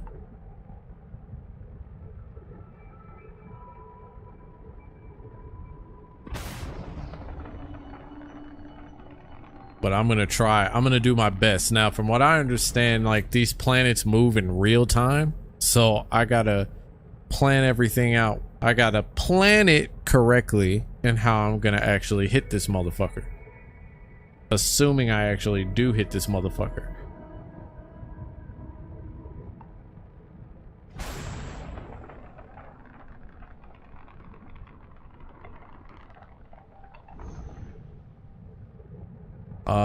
You won't be able to explore because the Indigo Protocol unless it's your objective.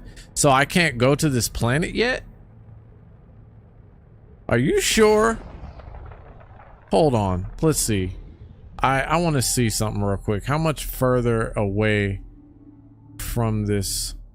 Oh, so I'm not able to do it yet. That sucks my balls.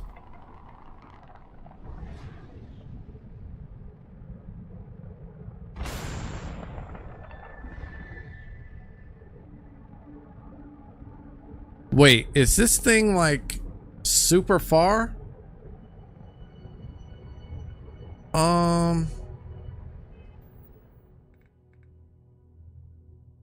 The ship missions, inventory, skills, star map.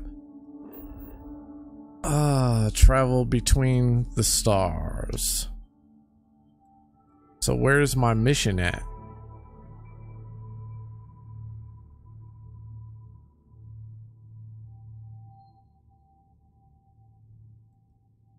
Wait, where the fuck am I supposed to be going? I guess I don't understand. That's the mining outpost.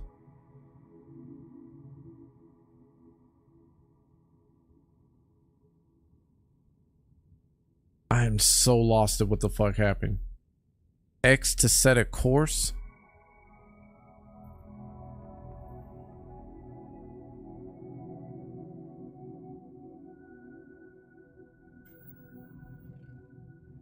So this scans the resources.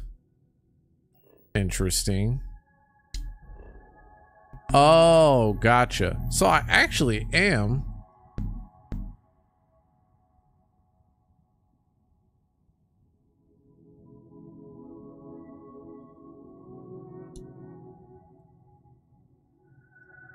Is that my target? What the fuck?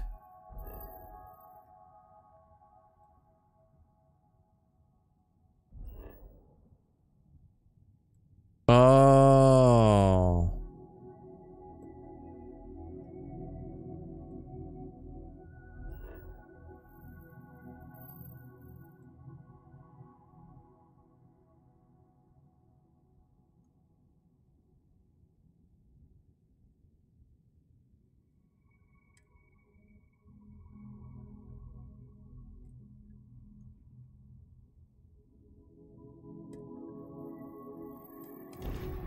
Gotcha. If you go back to the menu that shows your character, you can press X to set your preferred course. Okay, so this is the second. We have arrived in orbit. The abandoned facility with our Crimson Fleet captain is on the surface.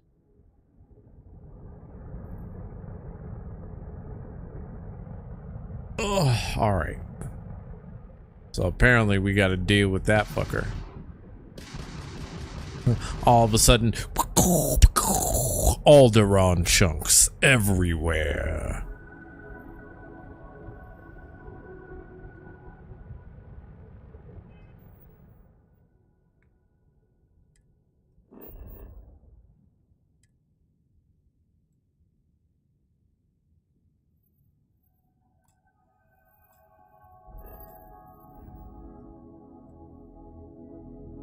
That is a lot of shit there. Holy fuck.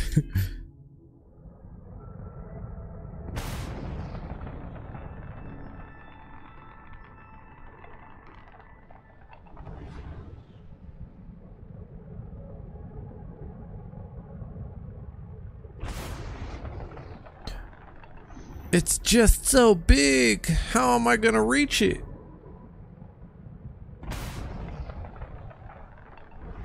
Really? My boost? I'm not even letting my boost charge up. Damn, my speed sucks right now. What are we gonna take off?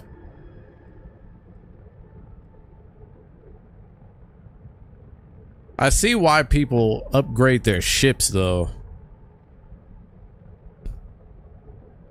Oh, one of the reasons why people upgrade their ships.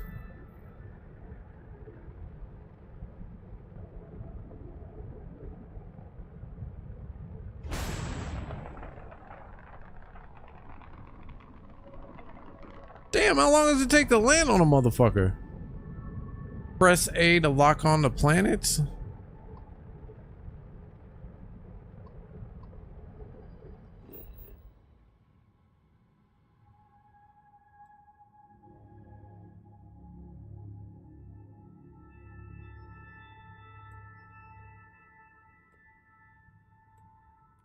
There's so much going on. You won't be able to fly into it? That sucks. Oh well.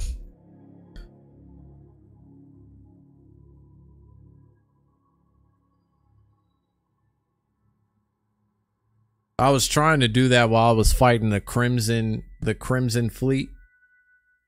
That shit was ridiculous to try to do. Actually, it wasn't so hard to fight them, even without the lock, so.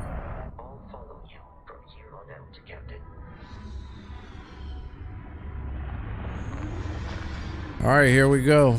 Second fight, let's do it. Alright, we're gonna exit the ship.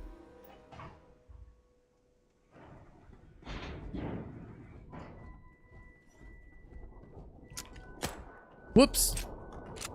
Totally was not supposed to just start firing off. Wait, I'm so lost. Why is it telling me to go back to my ship? Isn't this where I just came from?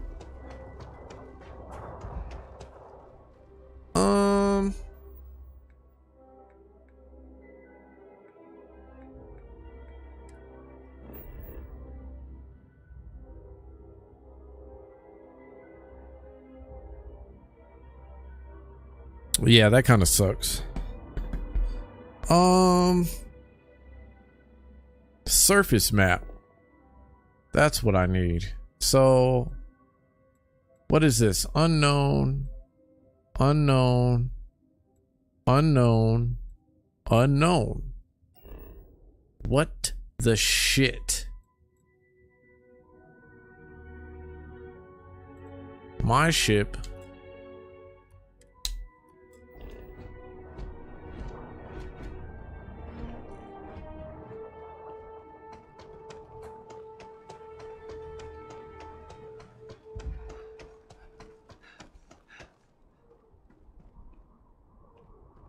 Oh damn, that uses a lot of oxygen too, huh?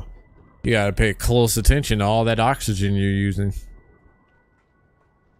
It's telling me to go back to my ship though. That's fucking weird. What the fuck?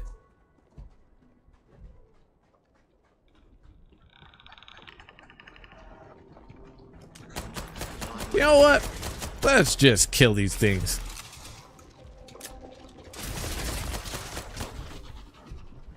And our first glitch of the day.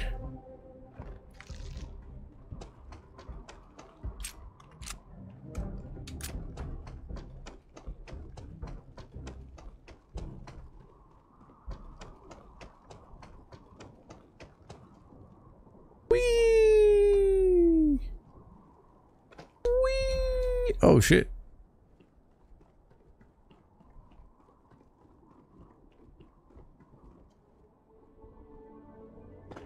Okay, I guess I'm lost. 51% of this shit has been surveyed. What the fuck? Whee! I guess I should probably save my ammo for the real enemy. I was supposed to go here. I don't know what the fuck I'm supposed to go. I'm just lost as hell. I don't know why I'm so lost. Get your ass up here. Damn, you use oxygen for everything, don't you? I don't want to grab too much. I hear you get over encumbered way too easy.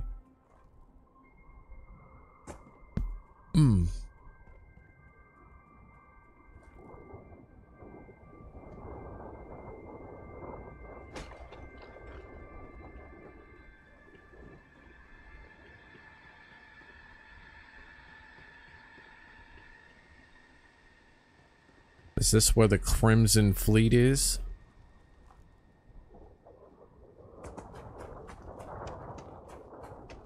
Whee! Deserted relay station, huh?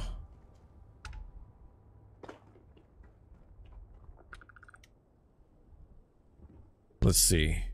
Can I Batman my way into this fucking thing?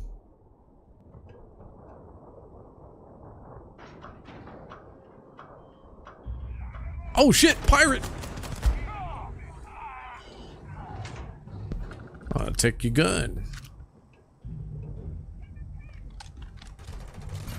Wait, there's more? Whoa! Where are we at? Where are you shooting from? Where did you come from, bastard? Whoopah! Wah! Oh, I can't get the ammo off of this thing?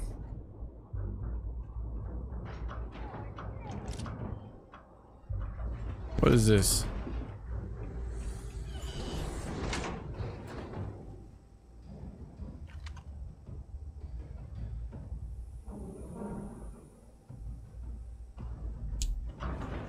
Open the damn door. Apparently I'm surrounded too. I didn't even realize I was surrounded. Let's see what we got. Zero wire. I have no idea what any of this shit's even gonna be for.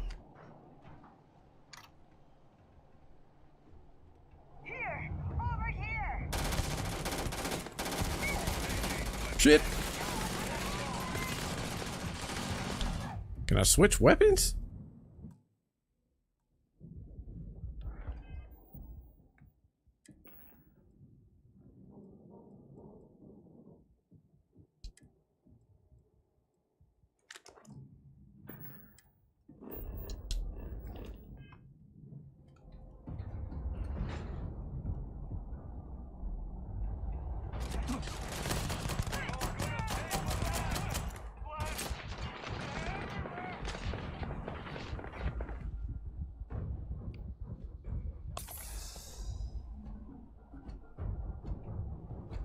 Violence significantly decreases.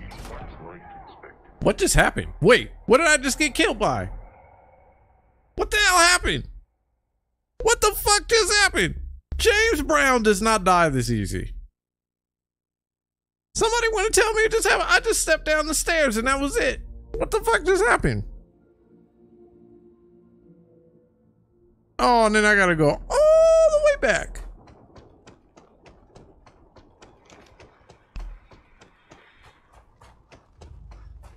All right.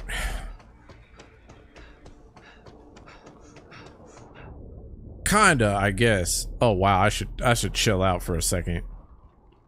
My CO2 levels are high. They're way too high. That's crazy, man. I don't know what the fuck happened, but I stepped down the steps and that was it. I just flopped.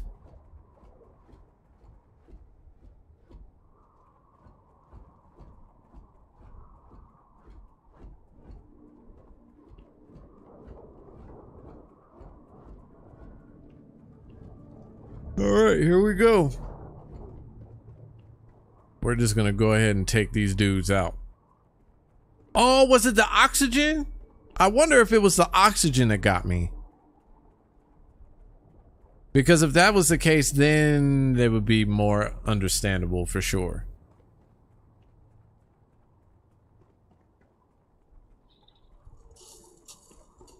Extreme heat.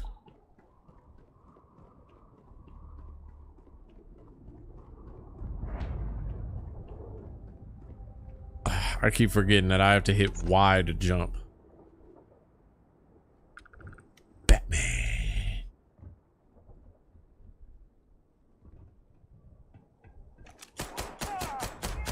You did. You did.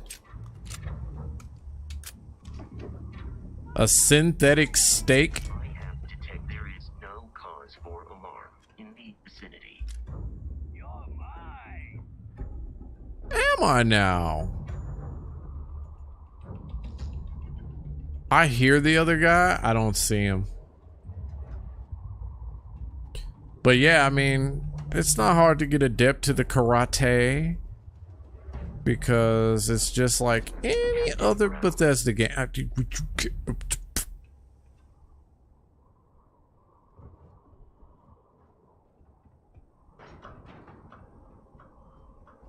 Well, I got all the shit, so there's that.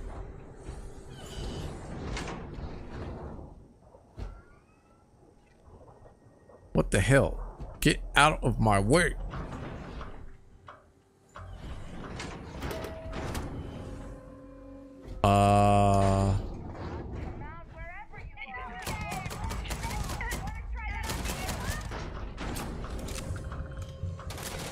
What up, baby?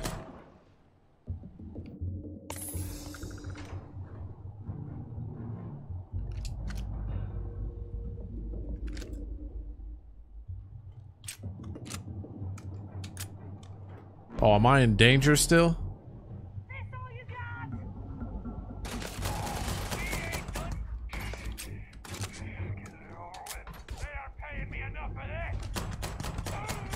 Damage registered.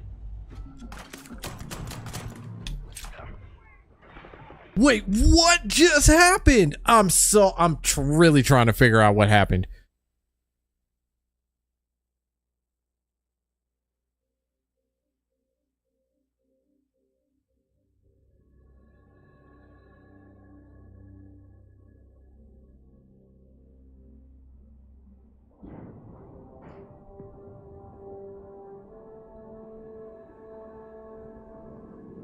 Somebody either had a really powerful weapon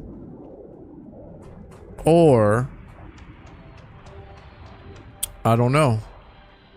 I guess I'm lost. I'm lost at what happened.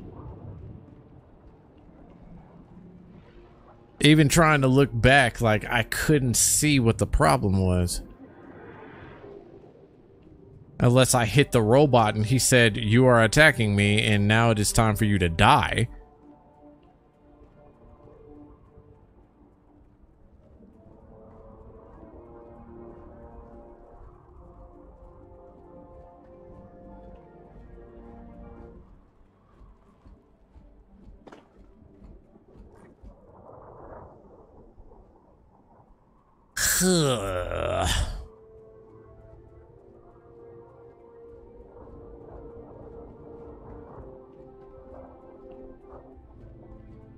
This is not how James Brown is supposed to go down.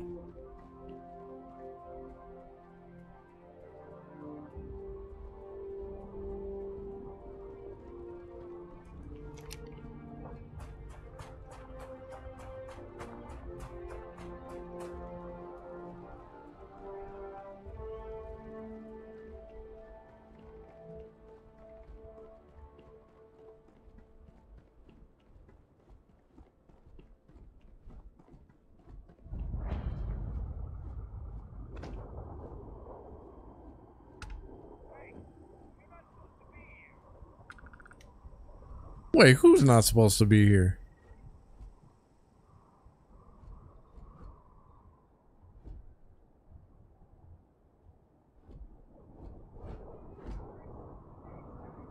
Whoa.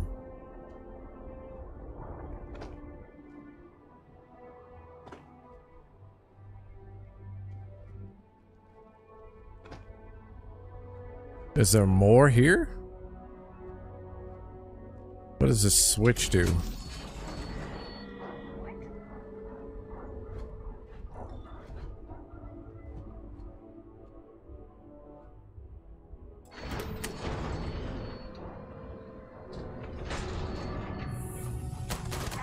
Oh, they got shields.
Oh, that's why I'm getting hit with a level 6. Holy fuck. Okay. Whoa, that's what's going on. Okay. I don't have any reason. That was all my fault. I walked right into that level 6.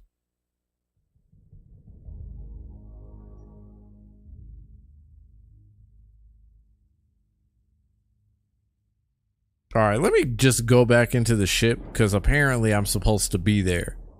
So I have no idea why I'm supposed to be in the ship.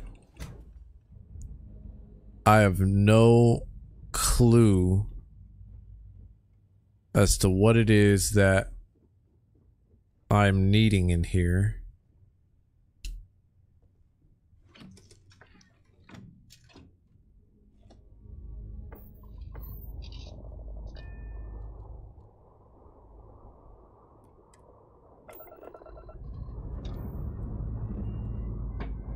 I guess I'm lost. Because it tells me to go back to the ship, and maybe I just made the biggest mistake of my life.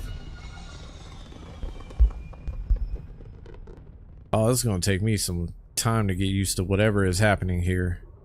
Because it tells me that I need to go back to the fucking planet now. So...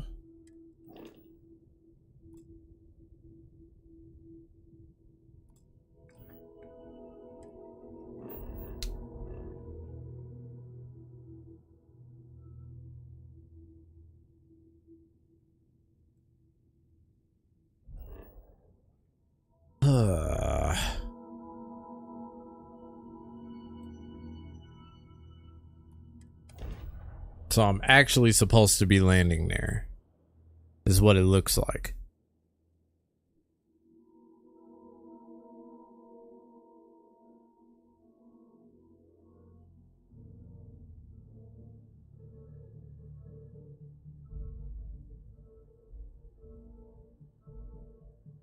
No, my dumbass walked right into a level 6. Didn't even bother to look at the missions that I have. Landing area. Surface map.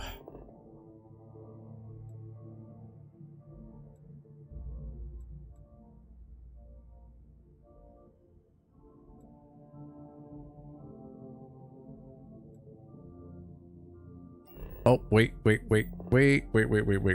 Missions. One small step.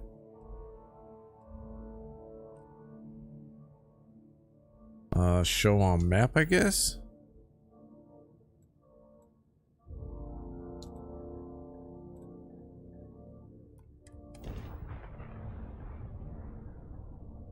So I'm here.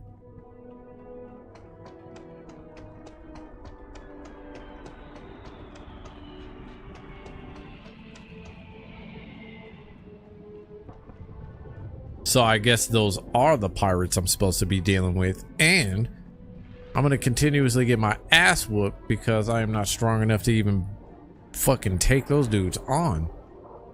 Unless, hold on, let's see what I got. I have no skill set here. Physical, boxing, I don't have shit right now.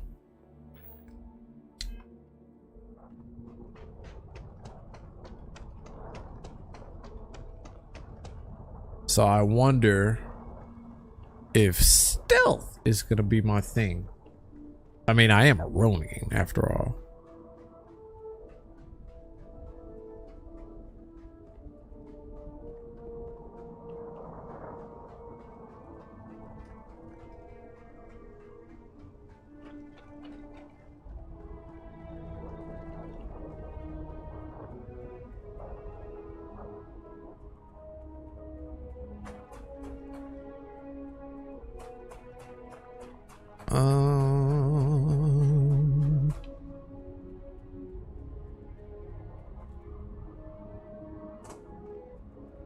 Well, that's different. Hold on. What did I just find?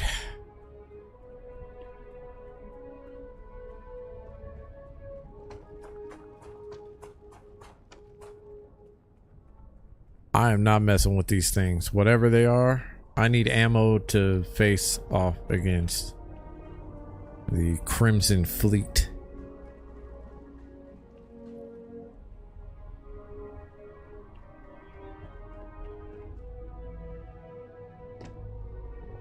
What is this?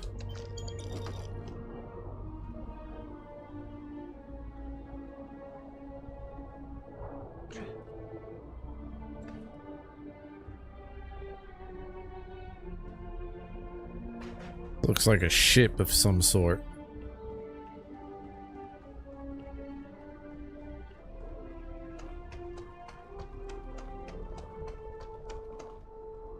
Okay, there's my target. I definitely do not want to aggravate level 6 yet. The level 6 is a beast.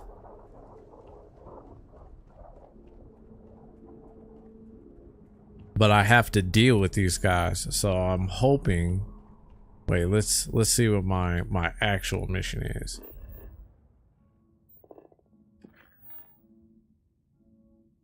The Crimson Fleet Captain, which is the level 6 for all intents and purposes. Okay. Oh, what the fuck? Did he see me? Oh, they see me.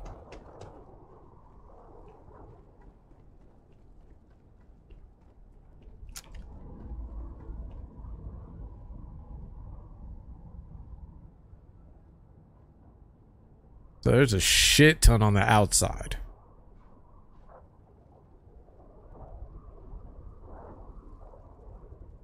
So I gotta be like super careful.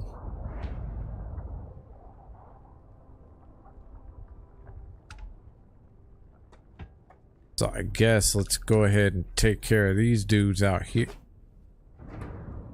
Uh-oh.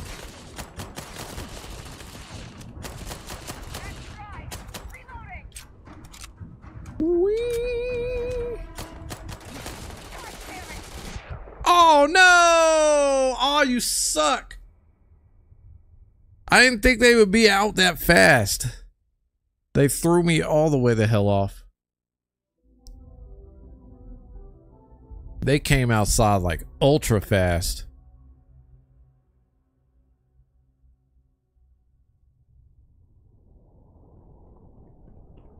Take care of all them dudes. That's what I'm supposed to do. Just take care of them all.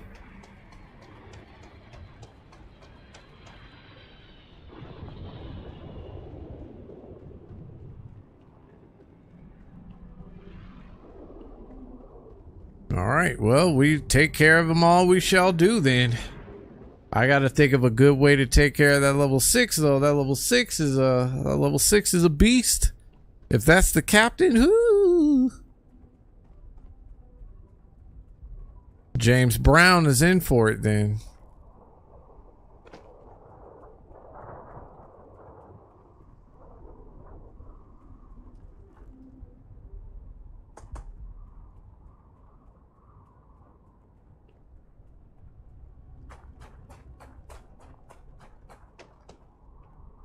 All right, there's a station.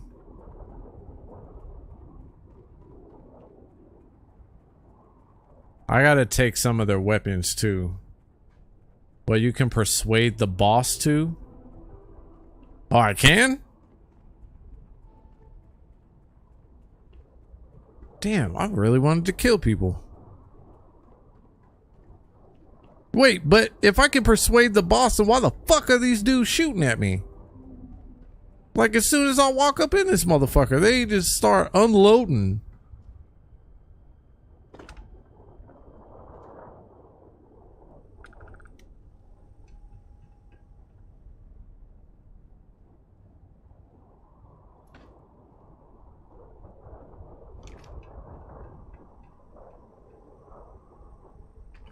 They got ramen in this motherfucker? Yeah.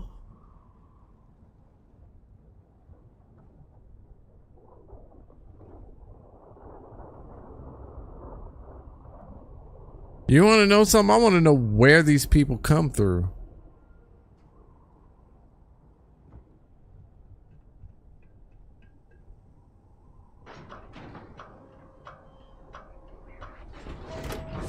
Because you got to get to them? How the fuck do I put my weapon away?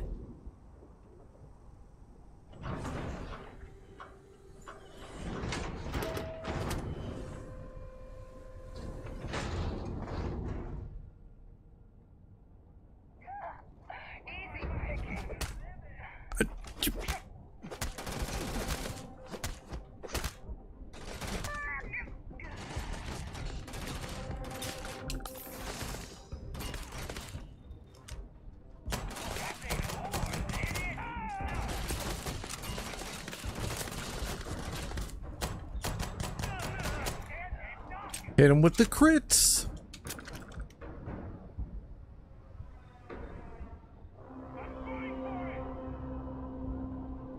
Are they not gonna come upstairs?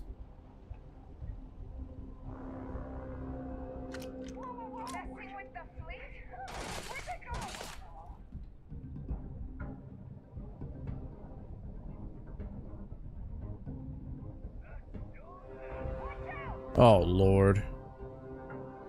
That just sounds terrible.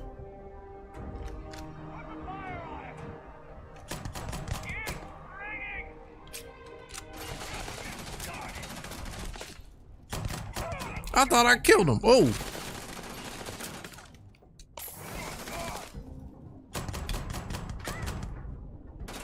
Oh.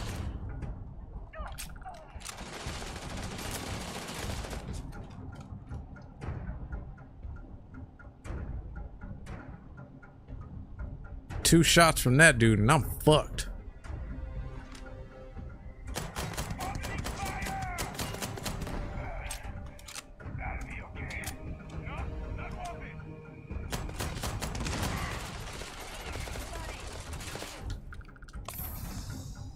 Whew. All right. So far, so good, I guess.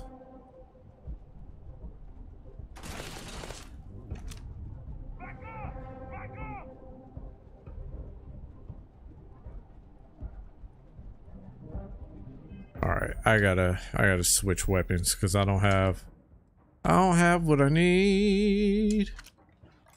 Wait, what? Physical damage? Holy shit.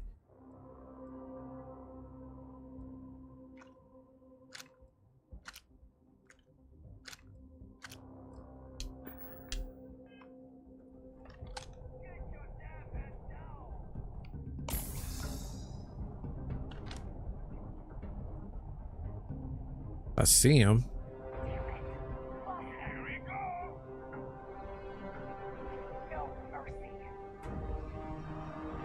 Oh man, he's not about to pop his fucking head out at all.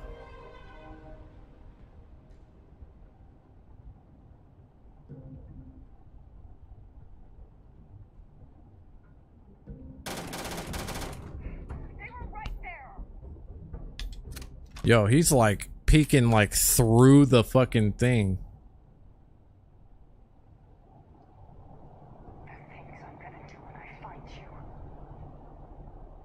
Like they can't walk through the door.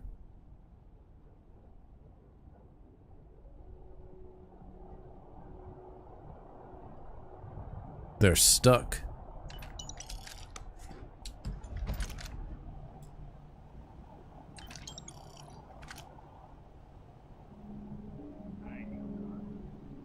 What the hell? They're just stuck through the door.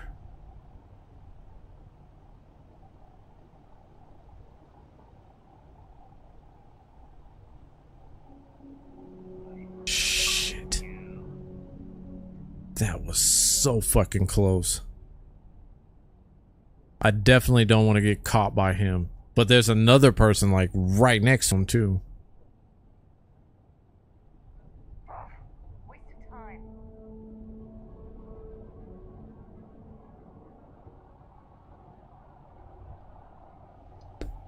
Yeah, it was a pretty good glitch, wasn't it?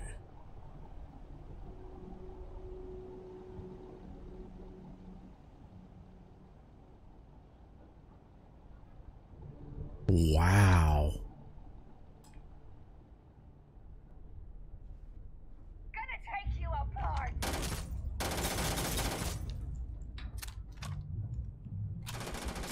Oh shit.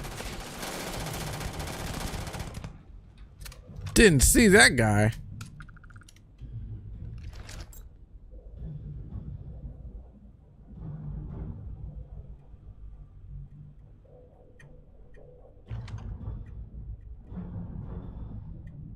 Dude's behind the door. I can't even do anything to him.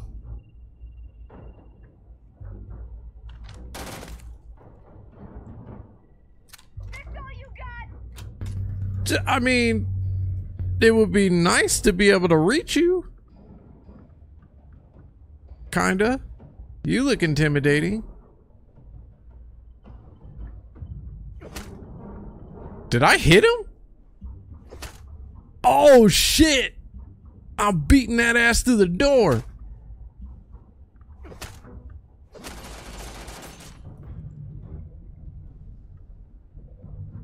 Wow.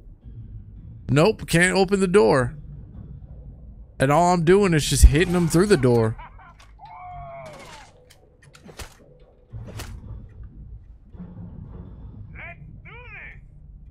I wonder if I can lay on shots on them through the door.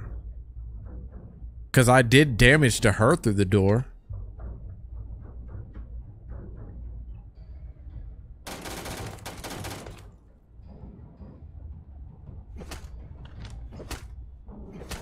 Damn it.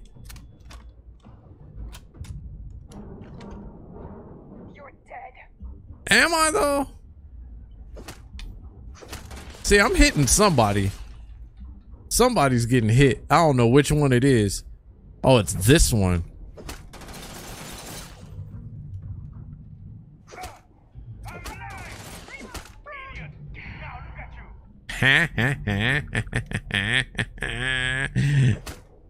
Oh, I'm just gonna do this. I'm just gonna use the glitches. Why not? Nope, no digipicks, but I'm killing this dude through the door. This is great. This is amazing. I'm just killing this dude right through the door. What you doing? What you doing? Oh. God, I love the glitches.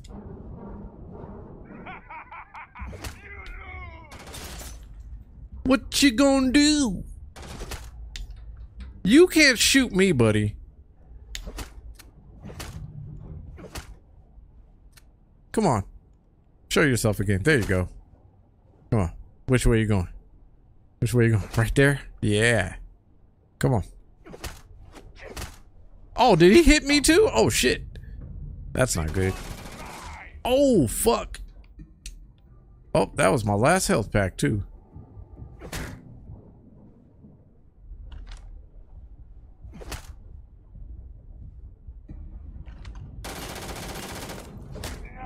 It's weird because it's not letting me register any of my shots through the door.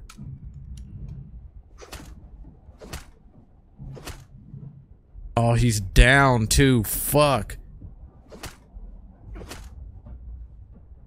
I downed him and I can't finish him off. Oh, wait. I might be able to. Can I finish him off?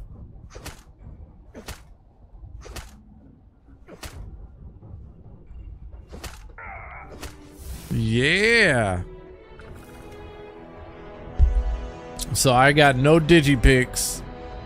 I just killed this dude through the damn door. That's crazy, man. That is absolute fucking madness. I wouldn't even know where to find digipicks at, to be honest. Unless that was a digipick that was on my ship.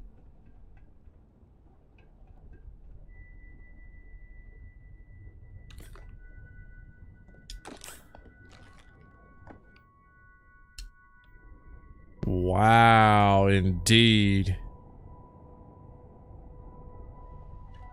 Oh, I don't know why I took that. I forgot. When they make their games, they make it so that you could actually take everything, and I mean everything. That's crazy talk. What's in the fridge? Red ale? Syntha meat? Syntha ham. And you can cook. See, that's something nobody talks about. Like, nobody talks about how you can actually cook shit. Oh, probably because they haven't figured that shit out. Crazy, isn't it? Open this. I'm gonna go ahead and just get ready right now because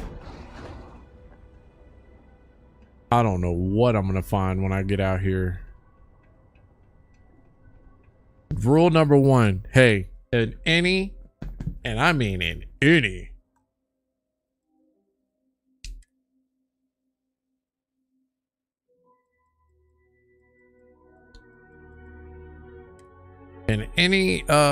Bethesda game, you fucking save. You fucking save. Because goodness gracious, I'm not about to forget that number 1 rule for this game. Fuck that. Not after all that crap I just went through.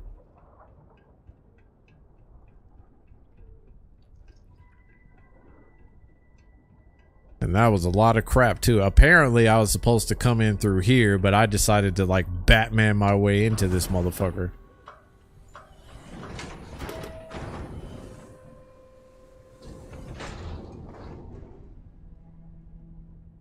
Oh, there's nothing in there.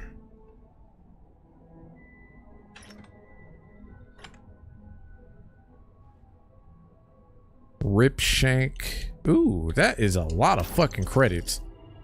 Structural material.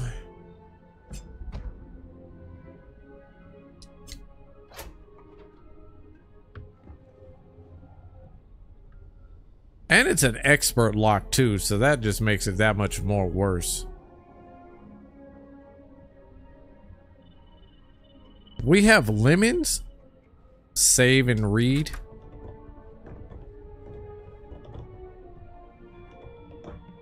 Why does it sound like somebody else is in here with me?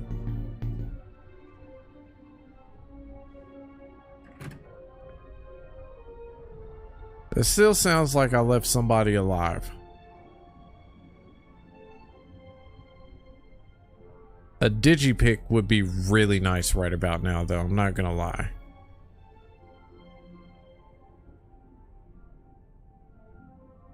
The Ultra Mag.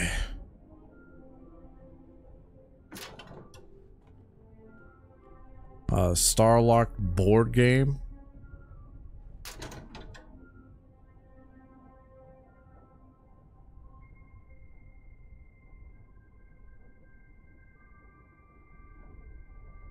Maybe I already have like Bethesda PTSD or something. Credit stick, I'll take that. I will say it is quite easy to get toast, really. It is quite easy to get some credits in this mofo. I will say that.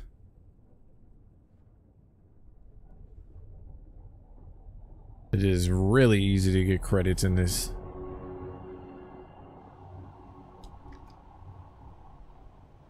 I am gonna have to drop some items though. Damn. Have I gotten everything in here? There is to grab? I think I did. Damn, they made it so that you can grab everything in this fucking thing. Like every fucking thing. Like more so than you would be able to grab in a regular fucking Bethesda game type shit. That's fucking crazy. Like I don't, what the fuck am I gonna use a notebook for?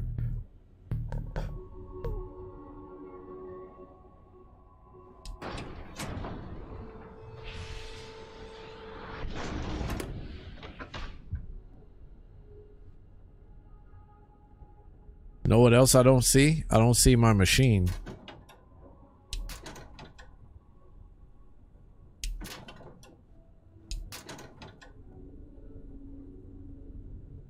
A brown leather jumpsuit. Oh, yeah, that's right. I need to... What is that? A pipe wrench? Nah, I'm good. Pliers.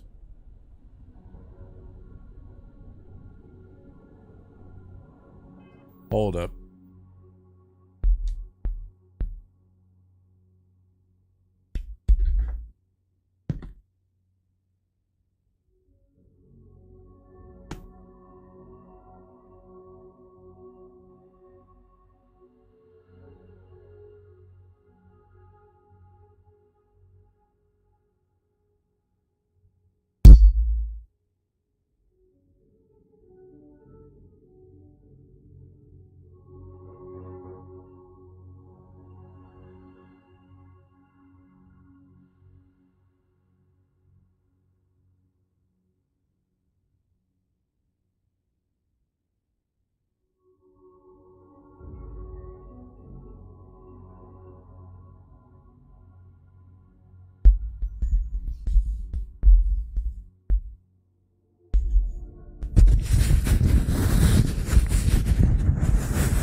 Sorry, hold on.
Alright, sorry about that. Shall we continue? That's pliers. What's in here? Elbow grease gear.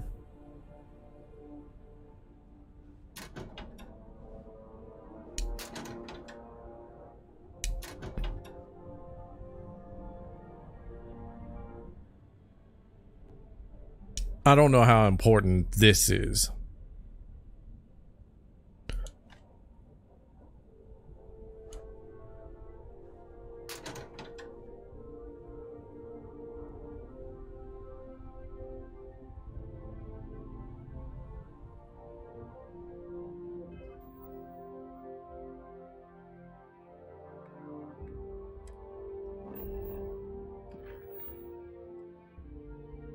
I still have to deal with the fleet captain though.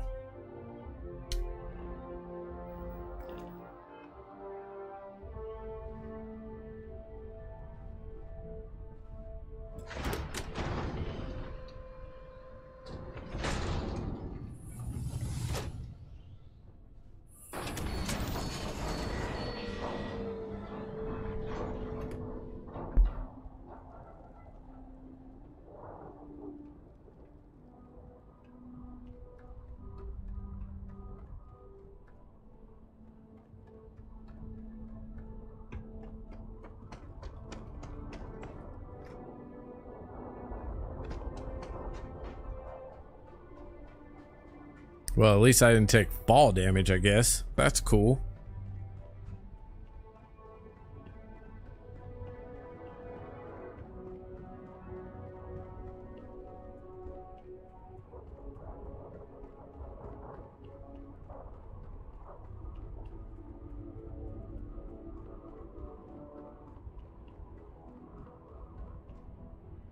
And this game doesn't Skyrim you to death when it comes to walking up mountains and shit, so I guess that's a plus too.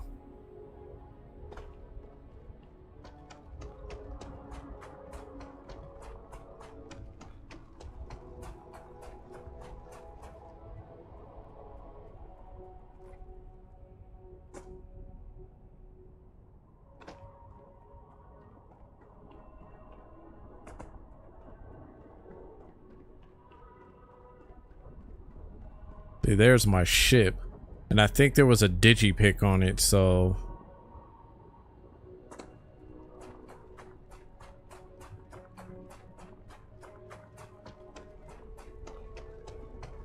hopefully these guys don't respawn.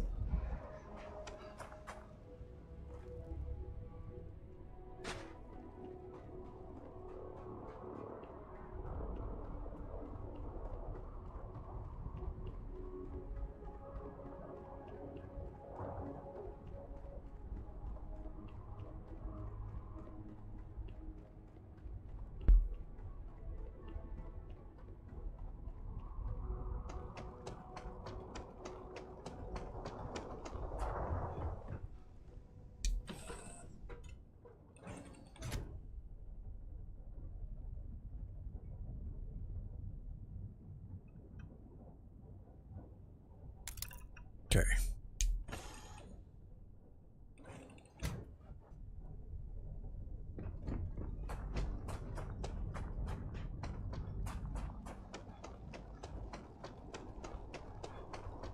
Is that where I just came from?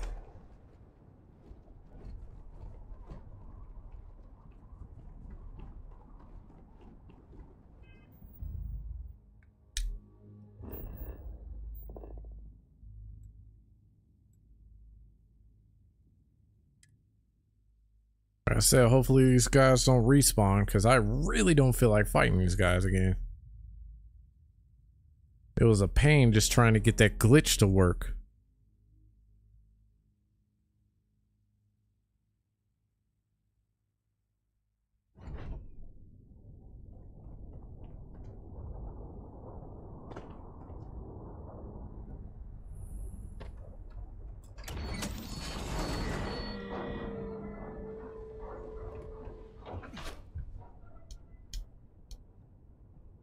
Oh yeah, I'm good. They're still gone.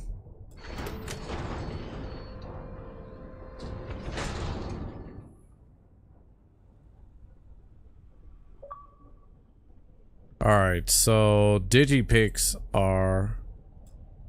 This lock is too difficult. So even with a digipick, I can't get in there to get his shit. Oh well. It is what it is, I guess. At least I got a digipick in my inventory. Do the showers work? No. Kinda makes you wonder how the restroom works, right?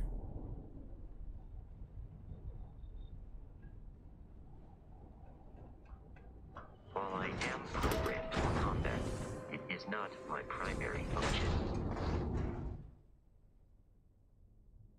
I have often asked Barrett that same question at various times, and about various individuals that wanted to cause us harm.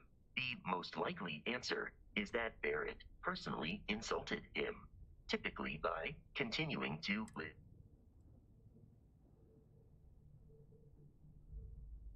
Constellation is members, often the membership.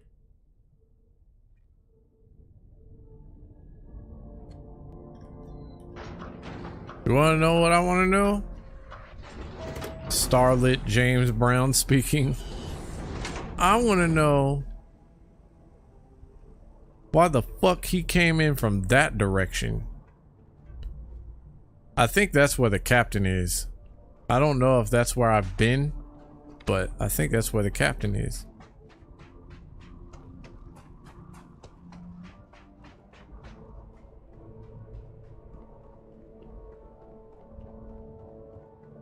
I feel like I should be playing, what's his name? Can't think of his name right now.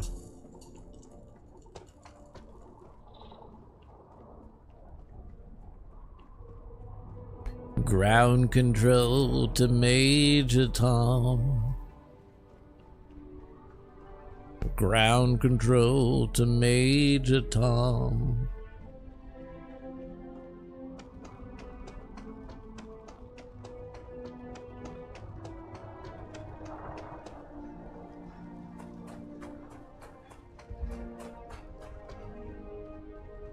I see why people think this is such a slow start too.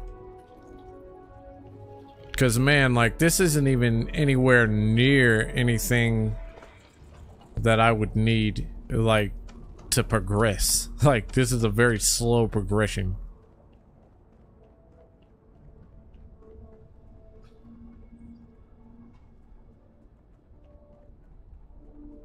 I mean, it's not all the way bad, but still, you know what I mean?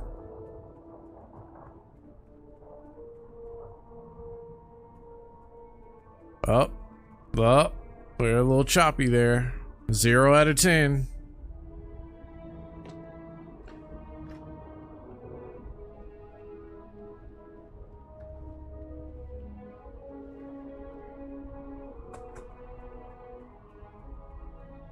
I actually don't know if the captain is in here. I'm just making a guess.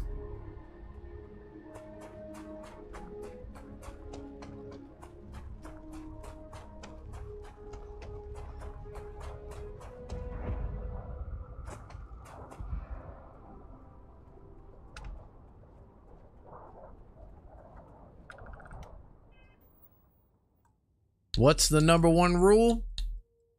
Fucking save. Save this shit. We're saving right now. I'm not dealing with this shit. Whatever is in here, I know for a fact it's not going to be a good thing. I don't even know how to put my weapon away.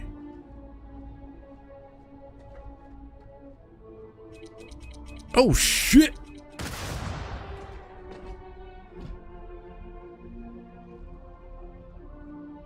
Bitches set up mines here.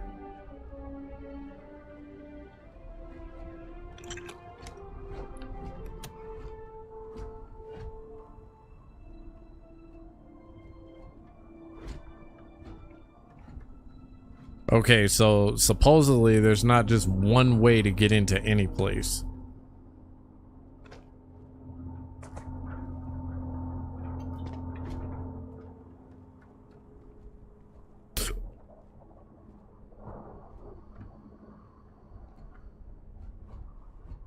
Wait, what was that? What just happened? Oh. Dizzo, alright. Batman.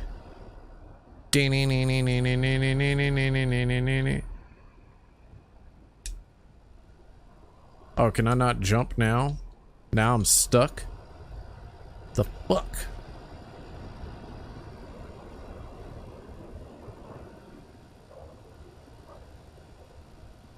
This is ground control to Major Tom. You really made the grade. Oh shit.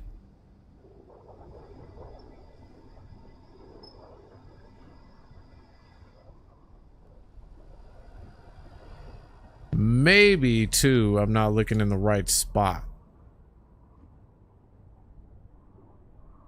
And then there looks to be another fucking area over here. So I guess let's just check it out, shall we?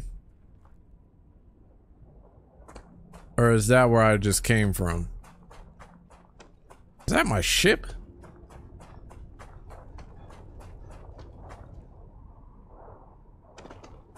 Looks like a pirate ship.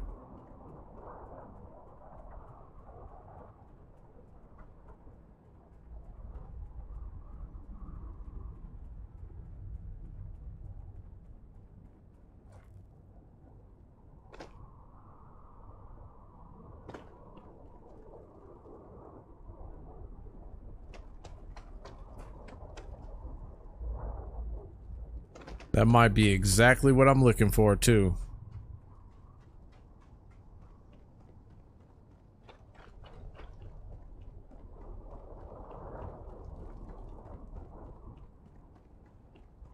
I am very far from my ship, by the way.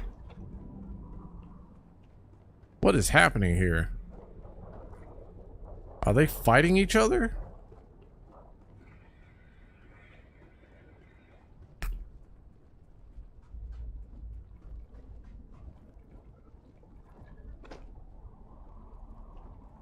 I can already tell too, when you step on the planet, it's gonna be everybody assume that everything is an enemy. Assume everything is an enemy.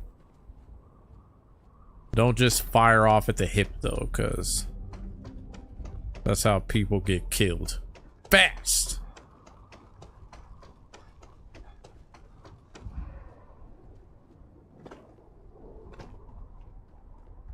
Ground control to Major Tom. Is this a pirate ship? Or is this my ship? Inaccessible. You, get the fuck out of my way. Civilian outpost discovered, huh? And we remember our number one rule, save.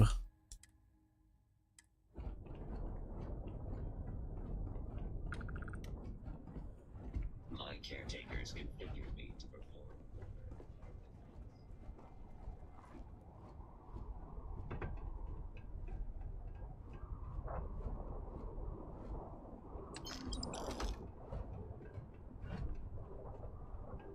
I don't need to pick up every single fucking thing.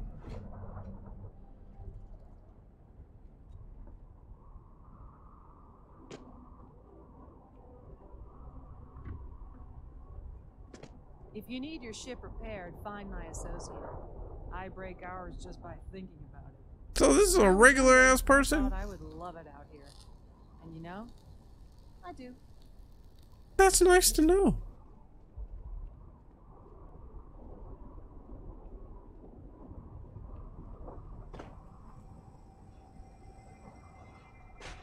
I don't need my ship fixed though. What I need is to figure out where the fuck those pirates are.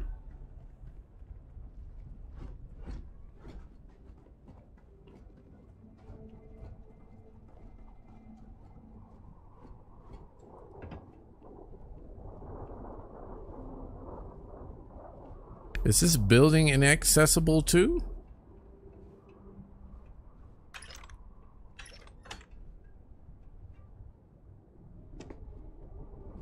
There's gotta be a door somewhere. Like, she's chilling right here. Things out here always. There's the door.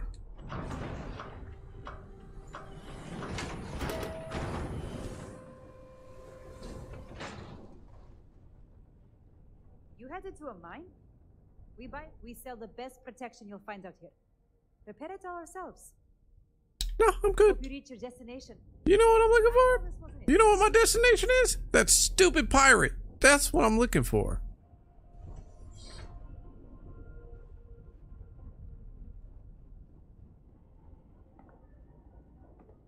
Yes? Yes, what?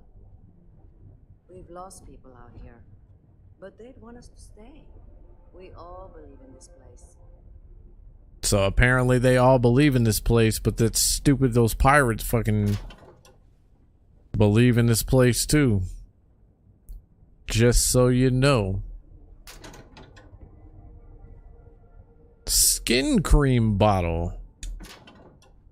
For those lonely space nights. Digipick, thank you. Oh, am I actually robbing them? I think this is the equivalent of robbing them, but nobody's actually stood up to do anything, so I guess they don't want the smoke.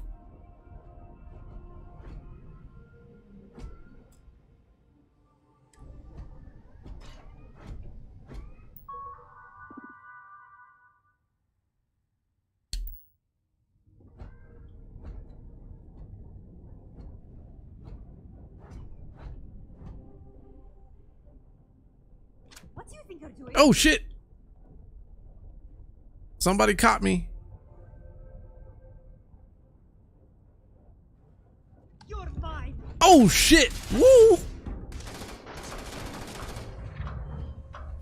Cheese it! Oh fuck! The robot! Ah!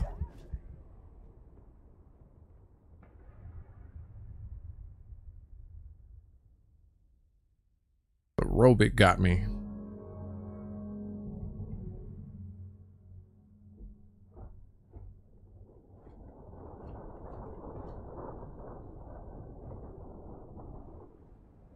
I didn't mean to take that. Or did I? Howdy. Or maybe I didn't mean to get caught taking it.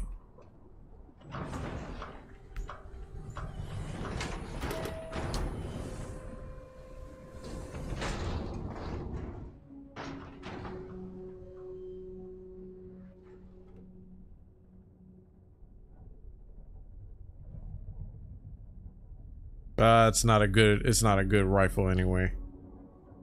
I don't want it.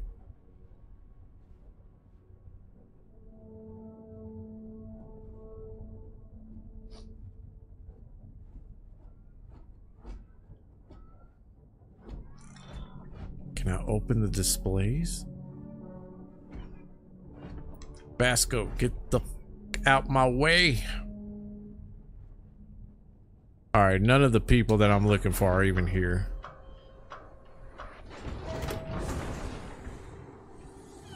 You know what's crazy? These motherfuckers can breathe just fine. Why don't they have suits on? My data suggests that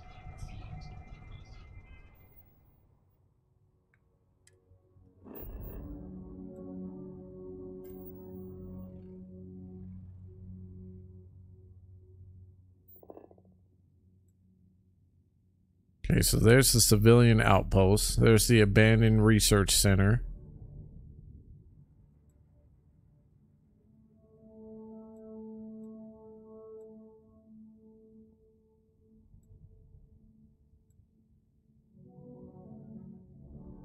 I'm gonna go back to my ship. Cause I don't know where the fuck this captain is. Ugh!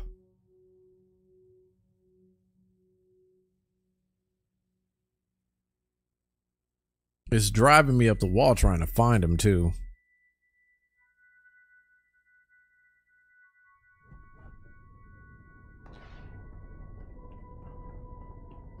The fuck?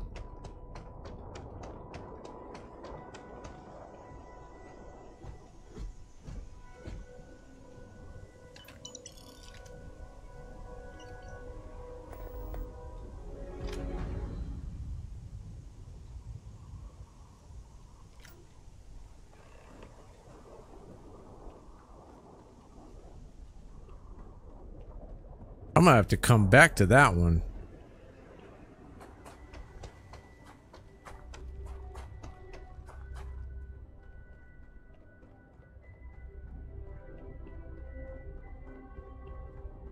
I didn't see that coming.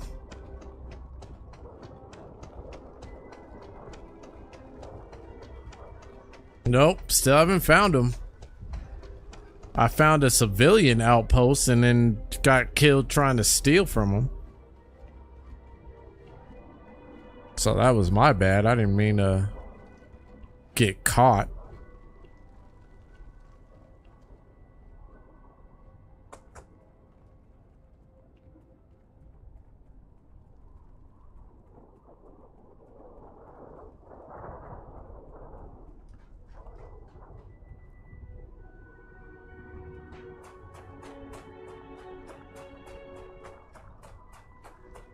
I'm not even sure if I'm in the right place, to be honest.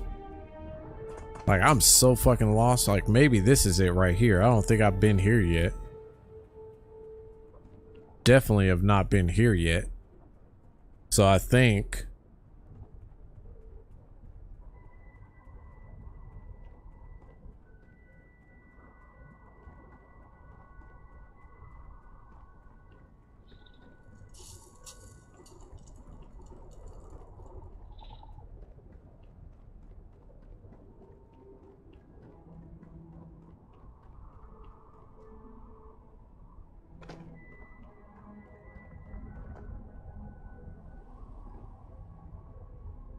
Wait, have I been here?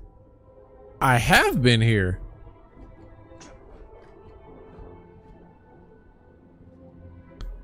See, and then it's funny, right? Because like I go back to my ship and the spacers just die like out of nowhere.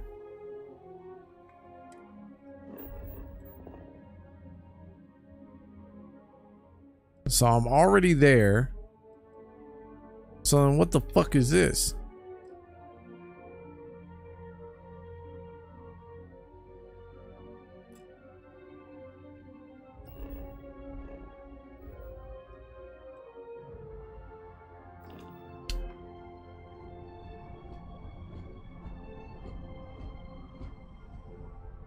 Jumping from such a height is dangerous for your endoskeleton.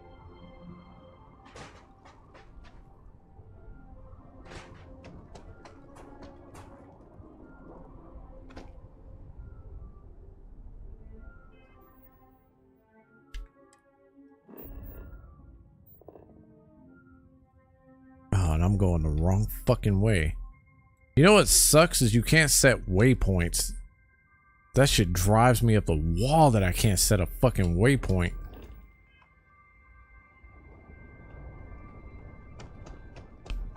Like, I think if I was able to do that, then it would be so much easier.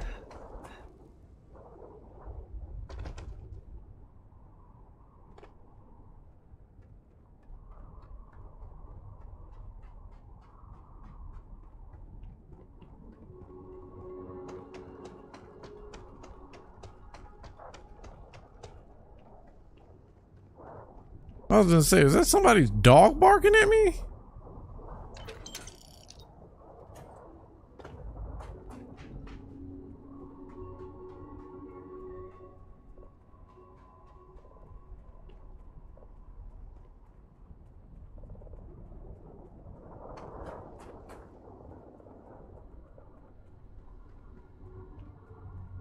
Yeah, it's weird, right? It's like they're trying to make me explore places that I am not trying to explore at the moment.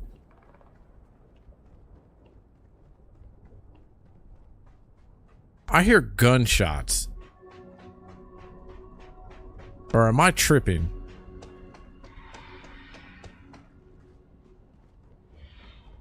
What the fuck is that? Oh shit.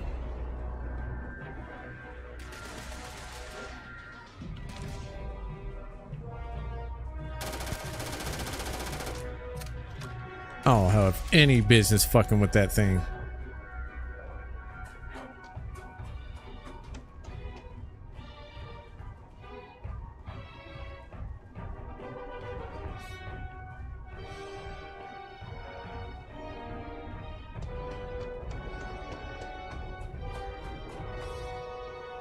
A fucking terramorph.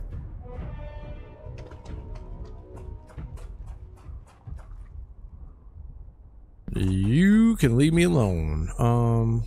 Fuck, man. I don't even know if I'm going the right way.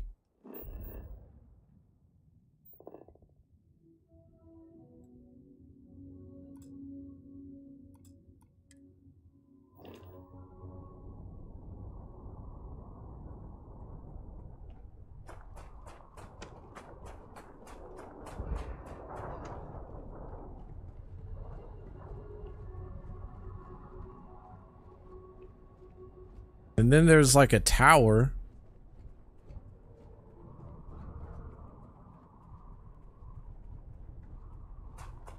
I have no idea where the fuck I'm going.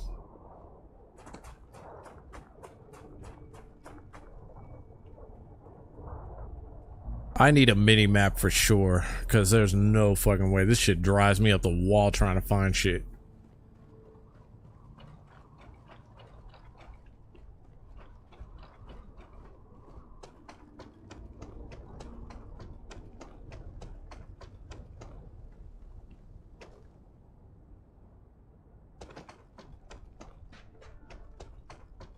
Fucking Crete stalker. I don't need those problems. Definitely don't need those problems. What I do need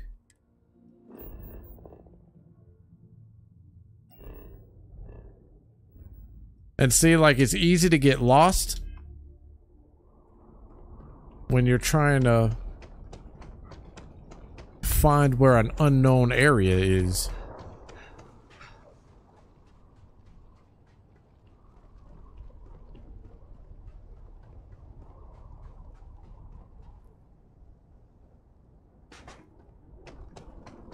Like, it would genuinely suck if I had to restart this game because it glitched that bad.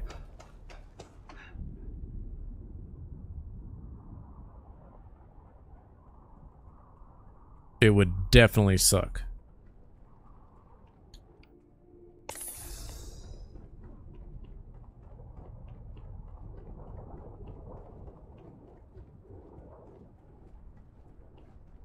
The fuck is this?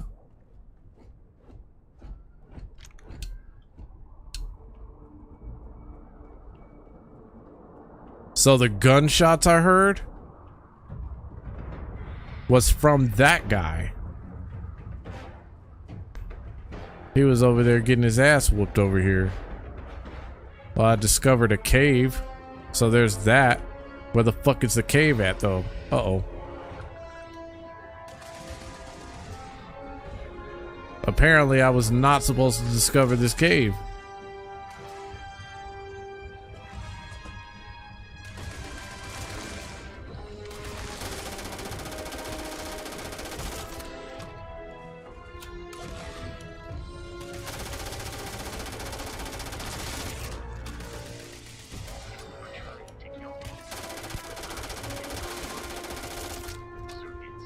Oh shit. Ooh.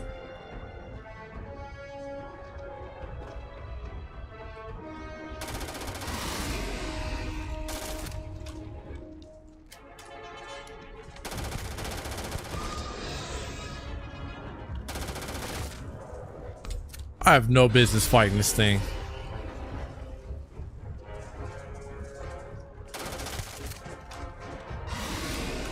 I'm gonna die. I have no ammo. It's defending this cave pretty hardcore too.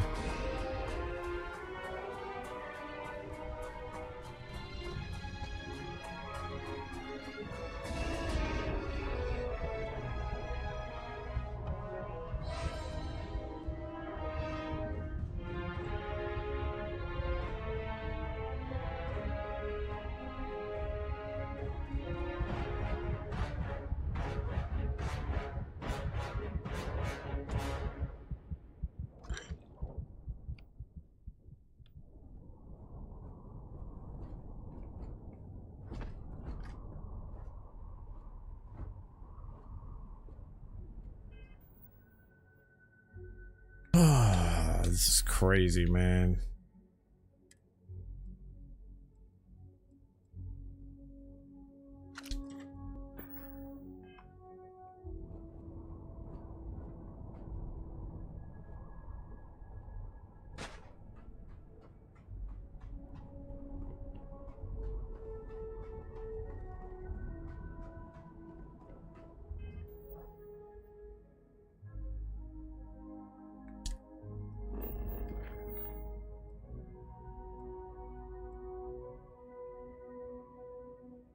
Show on the map.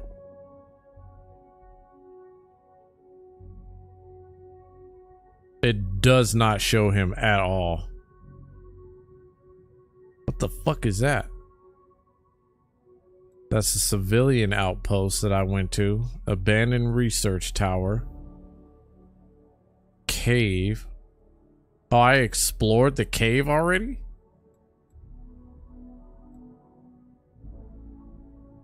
Deserted relay station. Abandoned research tower. Like maybe that's where... I don't know.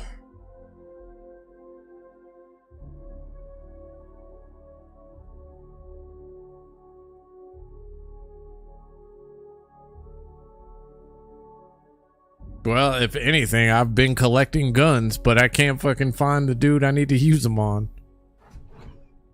That's kind of the sucky part. Because I went here, right? And it looks like there's a door. And the fuckers set a mine here. I guess let's hit the button. Let's see what's in here.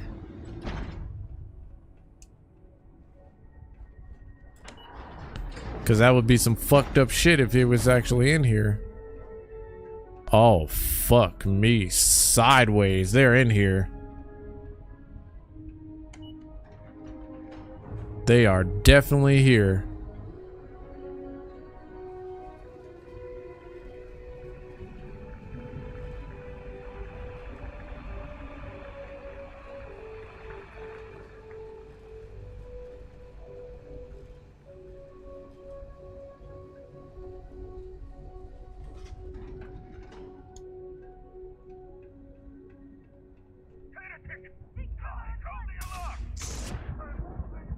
Yep, knew I was gonna die.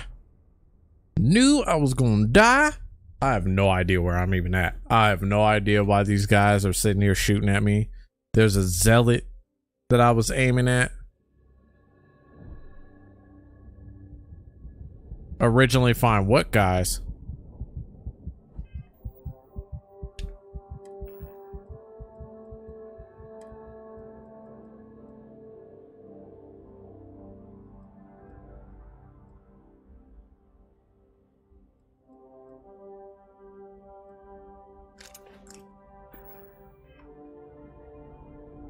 Holy shit, really? I don't got no fucking ammo?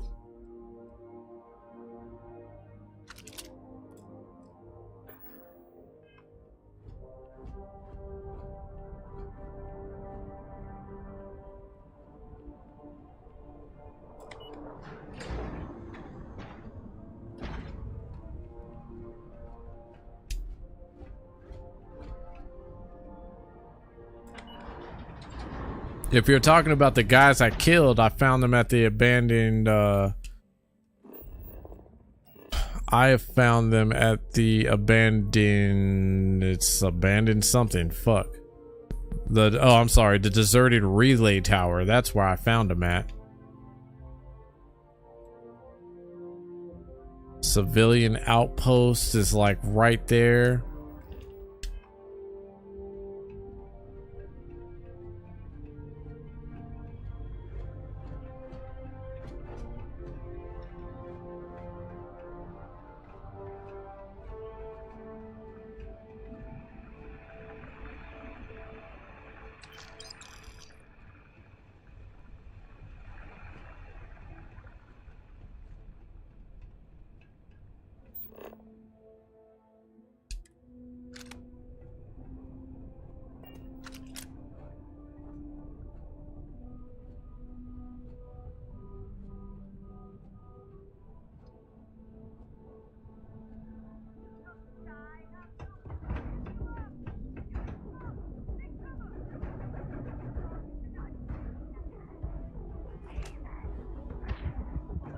What the fuck just happened? That dude, well, I mean, I don't have any health for one.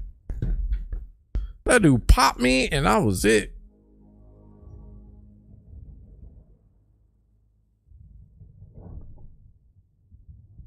I don't know where I'm going.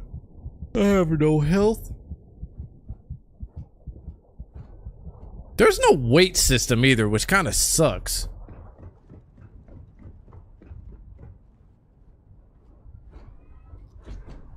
Unless I'm tripping and you actually have to go to bed.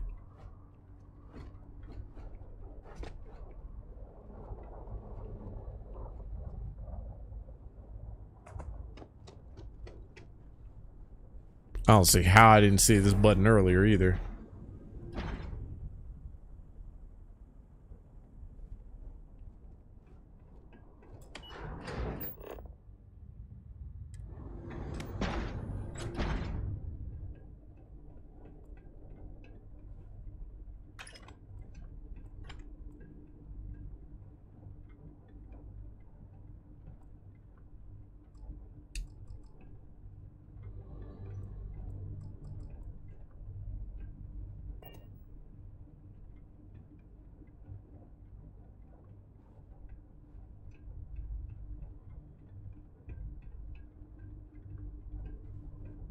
Oh yeah, vacuum tape. That's exactly what I need to take these guys the fuck out, right?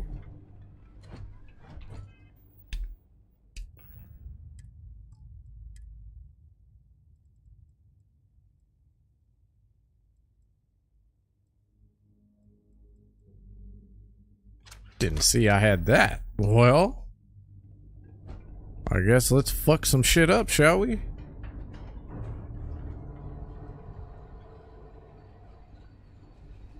There's a weight system, but you need a bed. So you actually have to go to bed. So there's not an actual weight system.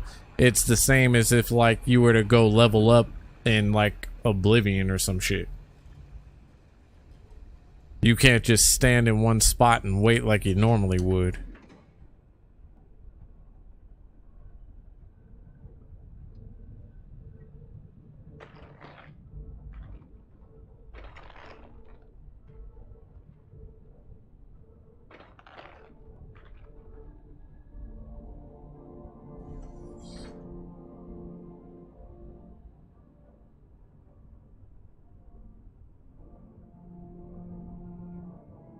Desktop speakers.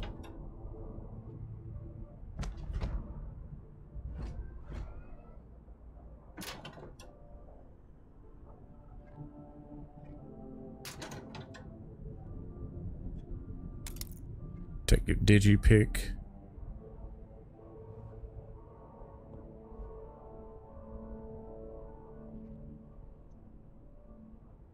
Drink pack of vodka. That's funny.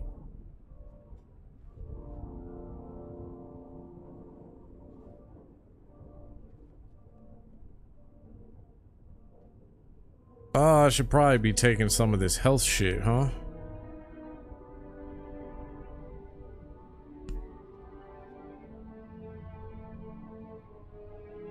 chunks of wine.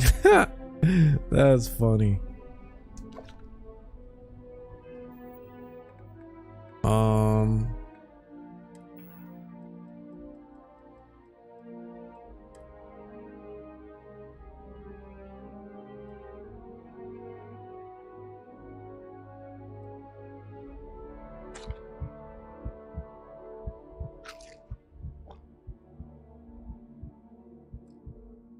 I just ate a stick of butter to heal me. And it still didn't do shit.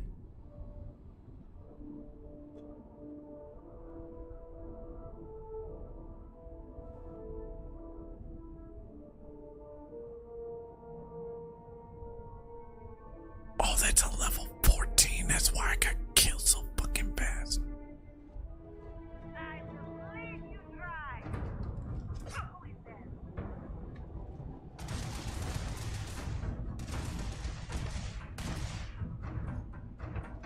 I have no business being in here. Fuck!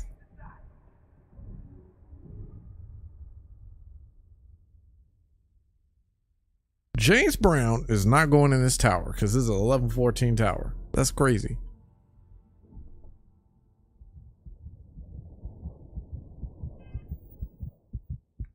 Oh my gosh. I just spent like 3 hours trying to figure out shit here. This is crazy. Where's that fucking outpost at?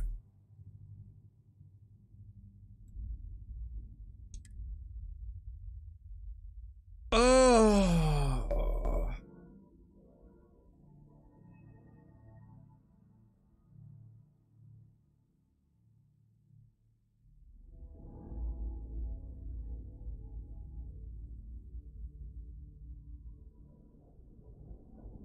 I'm kind of wondering if I landed on top of them.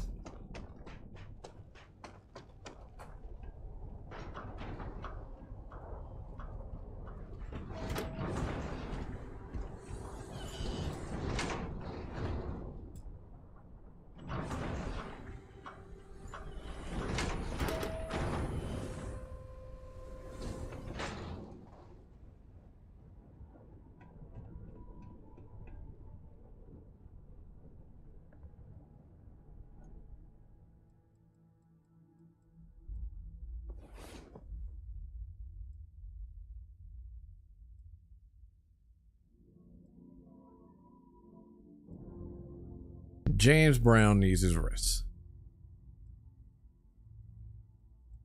Yeah, this isn't the typical waiting thing that you can do when you're just standing still, you know what I mean? Like this is totally like they took that out. Which kind of sucks actually. Give me my Equinox, please.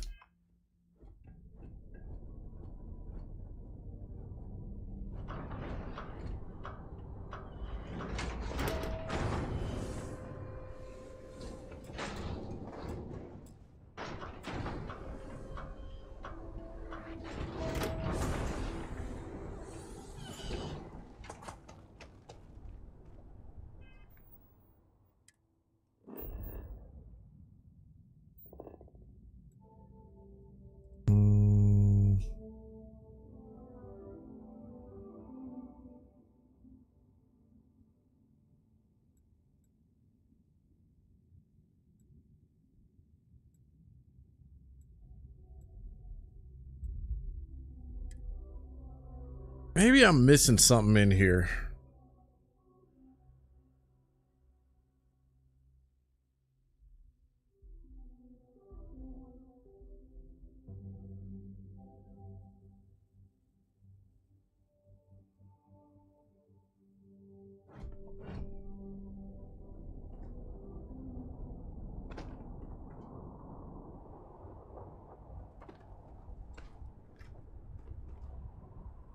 See, that's something I don't think I saw.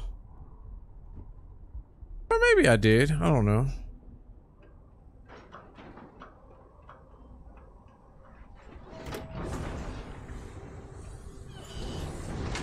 Well, they were in here, so...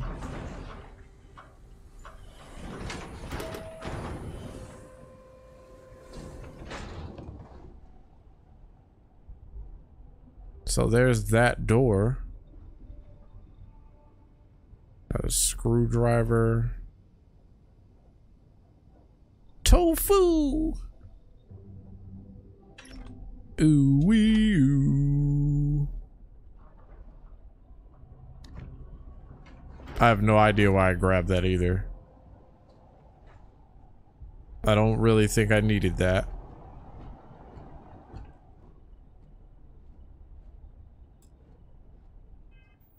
You know what I need to do? I need to level up.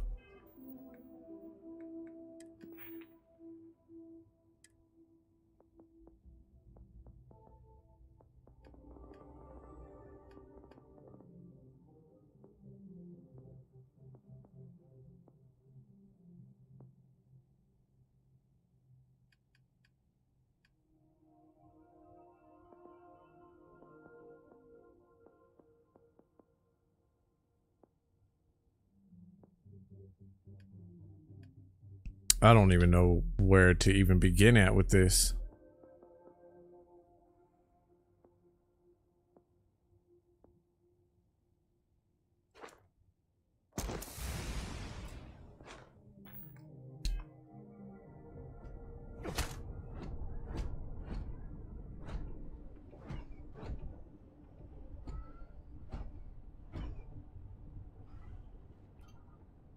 Unless there's another way to unlock the door, but I highly doubt it.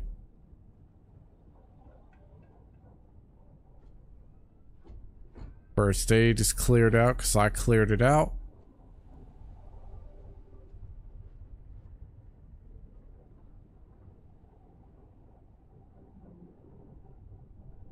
Oh, weird.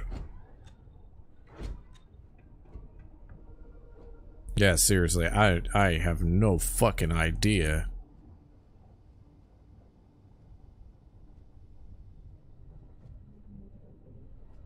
Where the captain even would even remotely be. Like I said, it would suck if I have to restart this.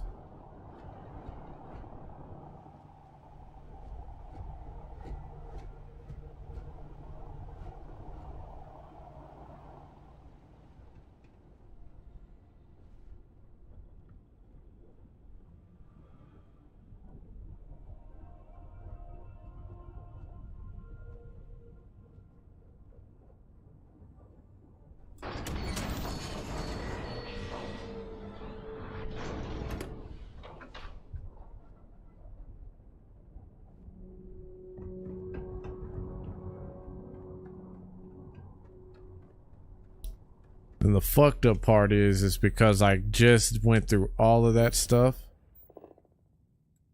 Let's go back to...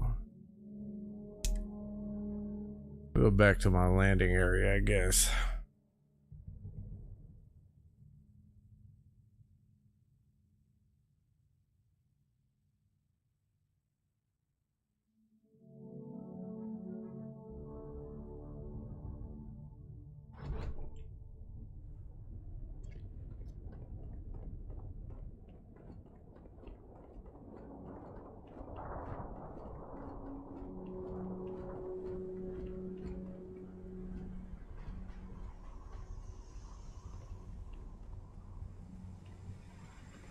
Seriously, did I land on the fucker? Ow. Ugh. I don't know. I guess I'll save and then I'll do this shit some other time.